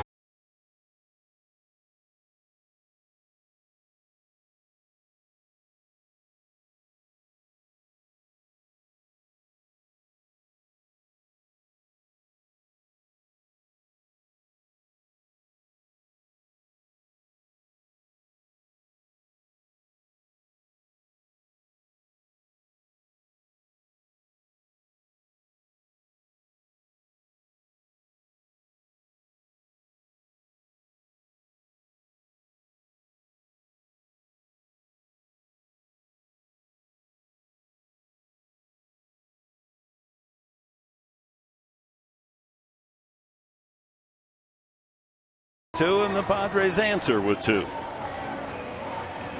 Well, some would say 13 an unlucky number, and it surely seemed to be so for the Padres with a throw by Guzman hitting Scherholz in the head that led to 2 runs, and then the Padres come back, and Cedeno's gamble of making that double a triple paid off because he scored on the wild pitch to tie the game. Castillo, and then Barney and McDonald to bat for the Cubs in the 14th against Brad Boxberger, who's off the hook at least for the moment.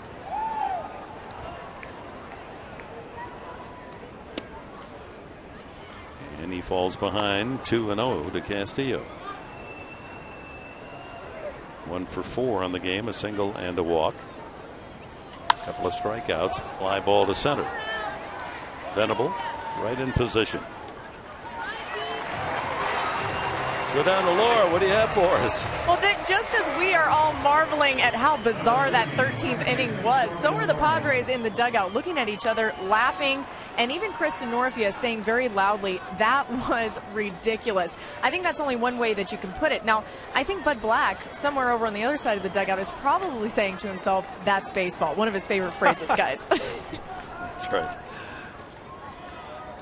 He does that with the press all the time. What do you want to call that? It's baseball. That's baseball. And you know, the other thing about Bud Black, not only managing the team, but you talk about a coaching staff and a manager that maintains the energy on that bench, try to keep the guys up for a game like this. I mean, that's part of the gig too, right? Yeah. Staying positive, having good energy. Rick Renteria's like that.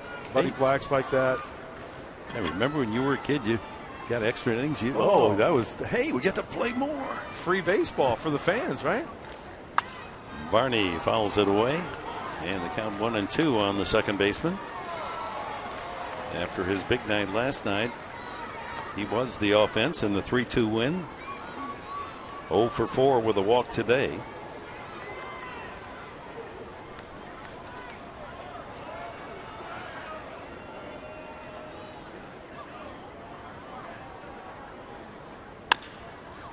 Pulled of the shortstop Cedeno. 2 away.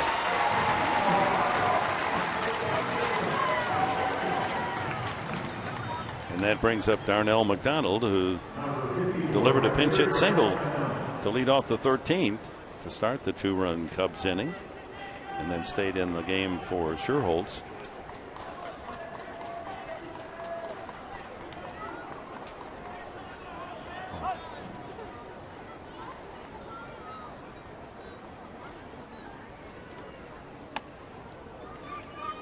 The fans have hung around for all 14 innings.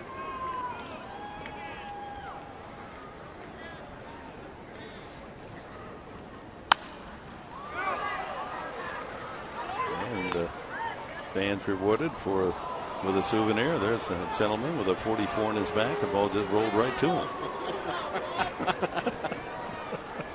Lighthouse. Right to the lighthouse, that one. He's got 2. Got a cup?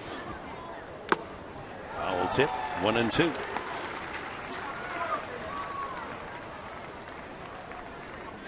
Hold that prime rib over there at the Ritz-Carlton in Scottsdale.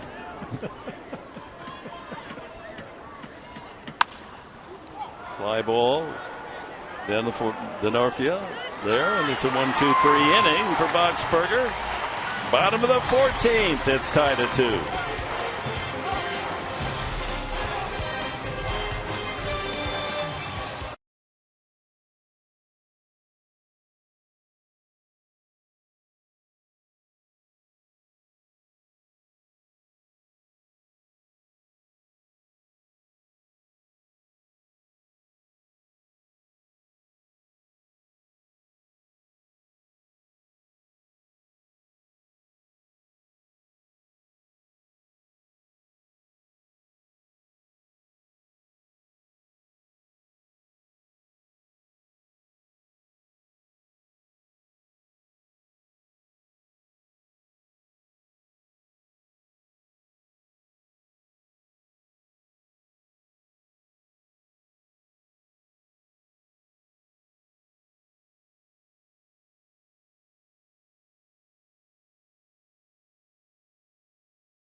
Inning as the Cubs got 2 in a well said bizarre manner, but the Padres came back. Guzman, a 1-out double to left center field, and then Ronnie Cedeno clearing the head of center fielder Blake and makes a double into a triple and scores on this wild pitch by the reliever Kevin Gregg. So a blown save as Gregg gives up 2 runs, and we move on. New pitcher is Hector Rondon for the Cubs.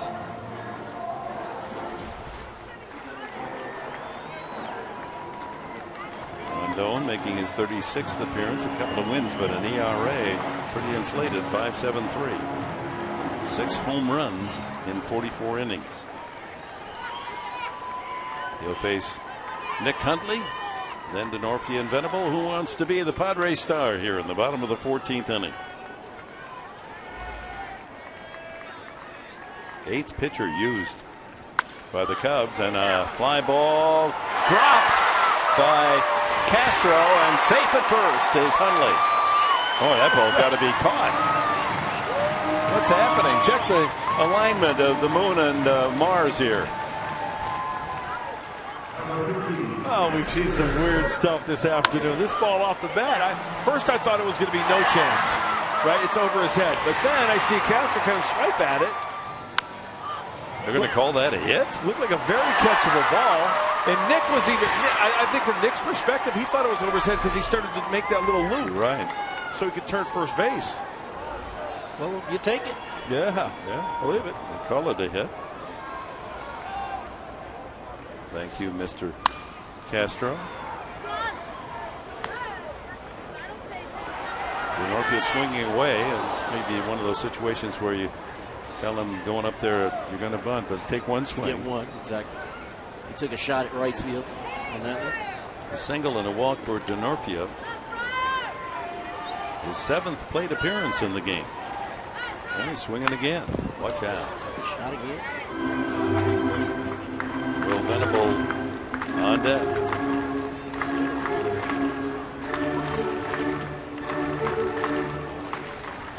The reason would be because pitcher spot is coming out here after Venable. That's right. No right. position guys left, so say, okay, go ahead, take a shot. Excellent point. Fly ball, that's going to drop over the head of Castro. A little soft punch base hit by Denorfia. Kill him with kindness inning here for the Padres. A couple of looping Flair base hits. Hundley and DeNorfia. So curveball that, not a bad pitch. He went down and got it. That's you guys' this question because you guys would know better than me. Any of those starting pitchers, pretty good swing, pretty good hitters over there that you might pinch hit box for Boxberger if you bunt these guys in the scoring position? I say you bunt them over. I don't know if they're gonna. Will Venable. Not with Will. Stoltz has come out on deck. Not with Will up there, yeah. Oh. Fouls that one off his instep. So Venable, who's been the hitting star of late, has walked in a base hit today. He's enjoyed the celebration of a walk-off base hit. Well, he's the right man, the right spot. Yep. The way he's been hitting. Ground ball, fair ball. Rizzo gets the put out, and that serves as a sacrifice. Runners go to second and third, one out. And Eric Stoltz, a good hitting pitcher, had a base hit last night against Samardzija. He also lined up. With the way things are going in this game, guys, I'm surprised that ball didn't hit the bag. I thought that ball was going to hit the first base bag, take a wicked hop. What are the Cubs going to do? They're going to go with a 5-man infield, maybe? See, let's see. Dale Swain's pointing to the center fielder to come in, Lake. So they're going to probably play a 5-man infield. Look at the trajectory of the ball hit by Venable, how close it came to the bag. It sure did. It just skipped over the top. Yeah. It would have been a nice little carom into foul territory that might have won it. Dale Swain talking to Junior Lake there, and I'm guessing, Tony, like you said, going with the 5th infielder.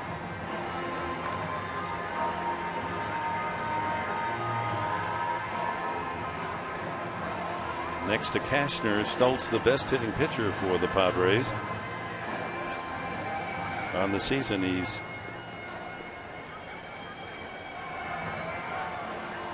.9 for 50 as a double and a home run. See, with this 5-man infield, I don't know how much infield Junior Lake has played, but as an outfielder, or ground ball to him, if you're playing contact here, ground ball to him, I don't know if he can field this like an infielder. Nope. Stoltz went around. Another thing, too, now that he's on the infield, he's got that big glove out there. That might come into play as well. I mean, getting it out quickly. Getting out of the glove quick enough to throw it to a base.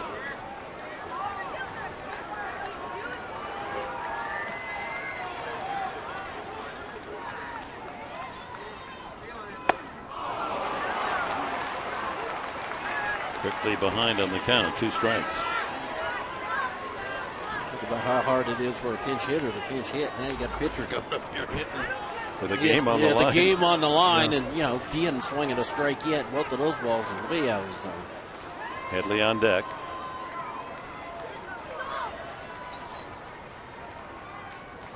And he didn't see a strike. 3 pitches, and he takes a seat.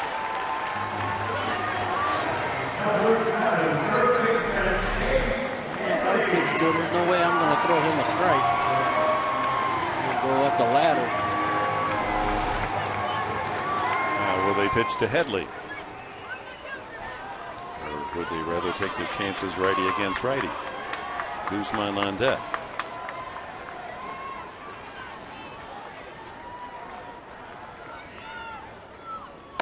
Ball 1. Be interesting the next pitch what he throws to Headley. I don't think he's going to throw him a strike myself. See if he might chase a couple. If he doesn't, then they'll put him on. Yeah, I mean, it makes sense because then a force at any base. Yep. Have a right-hand hitter come up. No, it's on the strike at 96. Surprise, surprise. Guzman's been on base 4 times, 3 walks and a double.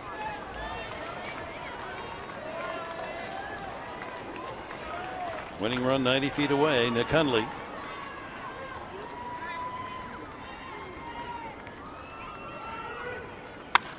Deep drive to right, but it's hooking foul. Oh, my. That had the distance. You don't want to mess around inside on Chase Headley. Maybe you throw him that slider down and in to see if he'll chase it, but 1-2 the count. He's got a good heater, doesn't he? Yes, he does.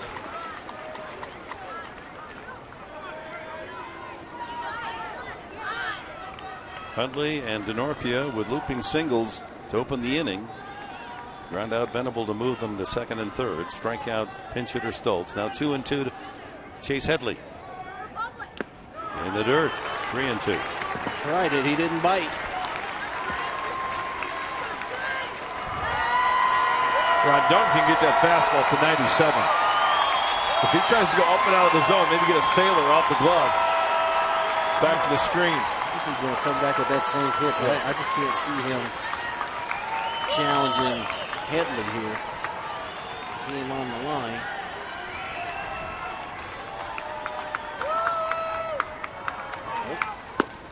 Strike 3 called.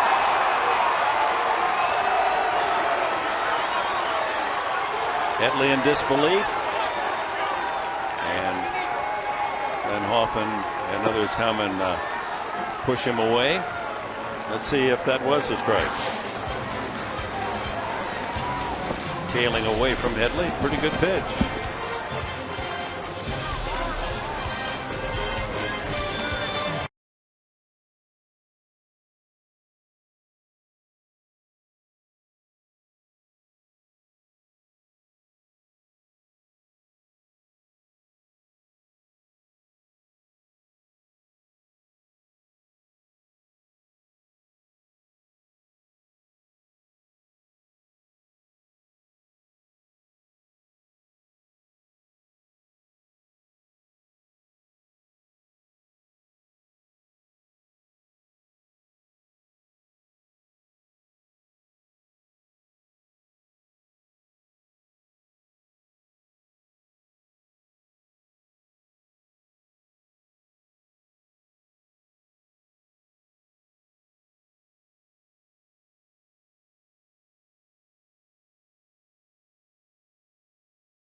Mark and I enjoyed it just like you are. Some free baseball, and man, this one has really been wacky. All 4 runs scored in, let's just call it unconventional style. Yeah, this when you shake your head, Mike, and understand too, from the manager's standpoint, gets very difficult who to use. The Padres don't have anybody on the bench, but now Bud Black has to figure out his pitching side. Hey, don't forget, Andrew Kashner started this thing through a whale of a ball game. I thought he threw last week. Let's get you back up to the booth. Dick Enberg, Tony Gwynn, and Mark Grant. On we go. Second longest. There's a line drive base hit. As Starlin Castro gets the Cubs going here in the 15th inning. Castro singled his last time. That'll bring up Anthony Rizzo as Dale Thayer greeted on his first pitch.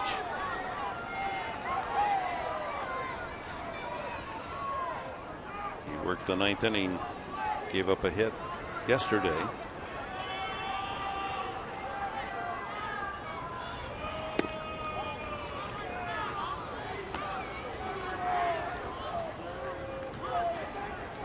Rizzo a single and a walk.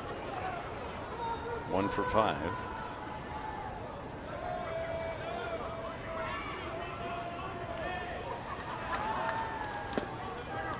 Two and 0.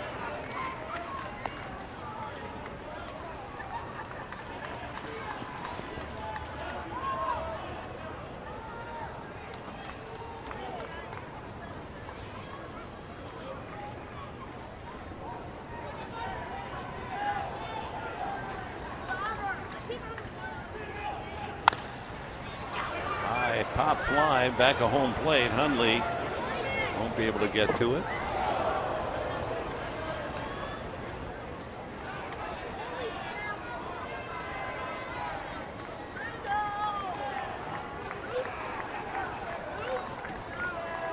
Two runs, 11 hits for the Padres. 2 runs, 7 hits for the Cubs. Padres have left 14. Chicago stranding 10. In the top of the 15th, Castro there at first base.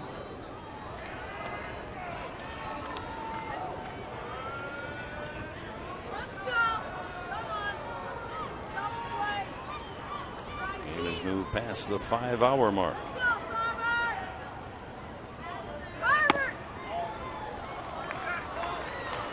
Three balls and a strike now to Rizzo.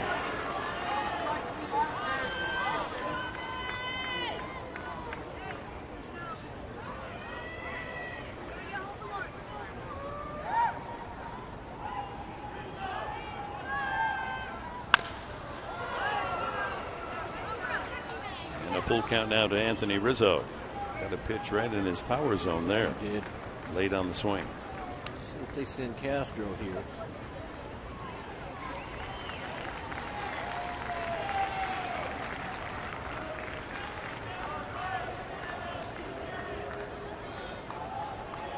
He goes, and it's fouled away. Well, fans may enjoy the extra inning games, but I'll tell you 2 men in this ballpark that do not like this kind of game, and that's Dale Swain and Bud Black, because they're burning up the bullpen. Yeah.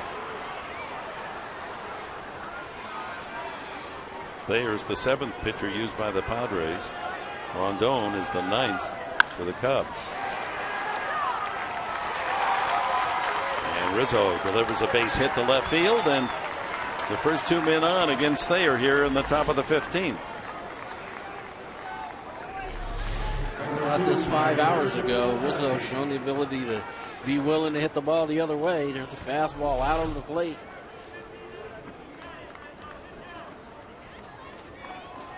Well, we're talking about scorecard management. The Cubs Rondon out there on the mound for the Cubs in the dugout, but no more arms in the Cubs bullpen. Cole Gillespie is going to pinch hit.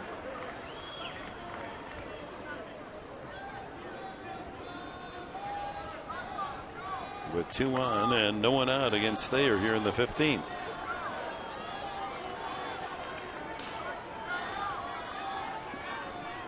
Rizzo, the first Cub with 2 hits today. Gillespie, it's a perfect bunt to the third baseman. And they just get him in first. He can run.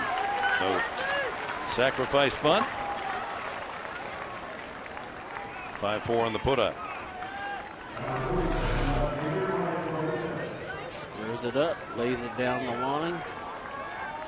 Only play Headley's got is to go to first.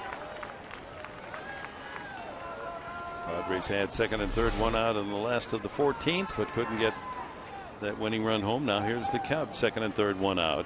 They put him on. And Bogusevic won't get a chance to swing the bat. Had a sacrifice fly, one of the 2 runs in the 13th. Take their chances with Junior Lake, a right-handed batter.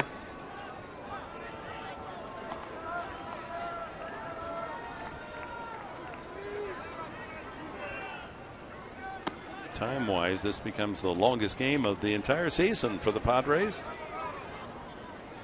We're 2 minutes away from the 5-hour mark.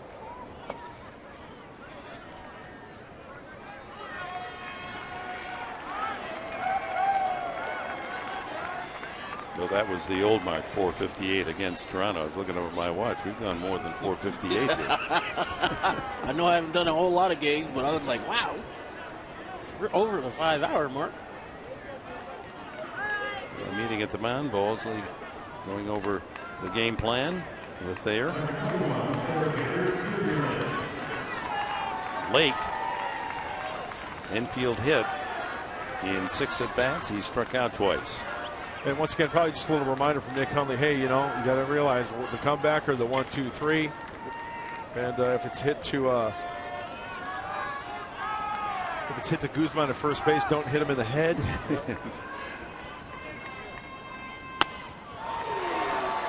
94 on the fastball. A little extra on that. The problem here with the infield in is that Rizzo at second could get a huge lead.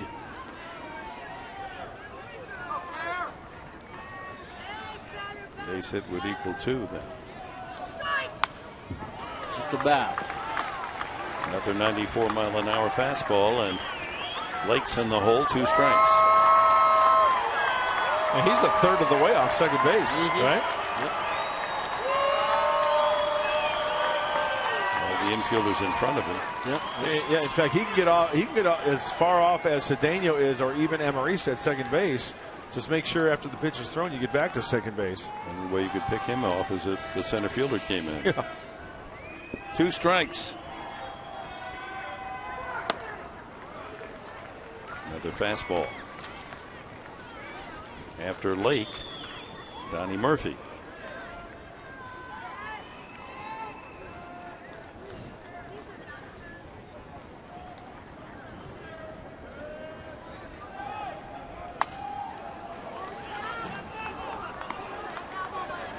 Number 44 is looking for his 3rd souvenir. The woman beats him to it. Good.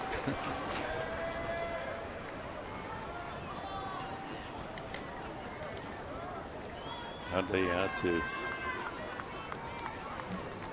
talk with Dale Thayer. Now returns to home plate. Castro at 3rd. Rizzo at 2nd. Bogusevic at first base, 1 out, and 1 and 2 on Lake. Swept to 3rd. Headley to the plate, doesn't hit the runner. And there was a real possibility it might, because as Castro ran to the plate, he was right in the throwing lane for Headley. I think that throw was on the foul side of the base runner. As we take a look, Headley's momentum takes it to foul territory. Yes, it was on the foul side of home plate. Throw that dart, make the good throw, force play, foot on the plate for Hundley. Smart play by Headley to continue running across the foul line. Yeah. Give himself an angle to get the ball to Hundley. Bases remain loaded, but 2 outs now, and the infield can move back. Donnie Murphy wearing the collar, 0 for 6. 0 for 5. He was hit by a pitch. Hit in the backside by Cashner in the 7th.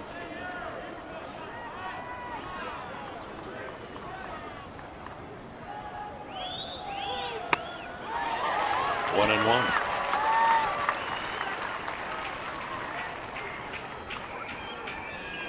Well, 22,762 were here to see Cashner and Russin duel for 7 innings of shutout ball.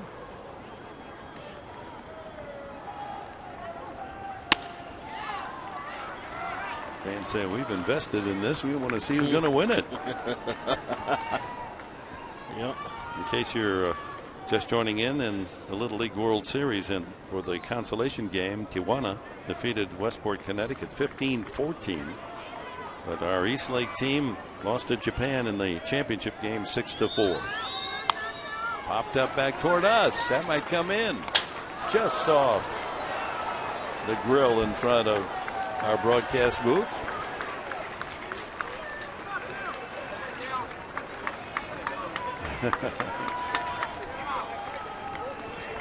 I think it was the ball was frightened by your shirt over there, yeah, Mike. Might have had it otherwise. 2-2. Ground ball, tough play. Headley on the run. Gets him. Oh my! On a bang bang play. A couple of good plays by the third baseman. The Gold Glove, Chase Headley, pays off here in the 15th inning.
Bases loaded. Guzman with a double play ball throwing to home plate. Sherholtz would fall and gets up and right in the line of sight of Guzman, and a couple of runs would score. But the Padres in the bottom of the 13th got a double from Guzman, a triple from Cedeno, and Cedeno hustling to third to make it a triple, and then Gregg's wild pitch, and Cedeno, even though he doesn't slide here, scores the tying run as Gregg was handcuffed by the throw from his catcher Castillo. The cotton candy mustache. Love it. Yeah, it's my favorite too. Fans getting innovative here. Rally mustaches, rally caps, any old kind of a run. 15th inning. Guzman off the fist and a roller to the shortstop Castro. One away.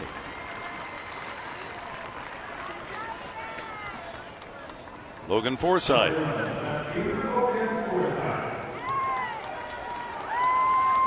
Logan is 1 for 6 on the afternoon. Well, guys, the scorecard management, we talked about it last half inning. The only guys I have left on the bench for the Cubs, Cody Ransom, San Diego bullpen, Colt Hines. Tim Stauffer's not going to pitch. He pitched 4 1/3 innings 2 nights ago, so don't even count on him. That's my gut feeling. Nobody left on the Padre bench. Forsythe to left center field. Lake over, and he can't make the play. Falls between Lake and Bogusevic. And a 1-out single for Forsythe. Lake really rounded that one off.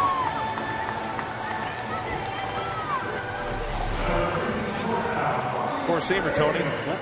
Up. Again, up. He gets on top of it. Winning run on. Left center. Cedeno, who had the big triple over the head of Lake with 2 outs in the 13th inning to drive in a run, and then later scored himself on the wild pitch by Kevin Gregg. And Dick, nobody left on the Padres bench and no arms left in the Cubs bullpen, so that's the latest on the scorecard management. You have any eligibility? No, Padres are trying to win. We could get Tony to get an ad. Well, I was thinking you might go pitch for the Cubs. You said. There you go. Nice. Go in disguise, and it's a very lonely part of the ball game here in the 15th inning. Tim Stauffer and the bullpen catcher. How you coach doing? For the Cubs.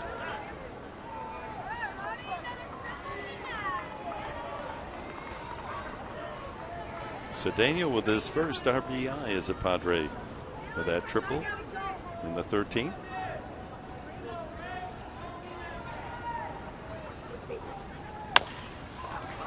Third baseman Murphy has to go for the put out at first base, and that moves Forsythe into scoring position with 2 outs. And Alexi Amarista with a chance to win it. Amarista entered the game as a pinch hitter and doubled in the 12th inning. Flied out to left his last time.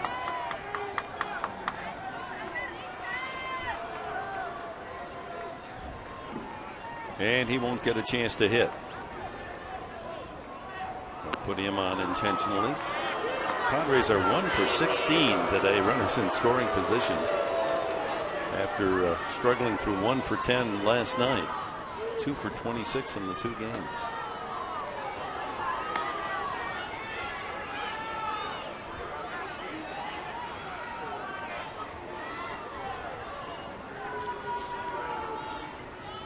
So the Cubs will take their chances with Nick Hundley. Here are the totals. We're in the 15th inning. Bottom of the 15th, 2 out, 2 on. And Hundley, who looped a single off Castro's glove in the 14th inning.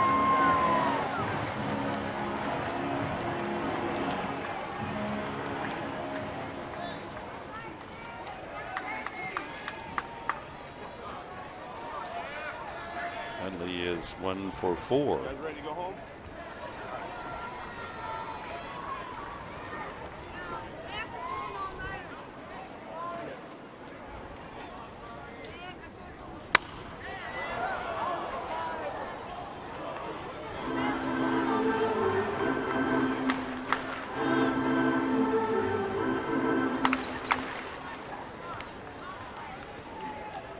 Rizzo playing way off that line at first base.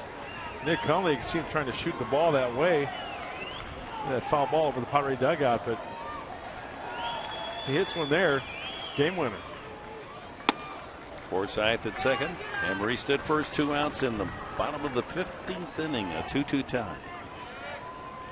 No score until the 13th when the Cubs got 2 in a wild and weird, bizarre way. Padres countered with 2, tying it on a wild pitch. Line drive, right field. It's going to fall for a hit. Here comes Forsythe. Lake's throw won't be in time. The Padres win it 3-2.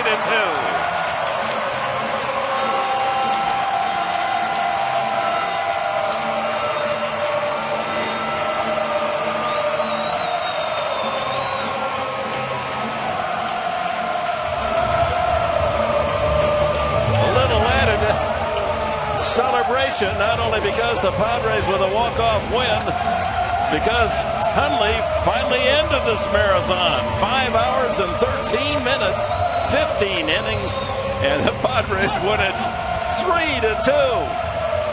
Grab the resuscitators as we go to Mike Pomeranz.